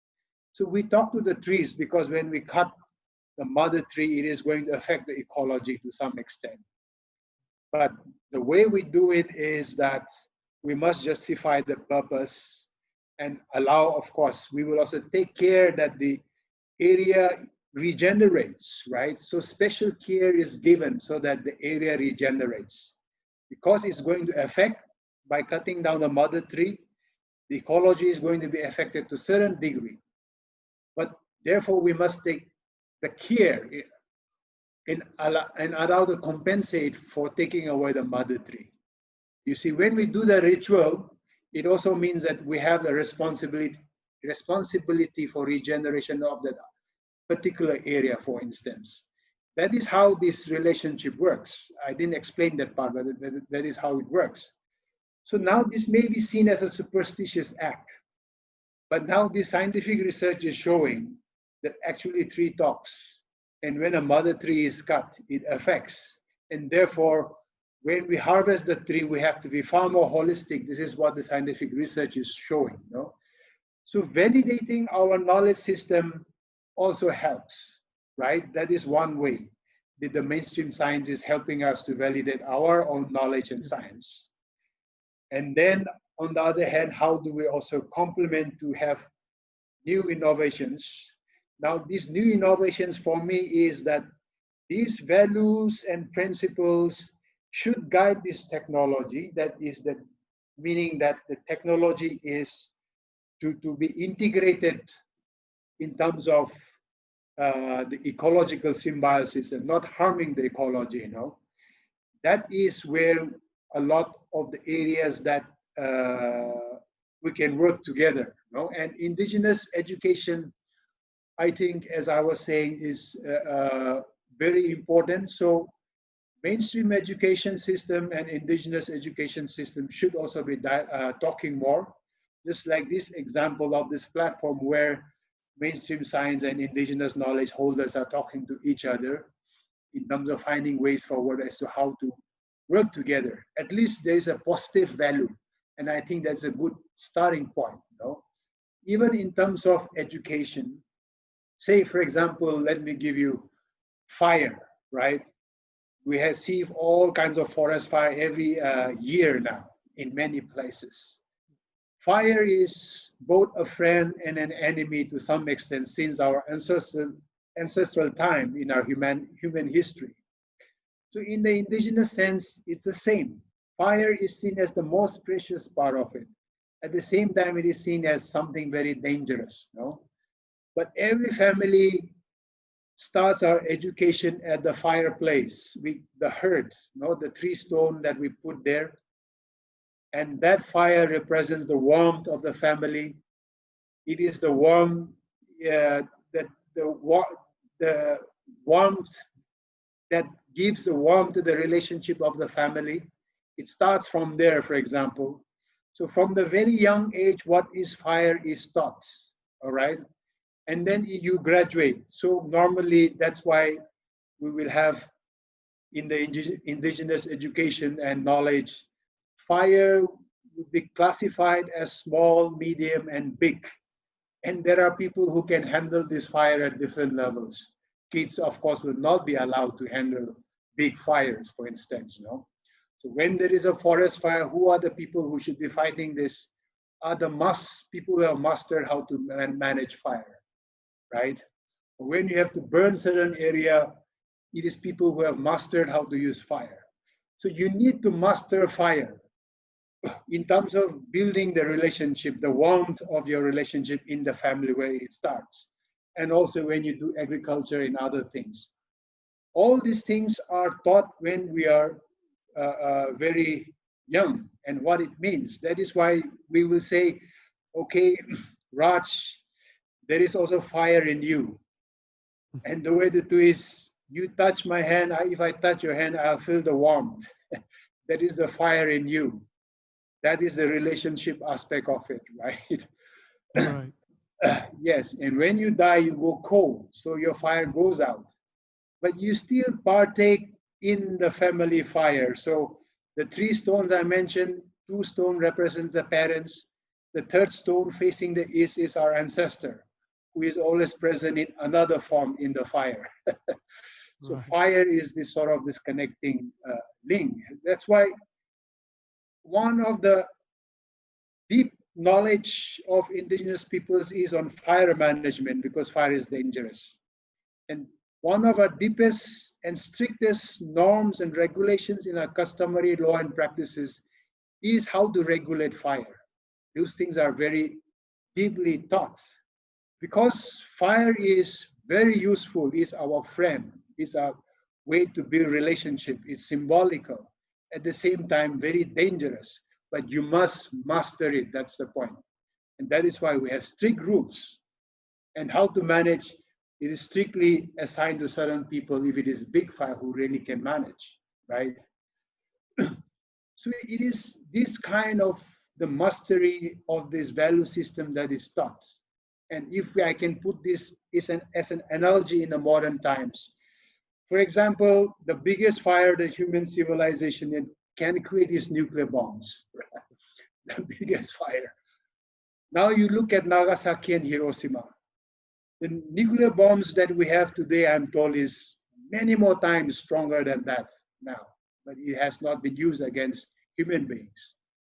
So that bomb was created, and how much destruction it costs.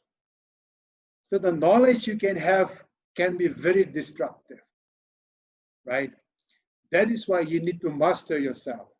Mastery means also these value systems, this foundation of your education, right? So it depends on how you will use this fire. I can set somebody's house on fire very easily because I know how to make fire. Yes. How do you master fire? And this mastery is really about these value systems, that connectedness, that human aspect of it, so that you don't blow up, so that the history of Nagasaki, Hiroshima is not repeated, for example. Climate change is setting up the world on fire today. This is the issue. Fire is dangerous. So it is that mastery. What kind of mastery are we going to have? This kind of education, there is a need for a lot of such dialogue that we can connect ourselves better. I know in the morning session, somebody talked about dialogue, for example, right? So these are the things between these knowledge systems that we need to be engaging on so that there is a convergence. There are many rivers flowing, but we should have a convergence and to try to find an answer to this kind of a win-win. And that is where I feel that indigenous knowledge, technology, wisdom comes into play because we are still very much united with our past. One of the problems this civilization faces is the disunity with the past. You are disengaging. We think we know everything. Ancient is outdated. Ancient is not relevant. You will only want to talk about artificial intelligence. And we think we'll become human robots as though we can survive without values, emotions, feelings, etc. No? Right. So that is the challenge we have to deal with, yes. And what you have just mentioned ties in very nicely with one of the questions that we have from our audience. He asks, how do we apply tradition in order to move forward, advancing new materials and, of course, new modes of thinking? How do we share that this is this angle, as you have mentioned, now everyone's thinking that it could be obsolete, it could be outdated, it's no longer relevant. So how do we apply to show that, yes, it's still very much relevant in this modern age? I think, Raj, one is to overcome the prejudice. That is a barrier when it comes to anything to do with past. That's why indigenous peoples always look primitive and ancient. But as I say, most modern society are having difficulty with connecting with the past. So treating indigenous peoples as primitive and ancient is also related to this own self-prejudice about my own past or your own past, right? It seems outdated. So how to overcome this? I think that is very important. And therefore, why past is still relevant should be something that we must emphasize. So let me give you an example. We only think about the future as though we know the future and we can, like the future is in the tip of our hands, right? Just talking about artificial intelligence. But the question is, for example, why you, me, Raj, why do we go to the university? It is all to learn about the past. This itself is also about learning about the past. So it is so that we are in harmony and we are in unity with the past, right? That's why I always talk about this unity of the past, present, and future. If you don't see the unity about this past, present, and future, you will find it very difficult to see the relevance of traditional knowledge, indigenous knowledge, or of the past, all right? So that's why, again, indigenous wisdom will say, the consciousness of time as human beings, as me, as you, has to be holistic. And that is to say, I being now in the present, I have to be united with the past. I have to be in unity with the present. I have to be in unity with the future, right? This is the holistic nature of the unity, the awareness of time. So that is something that I think we have to strive for, because what will artificial intelligence bring? We don't know. What will be the impact on human society? I believe there will be some good side of it. Just like whatever for something, a purpose that it is created for, it always goes beyond the phenomenon of what we can understand. Internet says it will democratize, but we're also seeing the internet also is being used for trolling people, victimizing people, hunting down people, an authoritarian regime, it becomes even more easier, for example. Everything will always go beyond the phenomenon that we can predict and understand, right? The only way for us to be guided is the value system that we have to embrace. And if we overcome this prejudice about anything to do with past, I think that would be one way to begin to appreciate and value indigenous knowledge or traditional knowledge or wisdom and of everybody's own past. The fact is that everybody had some kind of a history to the ancestry and so on. You know? This is the thing. So Raj, it is really to be understanding this, how to be have a holistic awareness of time will help us overcome this prejudice to do with anything with past at the first step. And that is something, that awareness that we must create of ourselves. Then I think the walls will begin to break down and help us move forward in really finding a way in small steps, you know? And those steps are already happening. Right. This conference itself is one of it to help us take forward. Right. Now we know awareness is very important through platforms such as this as well, but we can see right now, especially among the younger generation, which are more technologically inclined, as you can see with their gadgets, phones, internet, social media, and whatnot. How do we get their buy-in realistically, given the skewness in terms of the environment they are brought up in and exposed to in this day and age? How do we reach out to them to appreciate our past? Yes, Raj, one is that I'm not a communication expert, so I cannot give a very succinct and good answer to this. So that's why I talk more in terms of values and wisdom. But you are right. More and more, this kind of impact of social media and all this kind of thing is showing on the younger generation. You know, and you can see that impacting in the university and so on in terms of behavior and the number of suicide rates that is increasing with the youth in many parts of the world, right? Coming direct as a direct fallout of the impact from technology, particularly social media and so on. And now the younger generation think that they have all the answer through Google search. But the question is, do they really understand the answer they get from there? Is it really that you Google know, or you really understand it? Yeah. So the challenge is, how do we go deep? And we are not deep enough now. Superficiality is what this is promoting, and that is the challenge. And therefore, I think in parenting and in education, this is what has become more challenging. Like, I used to ask my parents for every answer. What is the, I used to say, okay, what is the national animal of this country or that country? I used to ask from my parents. I don't need to ask. My kids don't need to ask from me. They just Google. They can get many more answers than the parents can give, you see.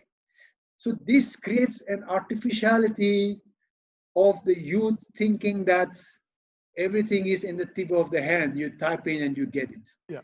Right? But what is missing again, Raj? That's why parenting has become more challenging. Education system has become more challenging. Meaning that how do you impart this wisdom and values that will still make our children and the younger generation find purpose and meaning in their life? You see, that's why I always say life is not about the pursuit of happiness. It drives people to superficiality, the younger generation. You want to look cool, you want to look sexy, whatever. Exactly. Exactly. And because a lot of them messages has been conveyed to them that life is a pursuit of happiness and so on, and they get into the superficiality. But life is really about pursuit of meaning and finding your purpose. And that you can find only by becoming responsible. If you don't become responsible, you cannot find that purpose and meaning in your life. That itself makes you resilient within the community and with ecology itself. You see. So how do we teach these things in parenting, education system? This is the challenge. I can tell you only from this angle. I'm not a technological and communication expert. How to get this out, I don't have the expertise. But that is the superficiality we have to challenge with the youngsters. And we must tell our youngsters, youth, that life is serious. Life is not easy. It is only when you begin to understand this and you find meaning and purpose in your life that you become resilient and you will find satisfaction in a more sustainable way. So your happiness itself is more resilient. You will not go down like this, that people are committing suicide. You seem to be enjoying, having a good time. Another day you enter into depression and you commit suicide. And that is what we're seeing, this graph of how social behavior and the suicide rate that we're seeing is precisely because of the superficiality that I'm just trying to explain a little bit. No? So getting out of this, and we have to warn our children, we have to warn the youth, and this is what I think educationers and media people like you, I think, should try to develop programs that will at least draw their attention. And I don't know, you will know much better how to make it more attractive and bring them into a panel of discussion, whatever.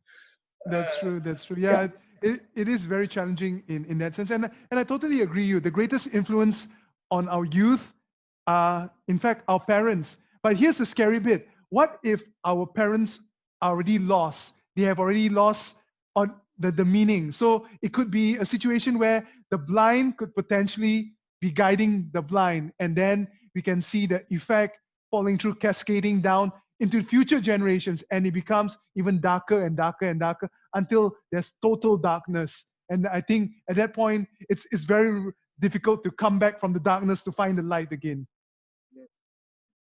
Yes, I agree with you, Raj. But I think some of these research findings of the impact that is already visible and available, no? I think this should become sort of the waking call. And I think we have to spread as much as possible with parents, schools, and everything, and get into matters of how do we get into programs to sort of mitigate and deal with this kind of darkness that we are seeing, that so that it doesn't spiral deeper down into deepest darkness kind of thing. No, I think this should be used to spread this awareness and try to find a way how to manage this technology better. For instance, this kind of That's right. internet and so on, the impact that is having. I think, but we will soon find a way how to use internet and this information technology better, I do believe. But we still don't have the proper answer yet, and we are struggling with it. But the fact that there are researchers available and there are serious people looking into this to understand the impact, and now these impact results are out, should be a wake-up call for all of us to look at it, take a serious look at it. Yeah. Right, right. Gam, thank you so much for your time today. It has been a really insightful conversation with you in terms of indigenous knowledge, ancestral technology, things that we should not take for granted because, as we know, history is a very powerful teacher, especially when we have a civilization going back thousands of years. And there's so many aspects of it that we can still apply to this day and, in fact, moving forward in the future. Any last parting words to our audience in terms of where you would like to see the world be, perhaps in the near future? I think how the world would be, no one can say, but I just want to say an indigenous wisdom. In all these climate crises and solutions that we are discussing, we must begin from ourselves. And that is why indigenous elders will say, we must not strive to live a better world. What we must strive for is we must ensure that we live responsible and better children. That is the way to move forward. And that guarantees the future better. So we should not be talking about, I must do better for the future. Look at how we must live better children, responsible children. I think that's the way to move forward. And the final word, as I say, I think consciousness of time. We must remember we cannot have a good future if we forget about this unity of the past, present, and the future. That is something we must keep in mind. Thank you so much, Raj, and for all those who have participated in this session. Thank you so much, Gam. And there you have it, something very new in terms of concept, which has in fact been around for thousands of years through all the various civilizations, that perhaps we could still harness in this modern day and age, and perhaps working symbiotically with technological advancement as well. Gam, have a great day, and thank you for all your insights. Now, we are moving on to our next speaker. Obviously, it's something more relevant in this day and age, right here in Malaysia. We have Harith Rizwan, the founder of the Green Factory. He's also known as the Green Carpenter, which specializes in manufacturing sustainable lifestyle products. End of the day, we use many, many products, many, many services, but is it sustainable? Is it something that we can play a part to making sure that we are part of the circular economy, where nothing goes to waste? Anything that is out there will then move into the various space itself. But to give a more proper introduction, perhaps I'll pass it to my co-host at large, Jessie. Hi, Raj. Thank you so much. Yes, it has been an interesting discussion with you and Gam, of course, with the knowledge that we have from our ancestors and how we can apply that in the future as well. Very insightful indeed. And of course, coming up next is our speaker, as Raj has mentioned, from the Green Factory. Mr. Harith Ridwan joins us on the manufacturing sector, or perhaps even other areas or other sectors who can monetize and perhaps create revenue through the application and adoption of green principles. Harith, it's over to you. So I'm Haris. I'm also known as the Green Carpenter. Before I start the introduction, I would tell you a story about how or who am I. So I've been in the manufacturing industry since I was 10 years old. During school holidays, I would go to my parents' furniture factory and work there during where we would make all the furniture there and help out with anything that needs to be helped. So I used to hate it because when school holidays, my friend would go out on holidays and I have to work. So it's like, it feels like child labor.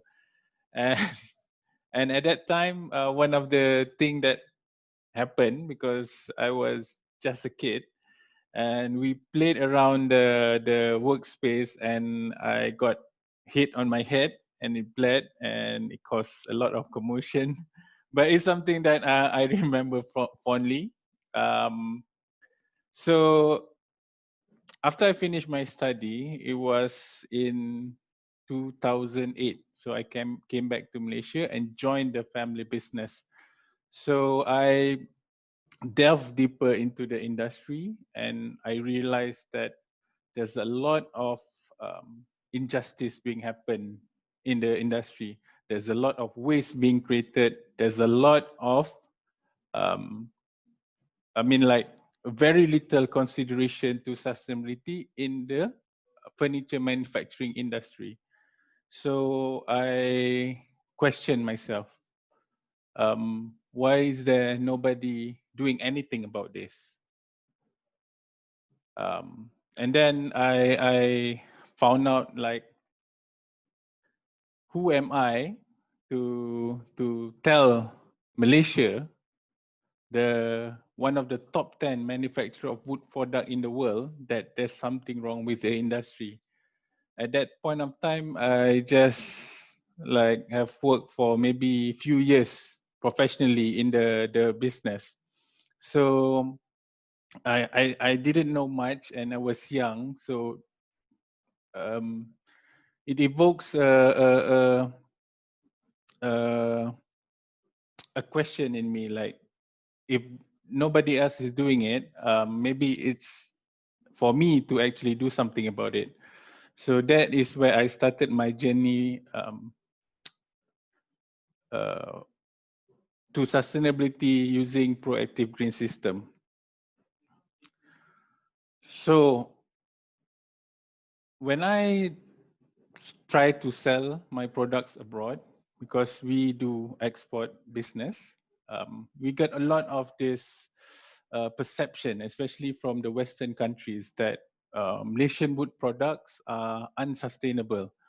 So, and I decided to look into this and try to see, is it really the case? And what I found out is, like, majority of the manufacturer are not really caring about where the material comes from, how they process the material. And all these things are being done in an inefficient and not green way, even though in a larger scale of manufacturing in Malaysia. So I decided to search on what is green furniture. And when I type in Google, I found out, like, there's very little information about green furniture. I think that was around maybe 2011, 2012-ish. So I decided to actually go into the deep end of the of doing something green, and do a lot of research. And what I found out is amazing. I mean, like, there's a lot of green principle that can be used for manufacturing or businesses to make money. So basically, we can profit and save the environment at the same time. So that is when I decided to change the direction of the company from doing what everyone else is doing and focusing on green businesses or green products. And after doing it for several years, I found out, like, I need to tell more people about this. I need to do activism work in getting more people in business to actually produce green products and also produce it in an eco-friendly way. So over the past few years, we have exported to almost more than 20 countries actually. So there are demand for green products, and the demand is growing. So we make green products. So, like, one of our brand, HDC brand. So this is eco-friendly furniture pieces. We try to focus a lot on wood waste. So we use a lot of reclaimed wood in our furniture. And then we have Dapo. Dapo is our homeware brand. So we make cheese board gifts and boxes for homes and office. And we have Nokta, our designer furniture, and Oran and Bula, our latest brand focusing on fashion accessories. And all of these brands are being sold or being promoted through our umbrella brand, which is the Green Factory.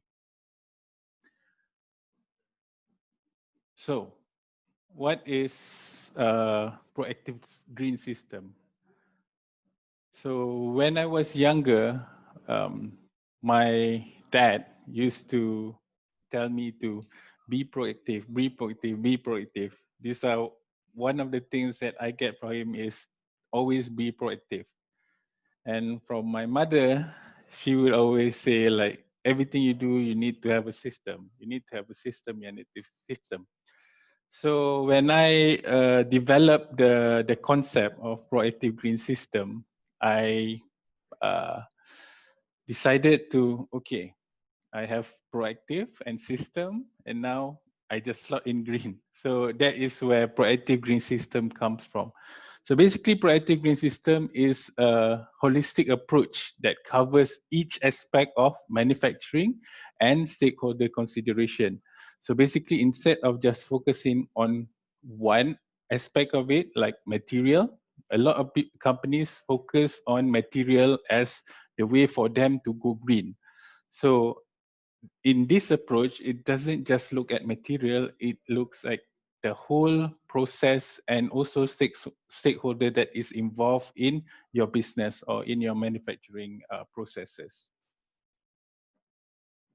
So this is the main idea or flow of proactive green system.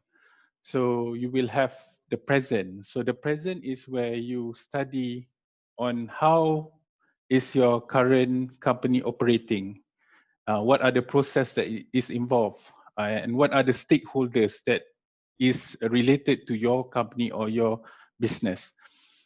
And when you have mapped out the present situation or the way you are doing your business right now, then you will have the earlier or what is process that it needs to be done before the material even come to your place. So there are consideration of where the material come from. There are consideration, is it sourced locally? What type of material? And those kind of things before the material even comes to the manufacturing site. And then we have the during. This is where a lot of the concept are being applied, which is during, which is the design stage, the manufacturing, the process, the packaging. These are all during the process. And after, what happened to the product when it comes to the customer, the delivery, and all that. These are the consideration for after. And the last one is sustain, which is the repeating of the whole process and try to make each process or each flow greener. So today I won't be sharing a lot on all of it, but I will share with you some of the main ones that you can probably use for your own business or share with your friends. So this is one of the concepts that I use a lot, which is material approach design. So to give you an example, I work a lot with recycled material. So this is pine wood from pallets. So you will see this around construction site or the back of factories and all that. So there's a lot of this waste being thrown away. So what we did, we made products out of it. And this is some of the products that we make. This is a coaster made from the recycled pine wood, and it's actually now one of our best sellers.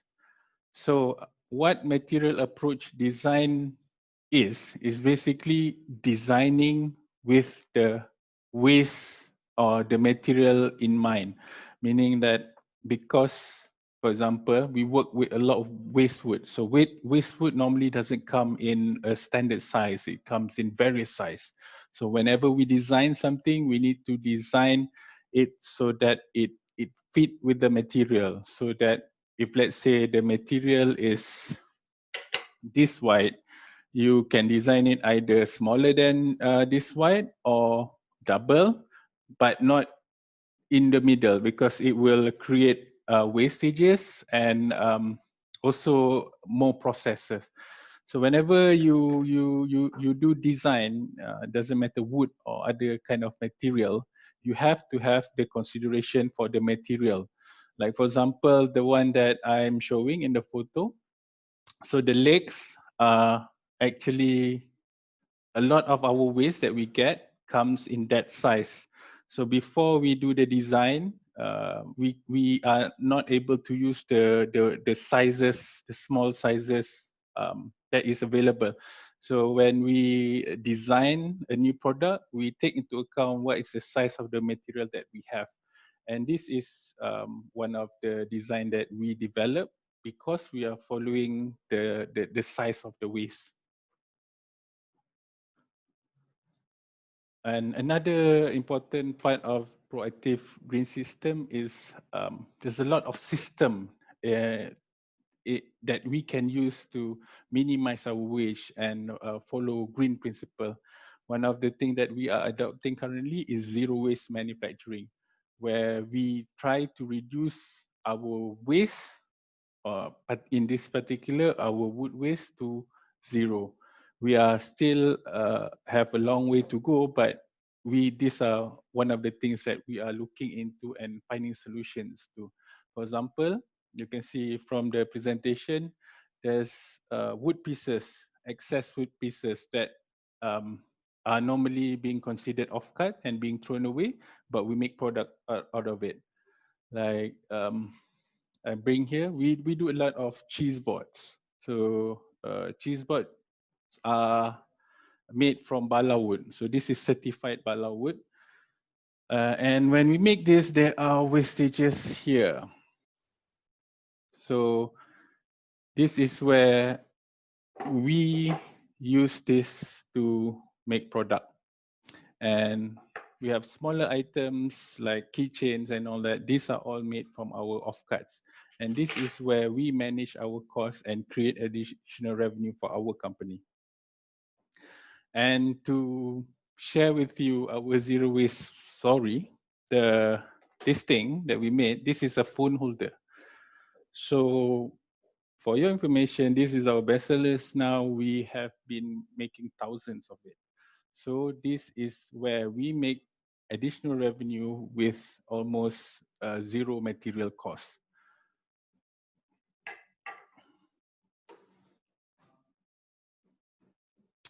So that is my sharing for today. I have a lot more things to share, but because the time are limited and I have a few more minutes to answer a question. But if you feel like you want to know more or you want to be involved in the discussion, you can join us in our Facebook community, Green Design Malaysia, and also my Instagram, which is Haris Green Carpenter, and also my LinkedIn, which is also Haris Green Carpenter.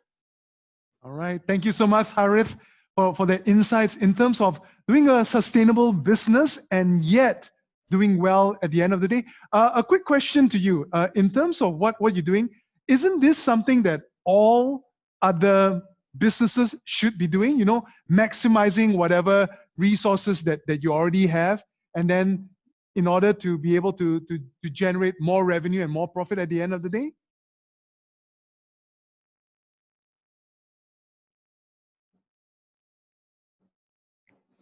Harith? Huh? Oh. I thought you were talking to the audience. No, got caught off guard. Yeah, Technology, you see. Okay. Right. So of course, it's actually the reason why I go into sustainability is because I can see that this is not just good for the environment, it's good for business. Yeah. And that is where I'm seeing a lot of businesses are not to say unaware, but have misconception of being green, because they always thought like, if I have to go green, I have to use expensive material, I have to buy new machines, I have to like install a solar panel. Yeah. So these are this limiting belief where they decided, oh, it's too much hassle. Yeah. We don't know if people are gonna buy or not. But actually, the demand is there. It's growing all over the world. It's growing in Malaysia. We are seeing increase in our sale year after year, and the demand is there, but the way you approach green you need to understand more of the concept of green. So that is why right now I'm sharing the things that I do on how I make money using green, because in this day and age we see capitalism as the enemy of social justice. So we need to move towards where right now you are seeing a lot of young people doing social entrepreneurship. So this is the way where we leverage on capitalism system where the money is and do good. So we benefit, we profit by doing good. So the concept is an amazing concept where before this we feel that we have to trade off either one, but now we can actually have both. Win-win situation, right? Absolutely. Now, just very quickly though, Harit, how would you convince other organizations to adopt the same practices as well, knowing that there is generally resistance to change? They have to perhaps upskill or even reskill existing employees, or just to kind of perhaps even convince CEOs to adopt this in their, or rather make it their nature of their business. What would you say about that? Change is always scary. It's not just to go green, or in general, as time moves, things changes. We are doing business now differently than 30 years ago. There's social media, there's thought leadership, there's like so many social and social thing. So there's a lot of things that you need to change whether you like it or not. Same as sustainability. This is what the consumer want. So as a business, you have to move toward giving what the consumer want, because eventually the wave will come to Malaysia. It's growing very strongly in the Western countries, but Southeast Asia are gaining. I mean, like there's a lot of interest in it. Maybe Why is that so? Why does Southeast Asia seem to be the region that is two steps behind at this point of time, given the fact that we have vast resources, and we also have in certain sectors are quite forward or advanced? Why is it though that we get sort of left behind, or we are late to adopt when it comes to green technology, green principles? I think the best way to put it is we are complacent, because our country is rich with resource. So as long as there's no need to stop managing our resource in a proper way, because we have a lot of this resource, so no one is going to saying no. And that is what's the difference to the Western country, where they have limited resource, so they have to really look into how they can maximize the resource.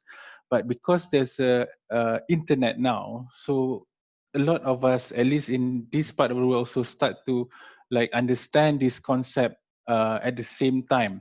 And this is where we are seeing a lot of young generation who are interested in green. If you see a lot of these young kids, I meet, because I do a lot of talks and I have factory tours and all, I meet a lot of these young people who have a very strong understanding of sustainability. They want to be able to contribute to sustainability, but they might not know how, but the awareness is there. So that is where what I'm talking, when I talk to businesses, I told them it's not the issue of awareness anymore. People want to buy green. The two main issue that is of a certain problem right now is one, availability. If they want to buy something, let's say a green pen, is it available? You want to buy a green mug or cup, is it available? Most of the time it's not available. Why? Or if it is, it's expensive. Yeah, so that is the second issue, which is affordability. So this is where we want to make sure that how we can make green product affordable to the mass. Like for example, most of our products are actually in the middle to high end market. We do understand that because that is where the brand or the product is being designed. However, I myself, I want green product to be accessible to the mass. And what we did is that is where we created the small product line using our waste. And this is where we make things like this affordable. Like this is around 25 ringgit. We have product that is 15 ringgit. We have product that is 10 ringgit, 5 ringgit. What is that actually? It looks like a chocolate bar. What is Someone's it? hungry. This is actually a phone holder. I see. So basically, you can put your phone and those kind of things. Right. So and this kind of thing, like a phone, there's no age limit. So kids use phone, adults use phone, old people use phone. So aside from it being an eco-friendly product or eco-friendly made from eco-friendly way or material, it needs to be designed well. So that is where a lot of businesses forget. They always thought that if green, green. So, but it doesn't really work that way. People don't buy because it's green. People buy because it solves their problem. People buy because it looks good. So if you are doing green products, you need to understand that it's not a stand-alone solution. It needs to be matched with several other things to make it a very value proposition for the customers. Okay, fantastic. Harith Rizwan, thank you so much. Also known as Harith Green Carpenter. So it shows you can actually do a viable business and do good at the same time. Win-win situation. Here we go again. Absolutely. And moving forward, sustainability is the name of the game, especially if businesses want to diversify and garner new audiences as well. You're looking towards the future generation. And we've learned from countless speakers, including Harith, that sustainability is something that they put on their priority list. They also, when I say they, I mean youth and the future generation thrive on wanting to have a sense of agency. That's right. And speaking of younger generation, we have a very special guest all the way from Australia, but coincidentally, she's in Malaysia right now, who is the founder of the Sea Monkey Project. That's right. And to find out more, let's take a quick look at this video. And action. Hi, my name is Sydney. And my name is Indy. And we are the Sea Monkeys. We have been living on a boat for 8 years now, and when we sailed away from Australia for Asia 4 years ago, we saw something very distressing. We saw plastic in the ocean everywhere we went. We have seen it in every ocean, every beach, and every river. And that's just how much we see. Imagine the amount of plastic on the ocean floor. It is predicted that by the year 2050, there will be more plastic in the ocean than actual fish. Can you imagine that? This is an environmental catastrophe that we cannot ignore. Because if we ignore it, our oceans will die. We will not let that happen. No, we will not. We need your help. And you. Is what we did this year.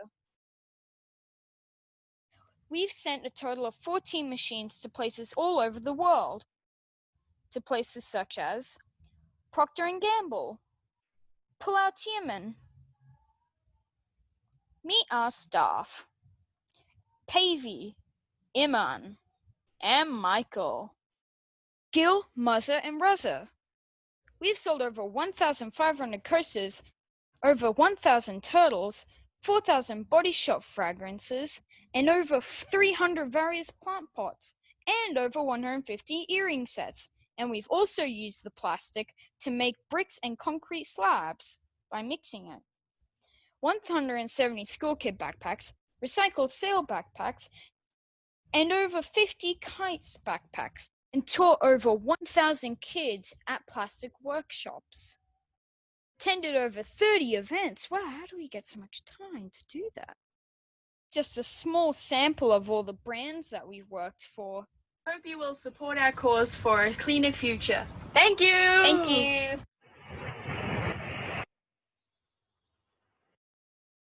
Wow, it's amazing to see someone so young, the both of them, showing the way to the rest of the world what we should be the ones doing right now. Exactly. To make changes, age is no barrier. You can start from anywhere. It does not have to be giant steps, baby steps, as we've established, Raj, as well. More on the sea monkeys as they will come on slightly later at 6 p.m. Malaysian time. We're about to take a quick, or rather not a quick, but a rather lengthy break at this point of time. When we come back at 5 p.m. or almost 5 p.m. later, we will have on our panel James G and Francisco talking about greener broadcasting, basically about e-waste and how files are saved online, out of crisis into uncertainty, the media supply chain. Truly interesting as well. So two of these last panelists are coming on at 5 p.m. onwards, Malaysian time. That's right. In the meantime, for those of you who would like to check out our workshops, just refer to the emails that you have, and you'll be able to see the various workshops that will be taking place in the next couple of hours. That's right. Beginning now, the workshops will proceed. You can click on those links to join any workshop that interests you. We will take that break, and don't go anywhere. When we come back in a couple of hours, more interesting stuff here as we close in on day 2 of the Entrepreneurship and Sustainability and Regen Asia Conferences 2020. See you in a while.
And you're back with us here at the Entrepreneurship and Sustainability Conference and Regen Asia 2020. Right, we're at our tail end right now. I'm Rachar, together with Jesse Chahal.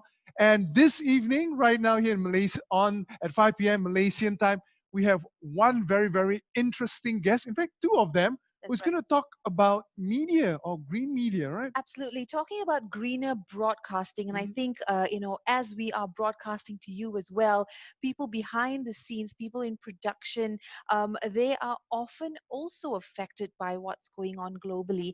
The topic in today's discussion is out of crisis into uncertainty, the media supply chain. Do we ever wonder about that? They also are affected by environmental issues like climate change, Raj, and that has a big impact on the broadcasting scene or industry, most noticeably from pre-production to on-screen. Things that we look at to consume information and knowledge, these things also need to be created, need to be made.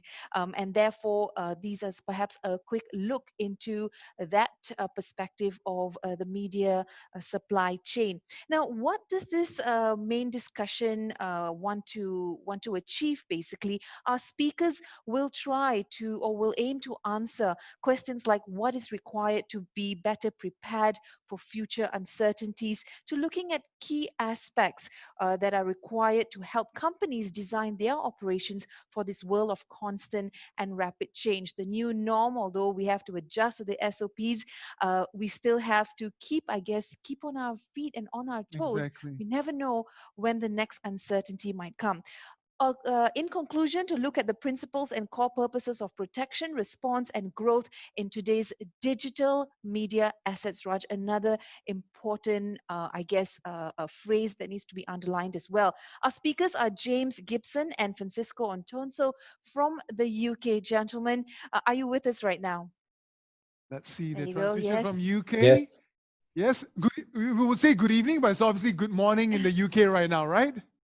Absolutely. Nice and rainy morning here. How are you guys doing? You keeping well?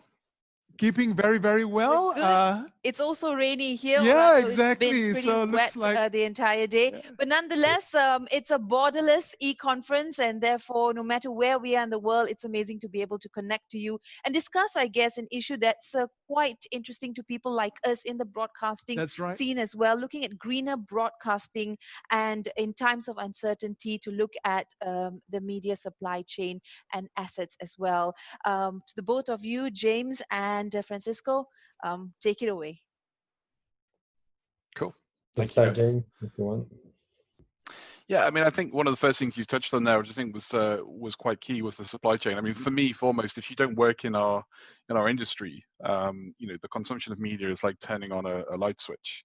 You turn on Netflix, you turn on Prime, and you just consume, and it's just there. There's no real thought put into that supply chain. Everything from, like you say, the pre-production all the way through to obviously production and distribution and all the elements that are required therein. And you know, we have only in our recent history when we had flooding and other events, which had a huge impact into the physical supply chain of even media. I'm sure, as you remember, Francisco, the shortage of LTO tapes that we had only a few years ago, and other tape formats that we had, and you know, that's something where it really took everybody by surprise.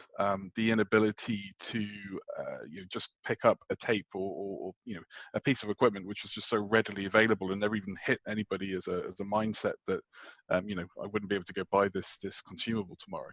And I think that's just a real example of how fragile our media supply chain genuinely can be. And of course, today we're all working from remote locations, as we're all handling, as you say, the new normal in this industry, and I think that came as a shock as well. And I think really just highlights the need for us to, you know, I think a key word I like to think of, Francisco, is flex. You know, within our organizations, within the media space, you know, we have, as you know, very high SLAs, very quick turnaround times, and often the need to be green and be conscious of our footprint and our impact on the environment kind of goes out the window when it comes to, you know, getting it done quickly or getting it done, you know, that's the priority, and necessarily having the right green credentials doesn't always go with that. I think what we need to look at now is that we are really entering a time where nobody predicted COVID and the impact of COVID to the supply chains. I mean, it shut down all of our production. It shut down our ability to, you know, just process content in the supply chain. But it's ironically driven an increase in consumption, because a lot of people now find themselves, instead of being gainfully employed, they find themselves now gainfully idle and have a need to consume media. So we have this real juxtaposition in the industry now where content consumption has increased, whereas the ability to produce content has dropped. And I think if we step back into, like I say, recent events where, you know, the environment has impacted our supply chains, it really, all of this, the message that's coming out of this is that ability to handle uncertainty, to handle crisis, and to be able to do that in a way where fundamentally you're not going to be able to predict the future of what's happening. And really that's, I think, what the focus, you know, certainly what Autonomy Media Group's about, and obviously I know a lot, Francisco, I'll let you talk on Object Matrix, but a key part of what we like to try and do is ensure that the workflows that we deploy are able to be you know, deployed and redeployed and reconfigured, and have that control and transparency that you need across the entire supply chain to be able to very quickly handle rapid change. I mean, do you have any points on your side, Francisco, from a, you know, an Object Matrix perspective about the kind of, you know, the kind of flexibility there? Yes, no, I completely agree. I mean, we had multiple events that affected the supply chain, and we have to react and make people realize that the environment is something that is there, and every person, but importantly every company, needs to address. It's easy to avoid the question, oh, what can I do? What can my company do? But we all can do something, and we at OM, we passionately believe that being a company that runs in our own house in a green fashion, for instance, we hold company policies to the non-usage of single-use plastics wherever we can, along with other aspects that we'll discuss in this webinar. The media industry can do a lot in this area, and it's interesting to read, for example, there was a paper from the BBC's environmental sustainability to get greener broadcasting guidelines. It's very interesting, and to see how we can do much better, but as people, but also companies can do a lot to be greener. Yeah, no, absolutely. And I think it's interesting if you take the analogy of broadcasting, not even 10 years ago, I guess, where the main form of distribution to home was, of course, the transmitter, whether it be digital transmission or analog transmission, or even, I guess, satellite. And one of the shifts that obviously IP distribution, particularly cloud-based distribution, has brought is, of course, that the footprint, the carbon footprint of the distribution now is significantly higher than what it used to be. And so it's just little things like that where we're all moving to the cloud. It's the way to go. But by not being able to understand what cloud you're in and the footprint of that cloud, how do you make that sustainable choice? How do you know who's the best choice to go with? And I understand that Matrix Store has just launched its own cloud, which, I mean, presumably if I wanted to, I could quantify and understand the carbon footprint of the usage of the Matrix Store cloud if that's something I wanted to. Is that right, Francisco? Yeah. We can. Something we do is to measure the footprints of the systems that we deploy and that we recommend. So yeah, absolutely. Yeah. So yes. Sorry, Francisco, please. No. Yes. Go on. So I think one of the things I'd say is that by introducing Flex, we have to be careful that we don't introduce this disregard, as you say, for the environment. Often the quickest route from A to B when you're having to make an imperfect decision, which so many companies have had to do in light of COVID, can lead to a situation where you end up putting in a solution which potentially isn't quite as environmentally friendly or environmentally responsible as what you would have done given a little bit more time. But I also think it's an opportunity for change. We have many customers around the world who we've been talking to for many years, and for those who are watching who aren't familiar with what Ortana Media Group does, we specialize in orchestration. So orchestration, of course, as the word says, is that to try and drive business processes with a minimum amount of human effort. And yes, one part of that is to try and ensure that we have an efficiency when it comes to human resources and physical resources. But also, it's one thing about transparency. One of the biggest things that the benefit you get from orchestration that people often don't realize in the first pass is that ability to see in real time where something's happening, because you're no longer dependent upon a human being in reporting that information back. And really, as long as you have an orchestration system that is very well integrated, and as you know, Francisco, we have a deep integration with both Object Matrix's Vision platform, but also the Matrix Store Cloud. It allows us to leverage that orchestration to, obviously in turn have actions within Matrix Store or other devices in that overarching supply chain. And the benefit of Cubics being very tightly integrated, but also being very configurable and critically reconfigurable, that's the key word, is that when a situation occurs, whether it be an environmental event, or whether it be COVID or anything like this, where flex is needed in the supply chain, that ability to adapt to change, the shockwave of change, our clients have done very well. But what we found interesting is that clients we spoke to a few years ago, where we were discussing these topics of orchestration and the benefits, who clients who didn't place value upon that, now following COVID and more this focus on, I mean, we only have to look in Los Angeles these last few weeks, and Washington State, and all of the Washington County, sorry, all the fires that we've seen. I think anybody who can still today say that the environmental impact we're having on this planet is imaginary or non-existent is slightly to be questioned. It's something that we have to be dealing with today, and this recent shell shock we've had to face in the supply chain when it comes to learning a new normal, whether it be from remote working or social distancing, whatever it may be, it also is a great inflection point.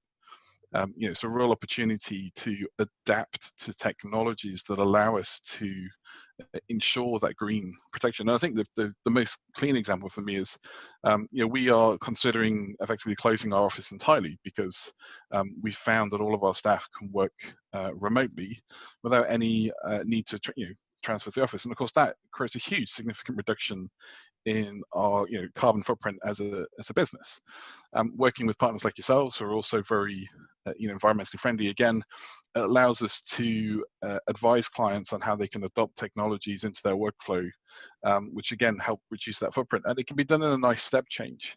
So for example, if I had a client who was currently using S3 or some quite old technology where the power footprint was quite poor, we can provide them a solution where we can do that, that step change point by point, to allow us to remove those elements of the supply chain where it's not ideal when it comes to the environmental friendly footprint. So I think for me, in summary, right now, it's an opportunity where people should really look to their supply chains, and they're hidden away as the introduction was done.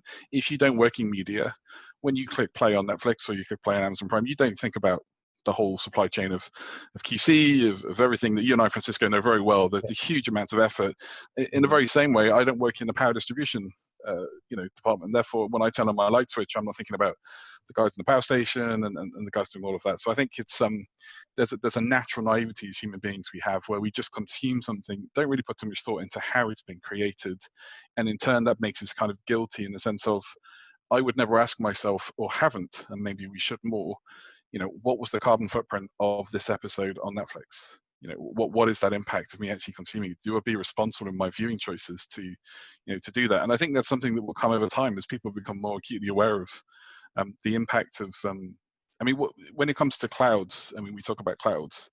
Do you have? You may know better than I, Francisco, but the footprint, the power footprint right now that is being drawn, and it must be 4, 6, 8, 10% of the global power demand being consumed by Amazon and Microsoft. Yeah. There must be a crazy number. I'm not sure what it is, but would you agree it's quite a? I don't know. It's hidden. Yes. Yeah, and that's the point. It's hidden. So and there's a big desire to move to the cloud, because of the efficiency it gives you. Well, yes, but not all clouds are born equal. As you say, matrix or cloud is obviously a good example of that. And I think using technology in a way where, coming back to a point of orchestration and transparency, it's something that we encourage clients to do more, but not only look at their workflow and supply chain from how much am I charging for this unit? How much am I, how long is it taking? But also, what is my carbon footprint? How long, am I making the right choices? And so, from a workflow efficiency perspective, it gives you that granularity and control to not only assess performance and assess KPIs and everything, but also bringing that assessment of environmental impact. And I think that's a key change. I'd like to see a lot more in the industry adopt towards. Yeah, flex is key, but so be able to adapt and react. But there is also another one of the key points that the BBC guidelines is, for example, that it's important in order to be able to alter behaviors or realize outcomes of how is the media the supply chain is to start measuring. You need to measure and monitor, and this is key as well. It's very important to be able to change and to alter behaviors. So this is one of the things we are looking constantly is how, for example, how green our nodes are. So we deploy storage, we sell storage as an appliance, but as a service. But all we measure how green our nodes are because we want to know, and it's very interesting in how. And the last years, the power consumption has progressed in the hardware itself. For example, a few years back, a 1 terabyte disk was consuming 8 watts, which is not so bad because 15 drives in an array would be the equivalent of an old 120 watts light bulb.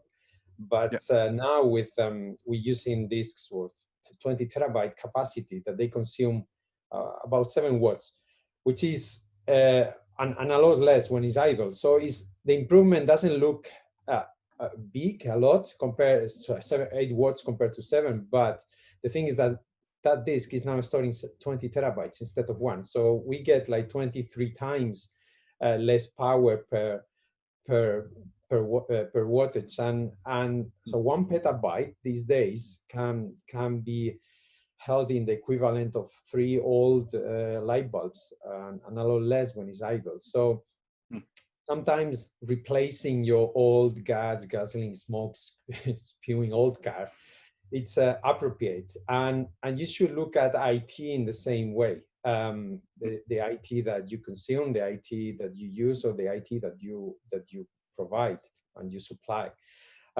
So we constantly look at these things. For example, also SSDs. SSDs are more like 200 times 200% more efficient than hard drives. So we try to use them as much as we can. So there are different aspects that you should be aware, and the best ways to measure, to monitor, see what's is the only way you can progress, is to know exactly what's the current situation at the moment.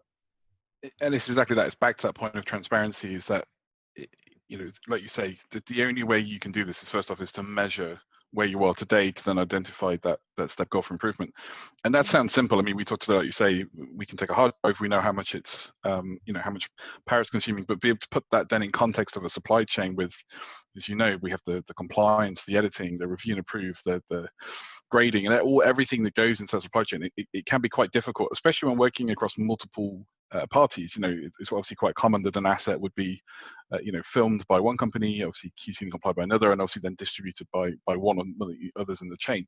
So it's actually quite an interesting point that absolutely there are technology benefits that people like Matrix Store and Object Matrix bring, and being very focused on that efficiency. But it's another to be able to identify where today that you have that, and critically, as we've said, being able to handle uncertainty. So being able to maintain that transparency, you know, should the workflow change.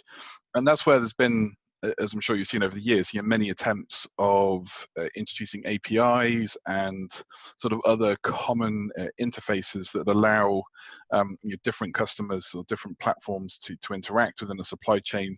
You know, in the UK, for example, we've only just launched an API for our power grid.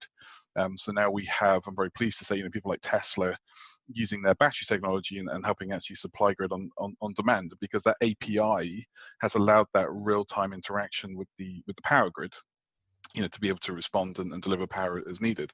And that exact approach has been often attempted and failed, sadly, within the media supply chain, where we've tried to homogenize across a wide range of use cases and said, like, everyone's going to communicate using this protocol to provide that single pane of glass approach across the entire supply chain. And the problem is there hasn't been the impetus, I think, for manufacturers and vendors to adapt. And those, you know, APIs that have been brought in, I think, have always been focused on the more local environment. So in a particular studio, as opposed to taking that abstractive view of an end-to-end supply chain. And people like the DPP continue to try and adopt standards, and I'm certainly, you know, a big fan of trying to find you know, a way through that.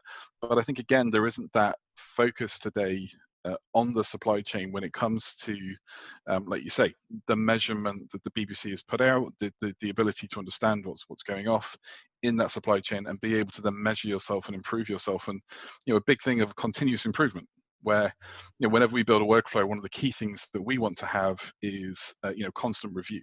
A workflow is never static. It's constantly changing. It's constantly being adapted. And that's not necessarily that you have to be buying new hardware all the time. It's just finding more efficient means of using that hardware that we've got in. So I think, to your point to begin with, absolutely, the first step today that broadcasters need to be doing is you know, measurement. It's control, but it's doing that in a way now with a very disparate architecture.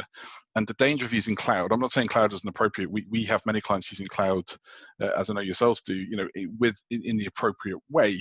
But that's the key point. You're not necessarily putting all the media in the cloud using very expensive disks, both from a you know, commercial perspective, also from a, you know, carbon and energy footprint.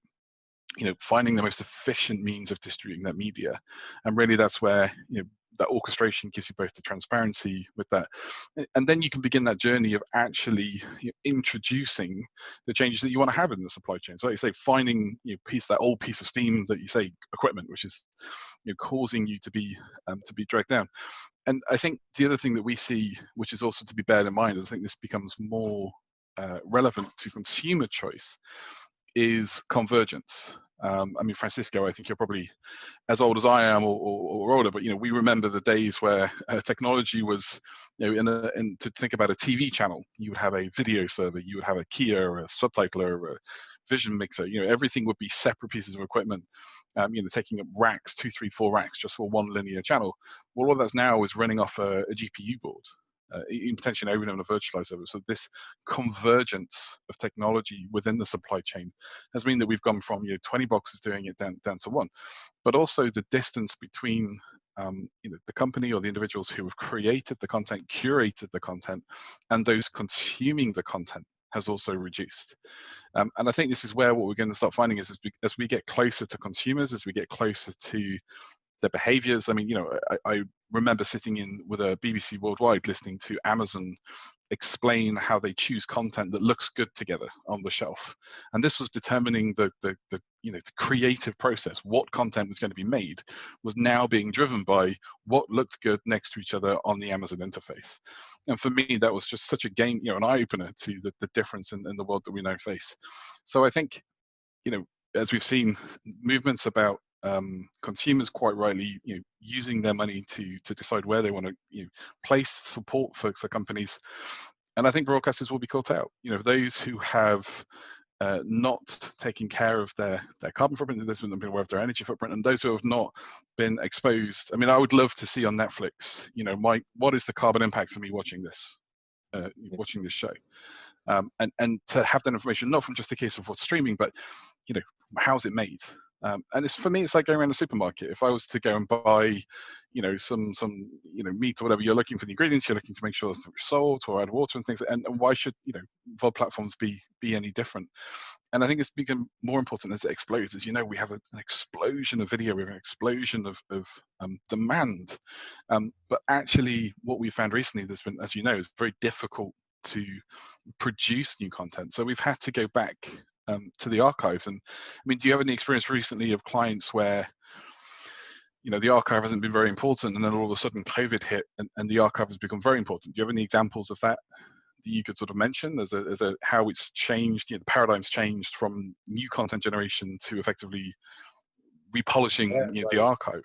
Yeah, we've seen people, for example, that were very fans of LTO archives now talking to us and saying, realizing that the future is being able to reuse their content, and LTO was very difficult to reuse, and they are shifting their mindsets because they want to reuse old content because it's very difficult to produce new one, and they know that this is going to happen again and again. So that be having the capacity to reuse, to repurpose is one of the 3 R's that we mentioned, that we think that they are very important, and to they should be principles now in the media industries. Reuse of content. I mean, it's not efficient anymore to have content in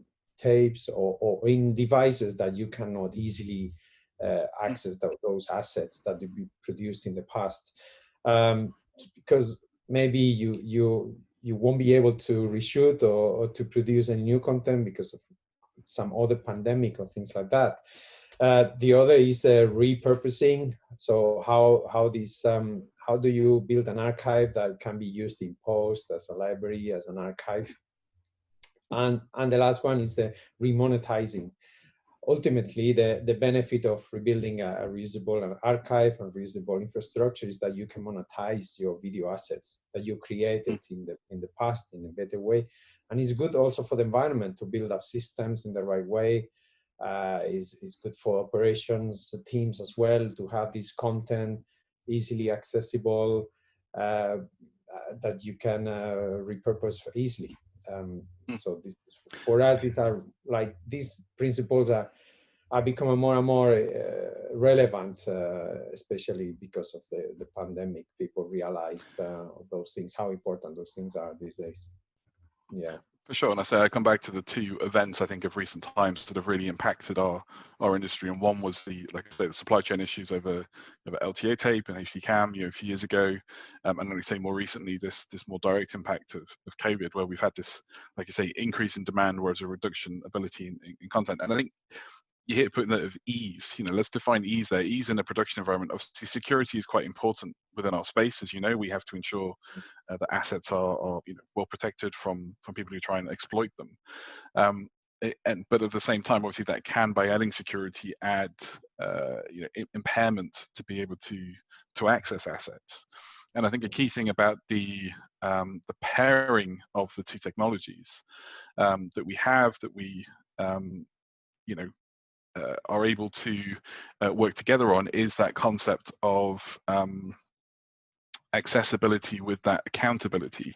Obviously, one of the key things behind object matrix and matrix store is that it's more than just a filing system. There's all the metadata, there's the underlying audit trail and everything else. So it's one thing to have them online and available, but also very critically we have that true audit trail of who's worked with the asset. Furthermore, I think the introduction of the concept of proxies. So you and I would obviously know this very familiar, but the idea of creating a viewable asset. A lot of the assets obviously we work with within the media industry is very heavy, very large, and that can make it difficult for transport, especially when we have to work remote. So being able to have technologies like Vision and Cubics and Kiosk, where we can very easily have a view into those bits of storage and be able to work with them in a bit more of a dynamic way, not knowing where we're going to be located is key. So I think that point about easy is right. And there's those who, again, clients we've spoken to over the years who have physical archives. So this is on tape or LTO or hard drive, but offline, like you say, inaccessible, very difficult to work with. That those who had digitized before these major events had hit were able to very quickly go into the archive. And I think probably the biggest impact, I reckon, was sports. Would you say sports was an area that was quite badly impacted? Oh, yeah. If you think, very quickly, all of a sudden we had no live events, no live matches. So that ability to quickly go into the archive and show the classics or put things out that are relevant to the news today is very key. So I think, again, that's another point about when it comes to measuring, it's measuring not only your KPIs and capabilities today, but it's measuring that capability of flex. What if I can't do this anymore? What if I can't access, that storage anymore? What if I can't access that physical archive anymore? And that, ability to genuinely measure your capability to handle change, I think is a key thing that, again, media businesses need to be a little bit more open and honest about, just because I think, again, we have a naivety that the way we work is the way we work and it will always stay that way. As we've seen, it's not. The rapid amount of change that we have is happening. So I think just our next question, I know we were going to look at here, Francisco, we were talking about how the media businesses which have had the intimate relationship with consumers, how they plan for sudden and unexpected. Well, I think we've said there that there's quite a few key things about really measurement, like you say, the 3 R's you're looking at, and sort of reuse. But also, I think then if we start looking about how to design and use this point of inflection for going forward, and particularly what are the principles around your protection, response, and growth, I think we'll start with protection. I think resilience is key. As you've already said, keeping an asset in physical form in a singular location is just not a practical way to go. And I think what I'd like to say at this point, anybody who's watching who thinks that what Francisco and I are talking about today is limited to the likes of Netflix or production companies in Soho and other media hubs around the world, it's very much not. I mean, it's fair to say, Francisco, a lot of the clients you work with are, say, banks or large corporates who have this media challenge and or responsibility to maintain their historical so if I'm a legacy company like a large bank who's been running 100 years or something, I may have media assets which represent my heritage. That's the word. There we go. And so I think another key thing to bear in mind is, whilst we talk about these challenges of media, they absolutely exist outside of the media and entertainment vertical. more and more now, we all have mobile phones that can shoot 4K. We're all generating content, but at some point, we all have that responsibility to try and protect and preserve. So I think there's a lot of lessons that anybody watching today who is not part of our media space can really take away and learn from those of us who have, learned the hard way. When it comes to protection and response. So protection and response, as we've already said, we must have the assets secure, resilient, but not in a physical way, because that response, that ability to react to change, is where accessibility, so the ability to view and interact with the asset, request the asset, is key. And I think nice pairing, a good example of that, Francisco. I mean, do you want to talk around the PFR, partial file restore, that nice, quite a simple workflow, but really sort of generates one of the key benefits, I think, of the protection and response. So, I mean, from a protection perspective, using matrix store, do you want to talk a little bit about how am I safe if I put an asset on a NAS and I put an asset on a matrix store? When it comes to protection, what are the key differences in that approach? Well, we have different levels of protection. Protection at the level of the hardware, levels of redundancy that we add. Not just on a single chassis, but on multiple chassis. So we combine multiple servers together. So we have higher levels of redundancy than a NAS system, for instance. But also at the software level, we use checksums constantly to verify that the data hasn't been corrupted in any way by accident, by users, applications, or the hardware.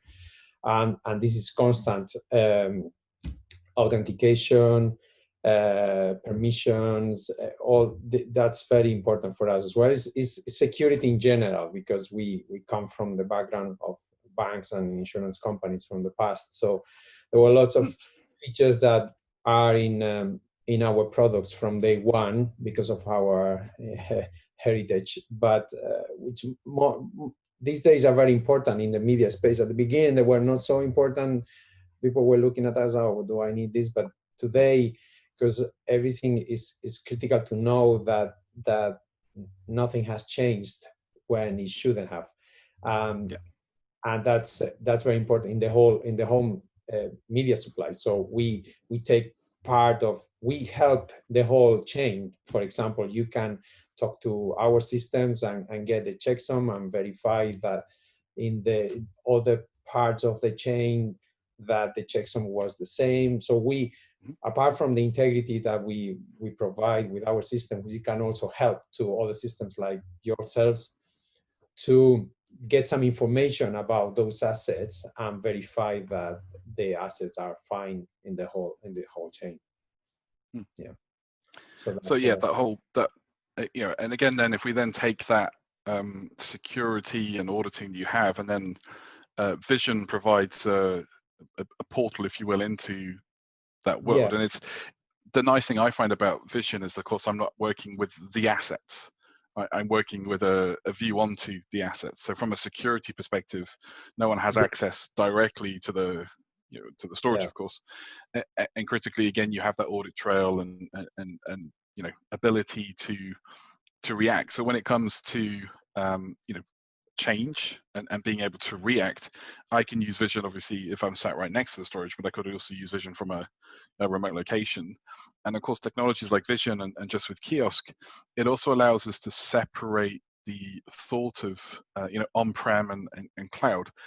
And this is, again, it's a key thing right now. We have a lot of clients who have invested in facilities because whether it be studios, like we had obviously the introduction from our dear friends there at the start, or it be Dolby Atmos suites or whatever it may be, there's often still a need, in part in the supply chain, to have a physical presence, normally for an operational reason.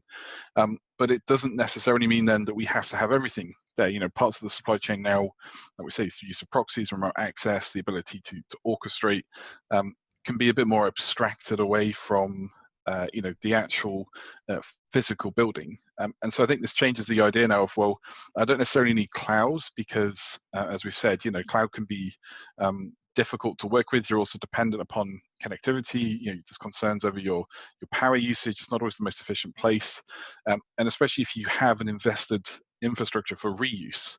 As we've said, if you've already invested in these data center things, there can be obviously an impact to try and move away from those. But I think there's this key thing to understand, that just because I have my Atmos suite doesn't mean I have to have everything else there anymore. And that ability to remote access and work with the storage, from home, with that auditing trial, with that security, allows that change to occur. Yeah, and that's one of the good things that we provide working together, is this level of transparency and hybrid. We can combine both worlds, the on-premise, the cloud, but with a level of transparency that the user doesn't need to know where things are. They want to use in an easy way and in a secure way the assets that they have. Yeah, and I think you got right there that not always operators make the best decision. I think we can most politely say, and I think by taking that away from the person at the time, I believe in the good old the phrase, no decision is perfect. Any decision is made with the information available at the time, and an operator deciding what to do with this asset, the best way to complete that asset, doesn't necessarily have that wider set of information. So by having systems that is able to step back in part and help do that decision-making process for them, like you say, remove and abstract them from where things are and what's happening, we get that, again, efficiency, that orchestration, that control that we have over the global piece. Yeah. Thank you, gentlemen. I think that was truly insightful and a lot of exchanges there. I just wanted to sort of pose this question to both of you, and perhaps sort of towards a larger scope. Sustainability in broadcasting and media, can it really be achieved? Because while, as you have discussed, it is true that the broadcasting and media industry has its fair share of environmental impact, the question is, on a larger scale, can we come together to make a difference? So perhaps firstly, we can discuss, can sustainability in broadcasting and media, can it be achieved? Is it possible? I think, just if I don't mind for a second, I'll start on that one. I think absolutely it can. What it requires is it to be a priority within the industry. Today, whilst it's not something that you go to these trade shows and we always talk about the quickest, the latest, the fastest. I'm never seeing as much the greenest. I mean, it's there, but it's not forefront. And I think consumer decision making will drive that as we go forward, and quite rightly so. But I think it's about manufacturers coming together and reducing waste and repetition, and having, as we've talked about today, a supply chain will go through multiple different companies. It will go through multiple different processes and will go across multiple different boundaries.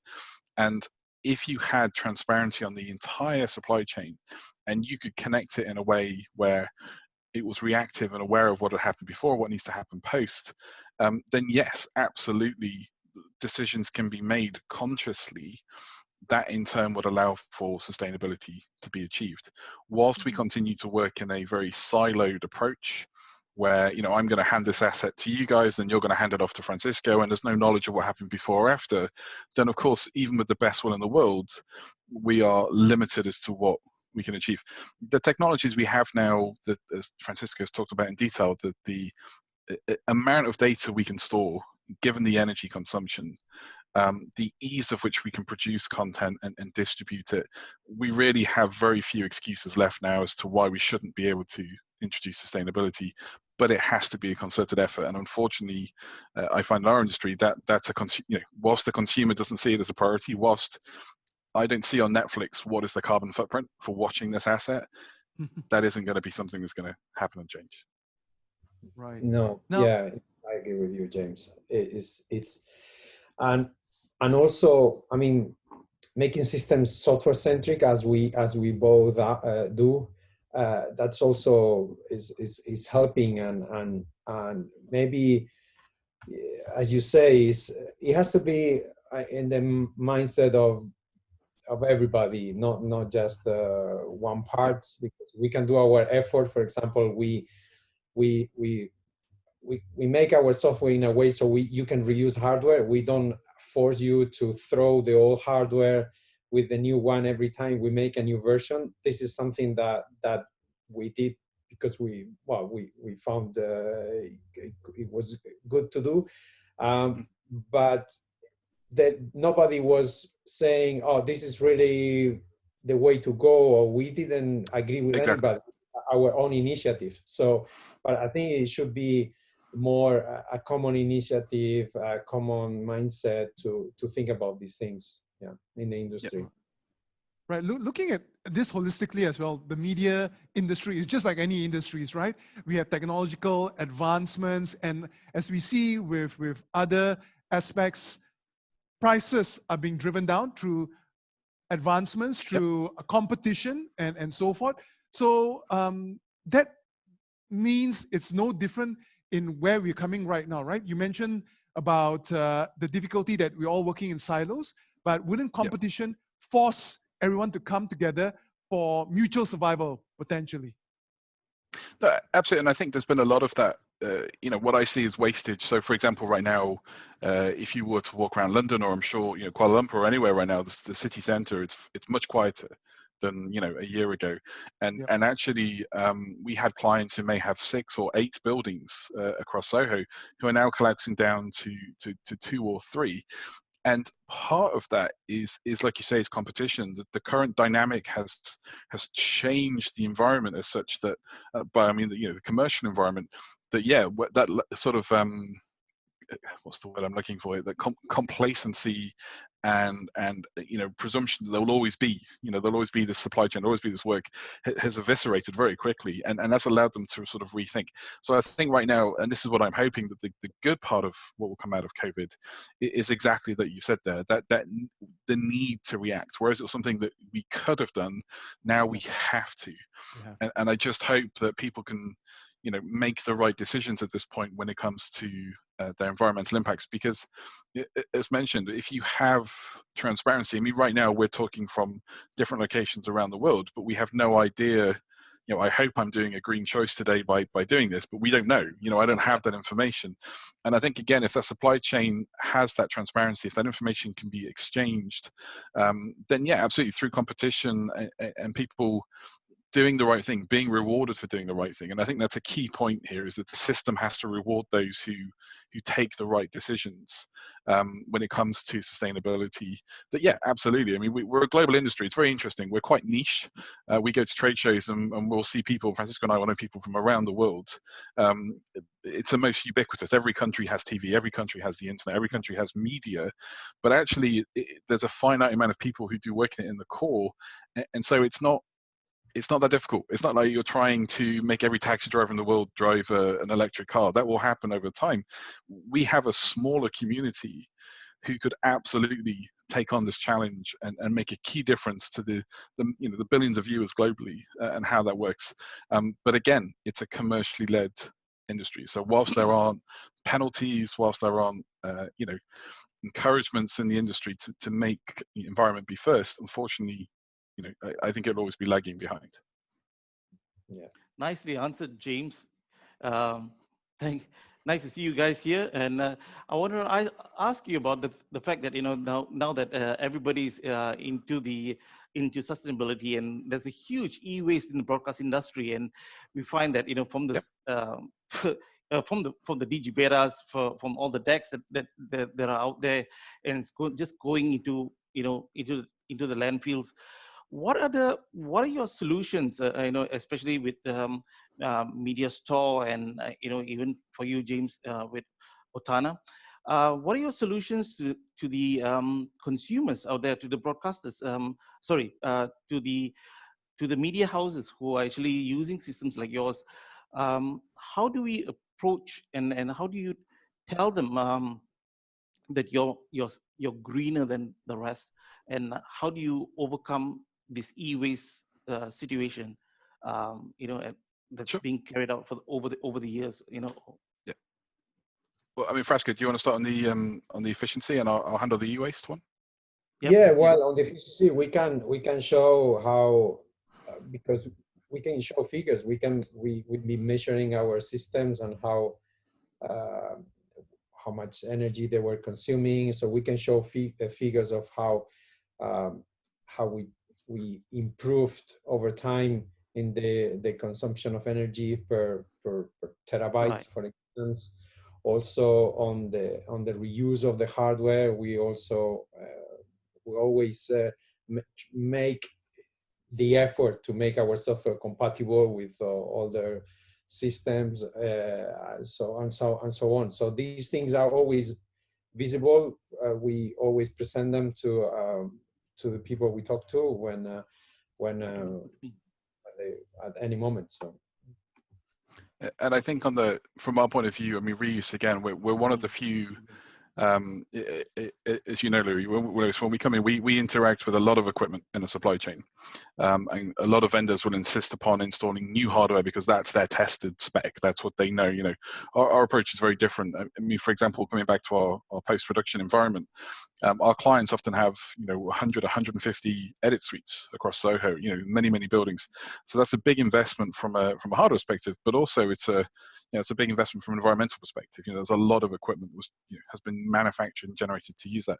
So instead of asking them to deploy new hardware, which we're going to manage directly and that we are going to be confident on, we're more than happy to consume and reuse that existing equipment to not only provide them a commercial case for it, but obviously the natural environmental impact. And other things, just like in our industry, we still have a lot of paper printed unnecessarily, and we try and avoid. We talk about the vendor gap. If I have a workflow and there's a gap between vendor A and vendor B, which may not have been envisaged during the deployment of the initial workflow, but that inefficiency will absolutely create, a carbon footprint, an energy footprint, say e-waste, because people are having to work around the solution rather than with it. And so we like to remove those inefficiencies, and that naturally helps reduce, whether it be paper printing or, like you say, use of consumables. When it comes to tape, it may surprise a lot of the viewers who are watching. As you know, there's a lot of broadcast tape still left in this world. For those who are old enough, we had VHS and we had Betacam, and everybody everybody thought Betamax died. It really didn't. It went off Pro, became Betacam, and half of the world, if not more, video content has been stored on that ever since.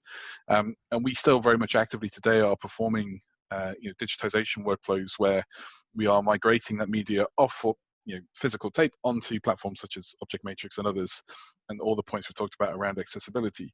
But then there's the problem of landfill, like you say. What do we do with those physical assets? So at Altana, one of our companies in the group is called Spot and Spin Media Services. We provide digitization, and we are very keen to avoid all landfill where possible. So we actually have a very well proven process of recycling each of the different elements of the tape and the different types of plastic. We work with partners in territory to ensure that, again, to ensure the reuse. And I think logically, some of it goes back into Lego bricks or coffee tables, whatever it may be. But again, that's not something that we were mandated or often even asked to do. It's just something that, like San Francisco said earlier, that's just, as a company, we believe in being responsible and green and trying to introduce that change. And I think it's a shame that such actions like that, which obviously at the moment incur us a higher cost footprint, don't get more recognition within the industry as being what we should be doing. And I only hope I come back to my point of, how consumers can so lead the world. Given that convergence now between the production company and the home consuming it, you absolutely can drive this change. A consumer can completely now begin to affect this whole supply chain, and choosing that. So I do hope that we will see more of that as time moves forward. And part of that is about, it comes back to this naivety. I turn on the power switch, I have power. I don't think about the nuclear power station, the distribution lines, all of that supply chain which goes into that for me. And unfortunately, whilst it's hidden away, the same is true for media. Now, I'm not expecting everybody to go learn about everything about our supply chains, but I think just that, don't assume. The biggest thing we've learned about COVID, the thing we've learned about, environmental, is things change. Don't assume. Ask, learn, understand, and be responsible. And I think for me, that's what I'd like to see in the media industry, is that at some point the consumer's going to wake up and go and hold you accountable. And if you're not ready, you're going to lose and you're going to caught out. That's true. And Francisco, what do you say about that? Yeah, no, James is right.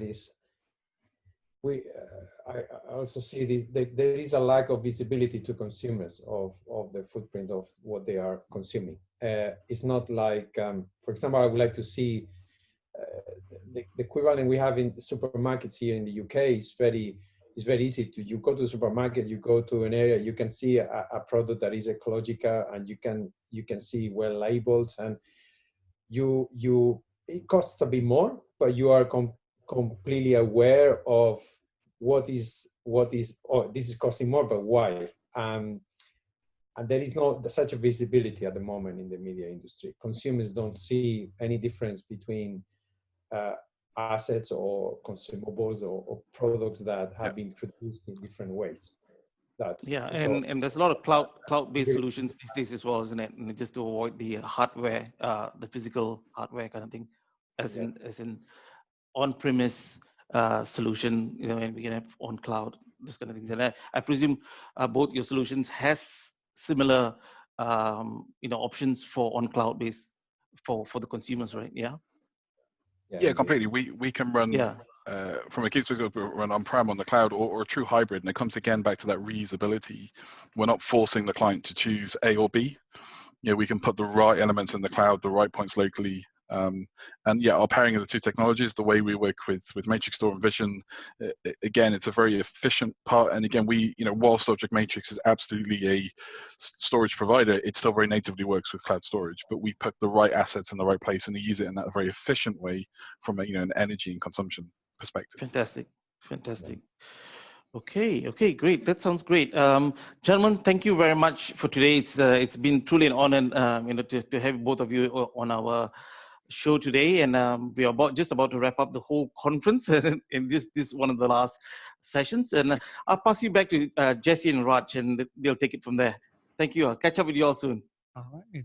Thanks so much, James and Francisco. It's very insightful to know that even in the media industry, there's so much going on in terms of advancing the greener message, right, Jesse? Absolutely, greener broadcasting. I'm so glad we touched this topic, and to hear from both of you experts in this area as well. And here's hoping that we can further carry on the theme that we have today of being sustainable in our environments, in our community, in anything that we do, to have that, you know, as a priority. I think even now, not an option anymore, Raj.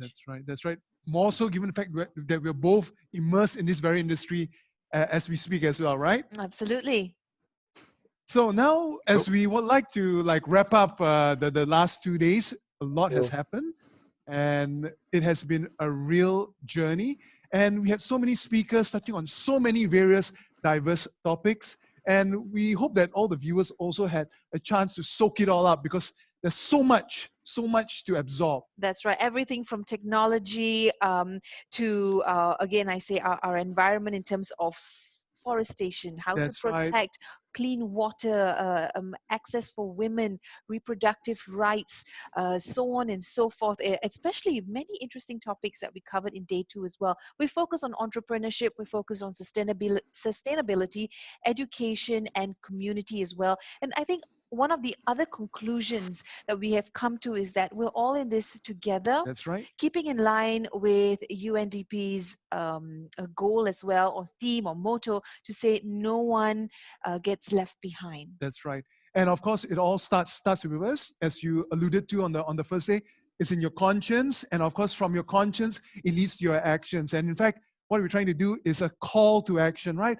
All of us, we might think it's overwhelming. The world is so big. We are just one tiny speck of dust in the bigger scheme of things. But if we all come collectively together, that's where we can see real change. We can see real effort, and we can see things that we would never imagine. That's right. And it doesn't end here, ladies and gentlemen, boys and girls. Carry on that message out, share it with family and friends, speak in your communities, try and raise more awareness. And if someone asks a question, or if it's an opportunity for you to share, pounce on that idea, because it's only through word of mouth, as they say. That's the best marketing tool there is, Raj, and that's the best way to share these key messages out. Of course, for those of you wondering, you can access the website as well for the slide decks and more information on our speakers if you'd like to get in touch with them as well. If it's for your thesis, for an interview, you know, simply perhaps to just employ them as a consultant, so on and so forth. So Regeneration or Regenasia 2020 and the Entrepreneurship Sustainability Conference 2020 concludes soon, but we have one last speaker. That will be coming up very, very shortly. But while we are waiting for that, let's check out this video.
And action.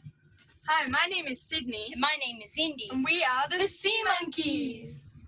We have been living on a boat for 8 years now, and when we sailed away from Australia for Asia 4 years ago, We saw something very distressing. we saw plastic in the ocean everywhere we went. We have seen it in every ocean, Every beach. and every river.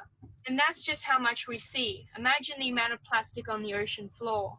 It is predicted that by the year 2050, there will be more plastic in the ocean than actual fish. Can you imagine that? This is an environmental catastrophe that we cannot ignore. Because if we ignore it, our oceans will die. We will not let that happen. No, we will not. We need your help. And you, and you, and you, and you, and you. This is what we did this year. We've sent a total of 14 machines to places all over the world. To places such as Procter & Gamble, Pulau Tioman, Meet Our Staff, Pavey, Iman, and Michael, Gil, Muzzer, and Ruzza. We've sold over 1,500 coasters, over 1,000 turtles, 4,000 Body Shop fragrances, and over 300 various plant pots, and over 150 earring sets. And we've also used the plastic to make bricks and concrete slabs by mixing it. 170 school kid backpacks, recycled sail backpacks, and over 50 kites backpacks, and taught over 1,000 kids at plastic workshops. Attended over 30 events. Wow, how do we get so much time to do that? Just a small sample of all the brands that we've worked for. Hope you will support our cause for a cleaner future. Thank you. Thank you.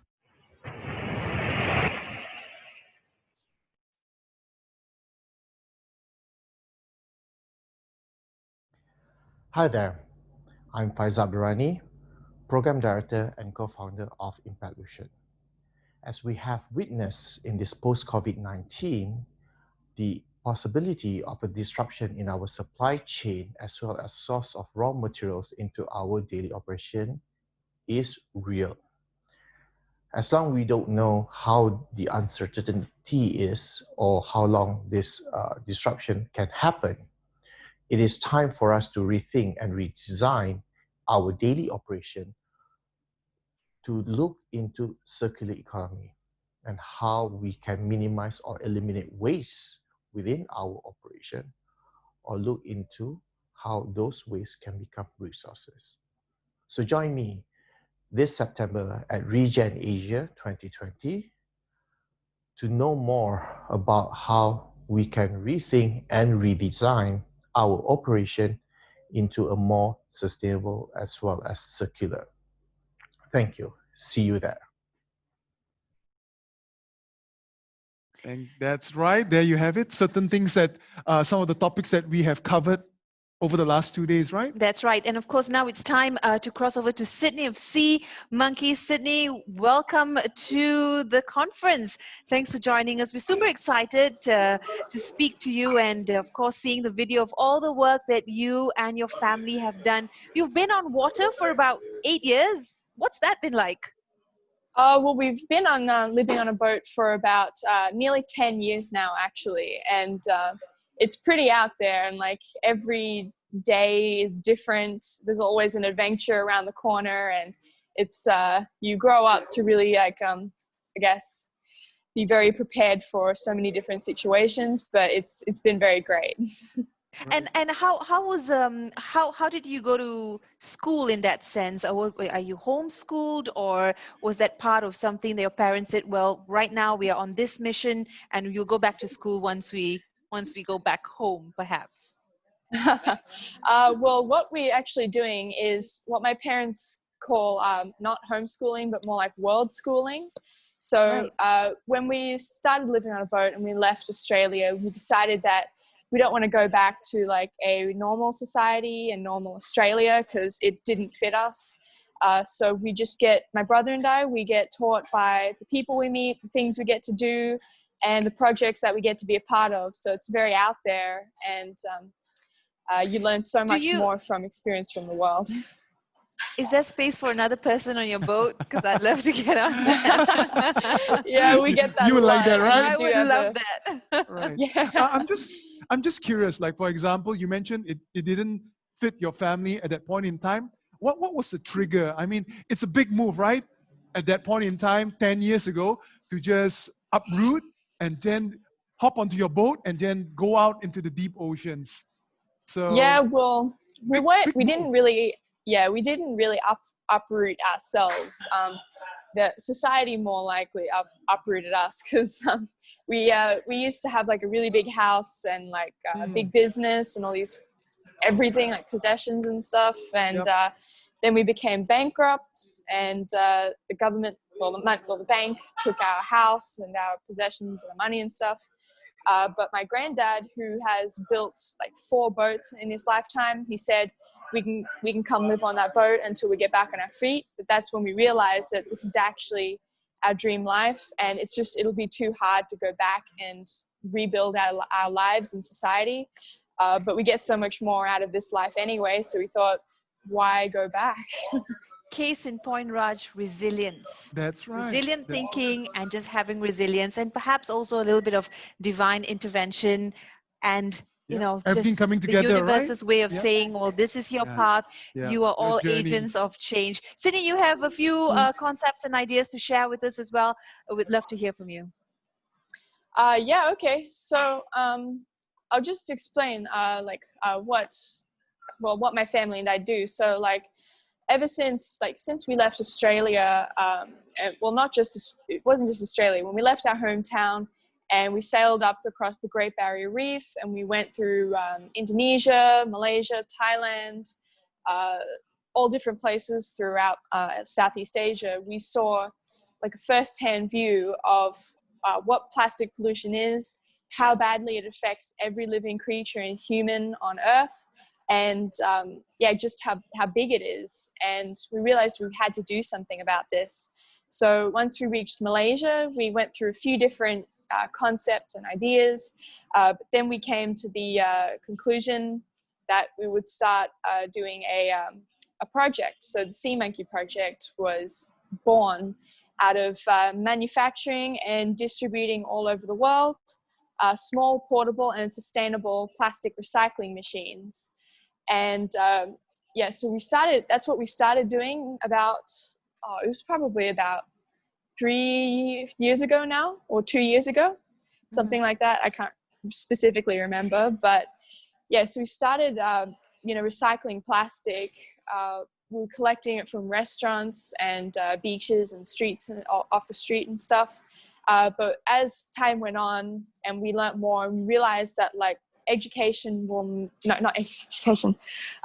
recycling will never be the answer to this problem of plastic pollution. So because you can recycle all you want, but you people are just going to keep using plastic and throwing it away, and you still got more and more plastic to recycle. So we slowly moved further on to education. I mean, we still do, the machines are still a key part of what the Sea Monkey Project does today. But when you get down to it, everything we do, the main goal is education. And we educate people on where plastic pollution affects every human's health, which can it affects us in ways that you never would have even thought of. And I'll use an example as like I guess it's more clearly seen in women's bodies. The toxins that we ingest when you ingest microplastics, which is, okay, so I'll have to explain what microplastics are first. Yes, please. Yes. I keep forgetting that, like, oh yeah, not everyone knows what microplastics are. But anyway, so I guess what plastic pollution, like the worst part of it, you see straws and plastic bags, everything in the ocean, but the biggest problem is what we don't see. And what we don't see are little tiny microscopic microplastics floating around in the ocean. And it's in the air, it's in the soil, and it's in our water sources.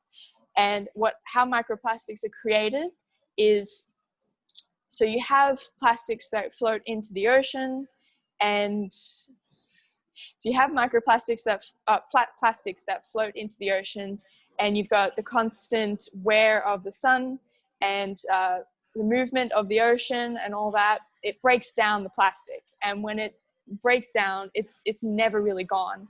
So it turns into these plastics so tiny that to little fish, it looks like their food. It looks like krill, and sometimes even smaller than that, where they can't even see.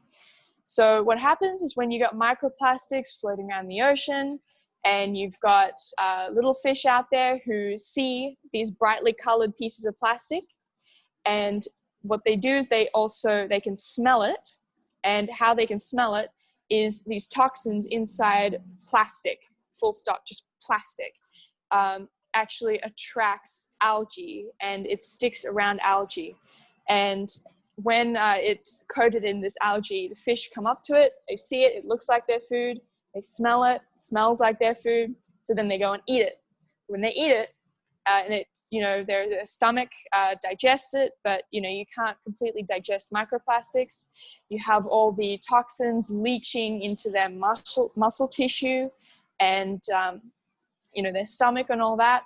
And then you got the little fish are getting eaten by the bigger fish, and the bigger fish are getting eaten by the bigger fish, and then we humans eat those bigger fish, which also have microplastics in their stomachs.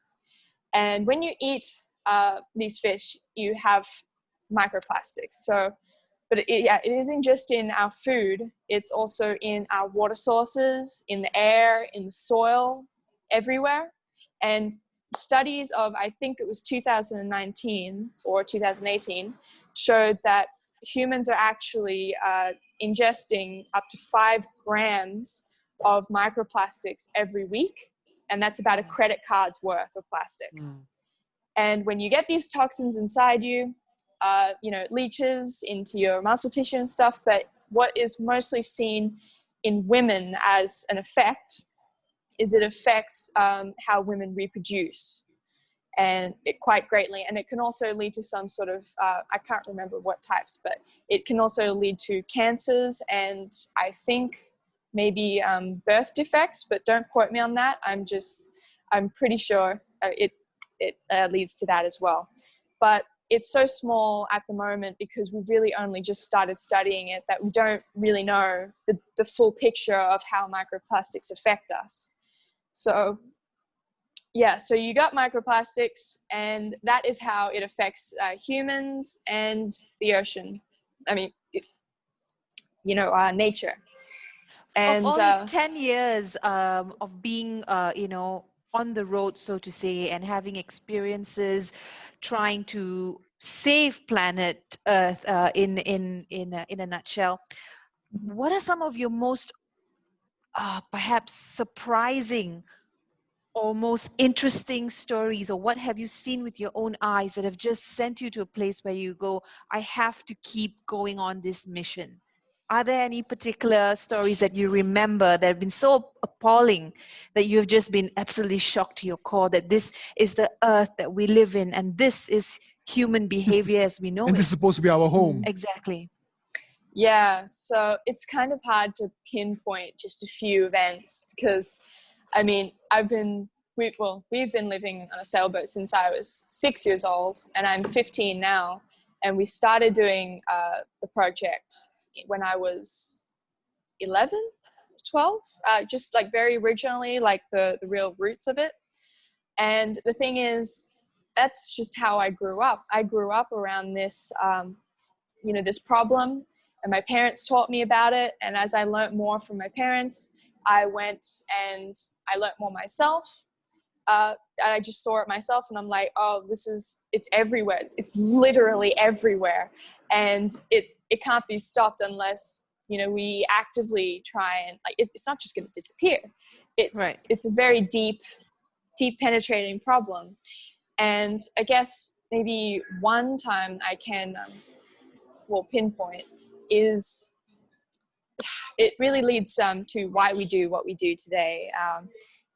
That's basically the question anyway. But so we were on our boat, and this was 2015, and we were sailing it was 2016. Yes.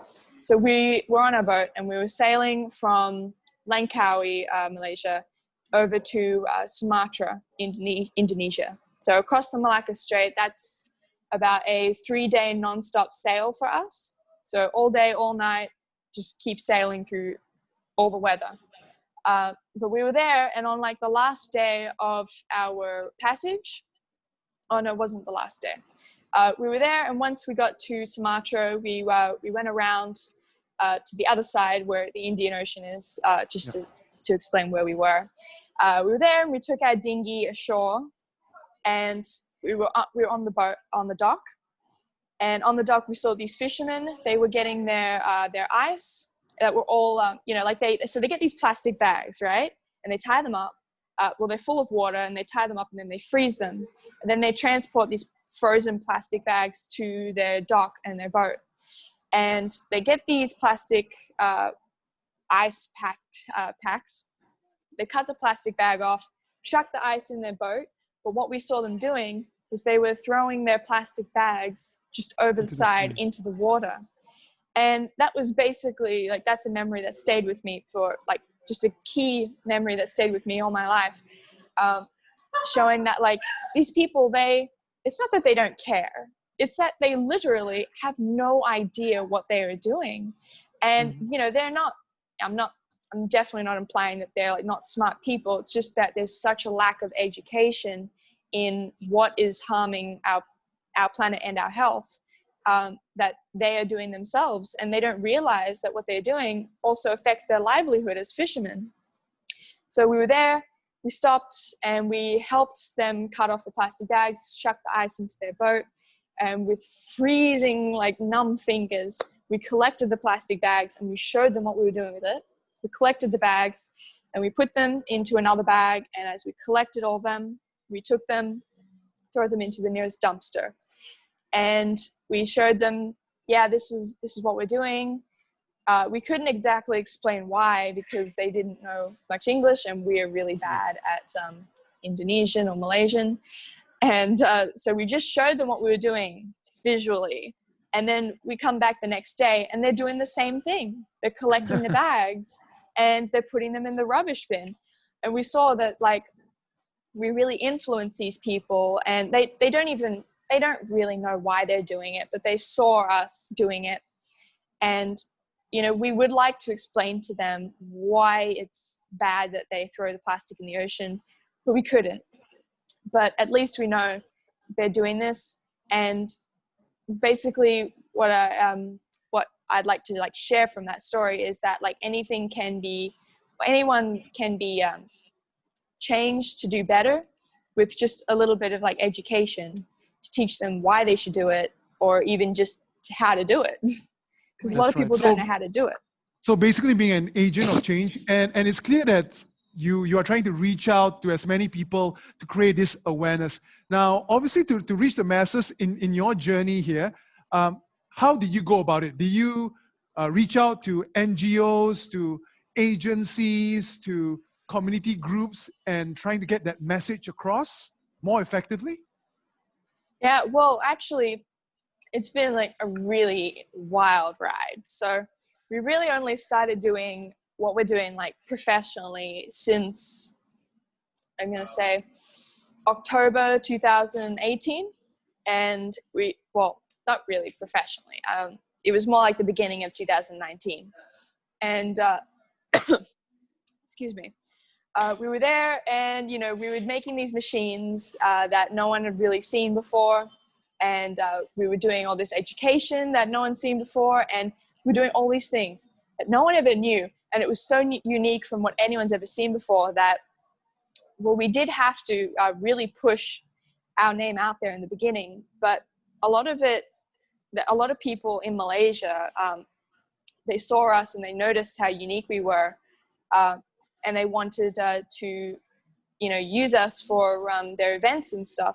I mean, we're still doing it now. We're requiring a lot of pushing our name out there by contacting people and all that. But what's really great is how unique we are, and what we're doing is people want it. They see it a lot easier, and they want it, so they contact us and get us involved.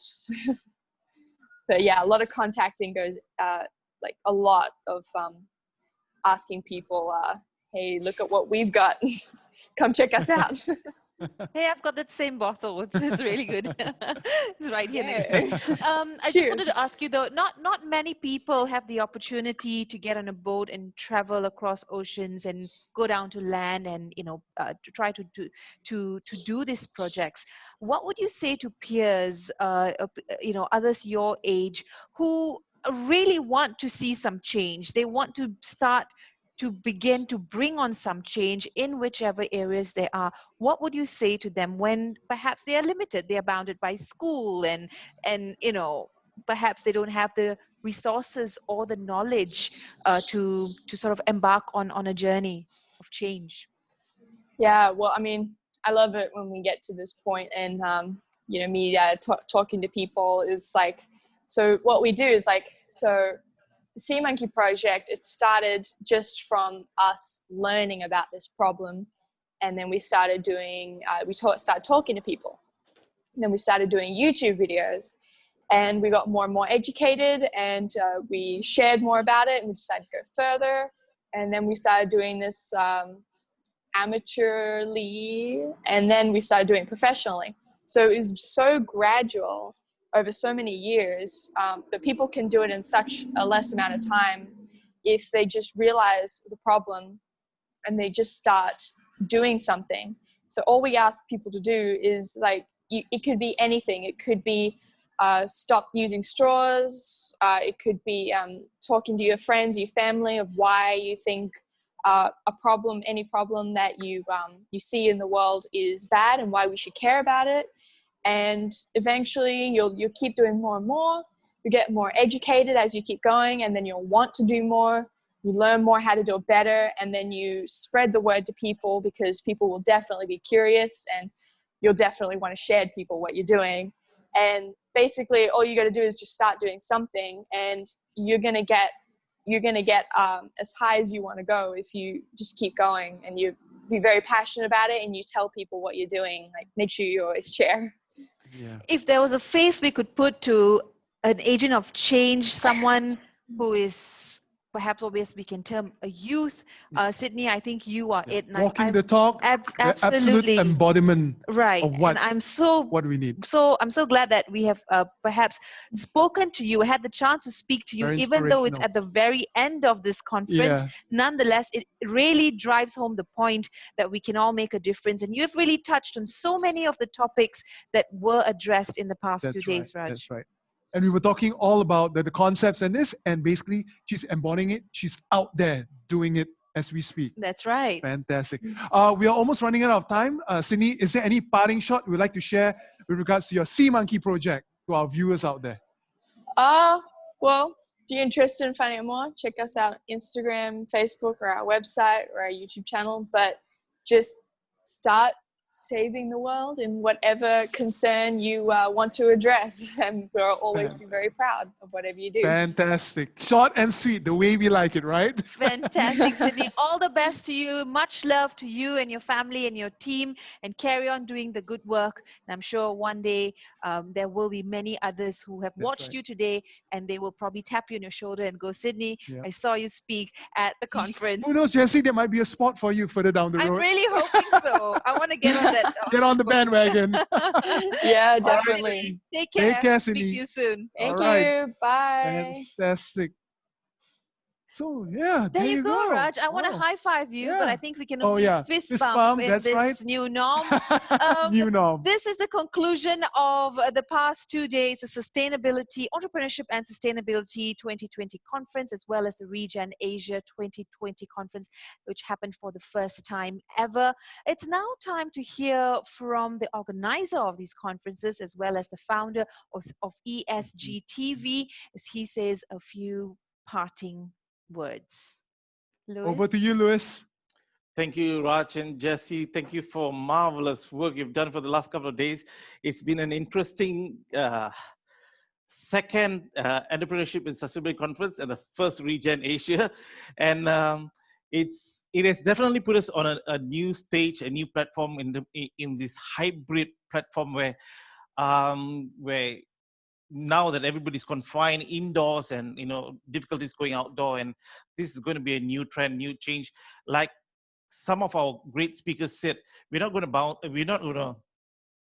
back, we're going to bounce beyond, and despite whatever, the resilience is important. What we've learned over the last 2 days from some of the dynamic speakers, our keynote speakers like Edward Muller, Richard Heinberg, they have actually given us the actual essence of actually putting the foundations, what we need to know in terms of regeneration. Some of the great topics that actually held in terms of from ancestral technologies, what we need to understand from our ancestors, the intergeneration justice, what we have received from the past and what we're going to pass on to our next generation.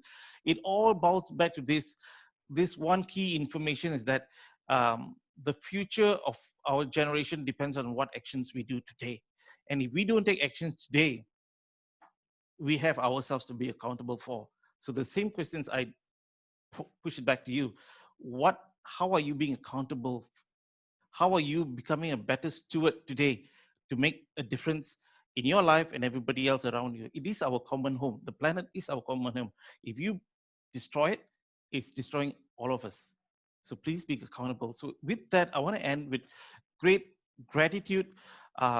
Again, to my team, the ESG TV team, Raj, Jesse, Beyond Saturday, the crews in the back end, all the guys, please say something. Say, hey, awesome.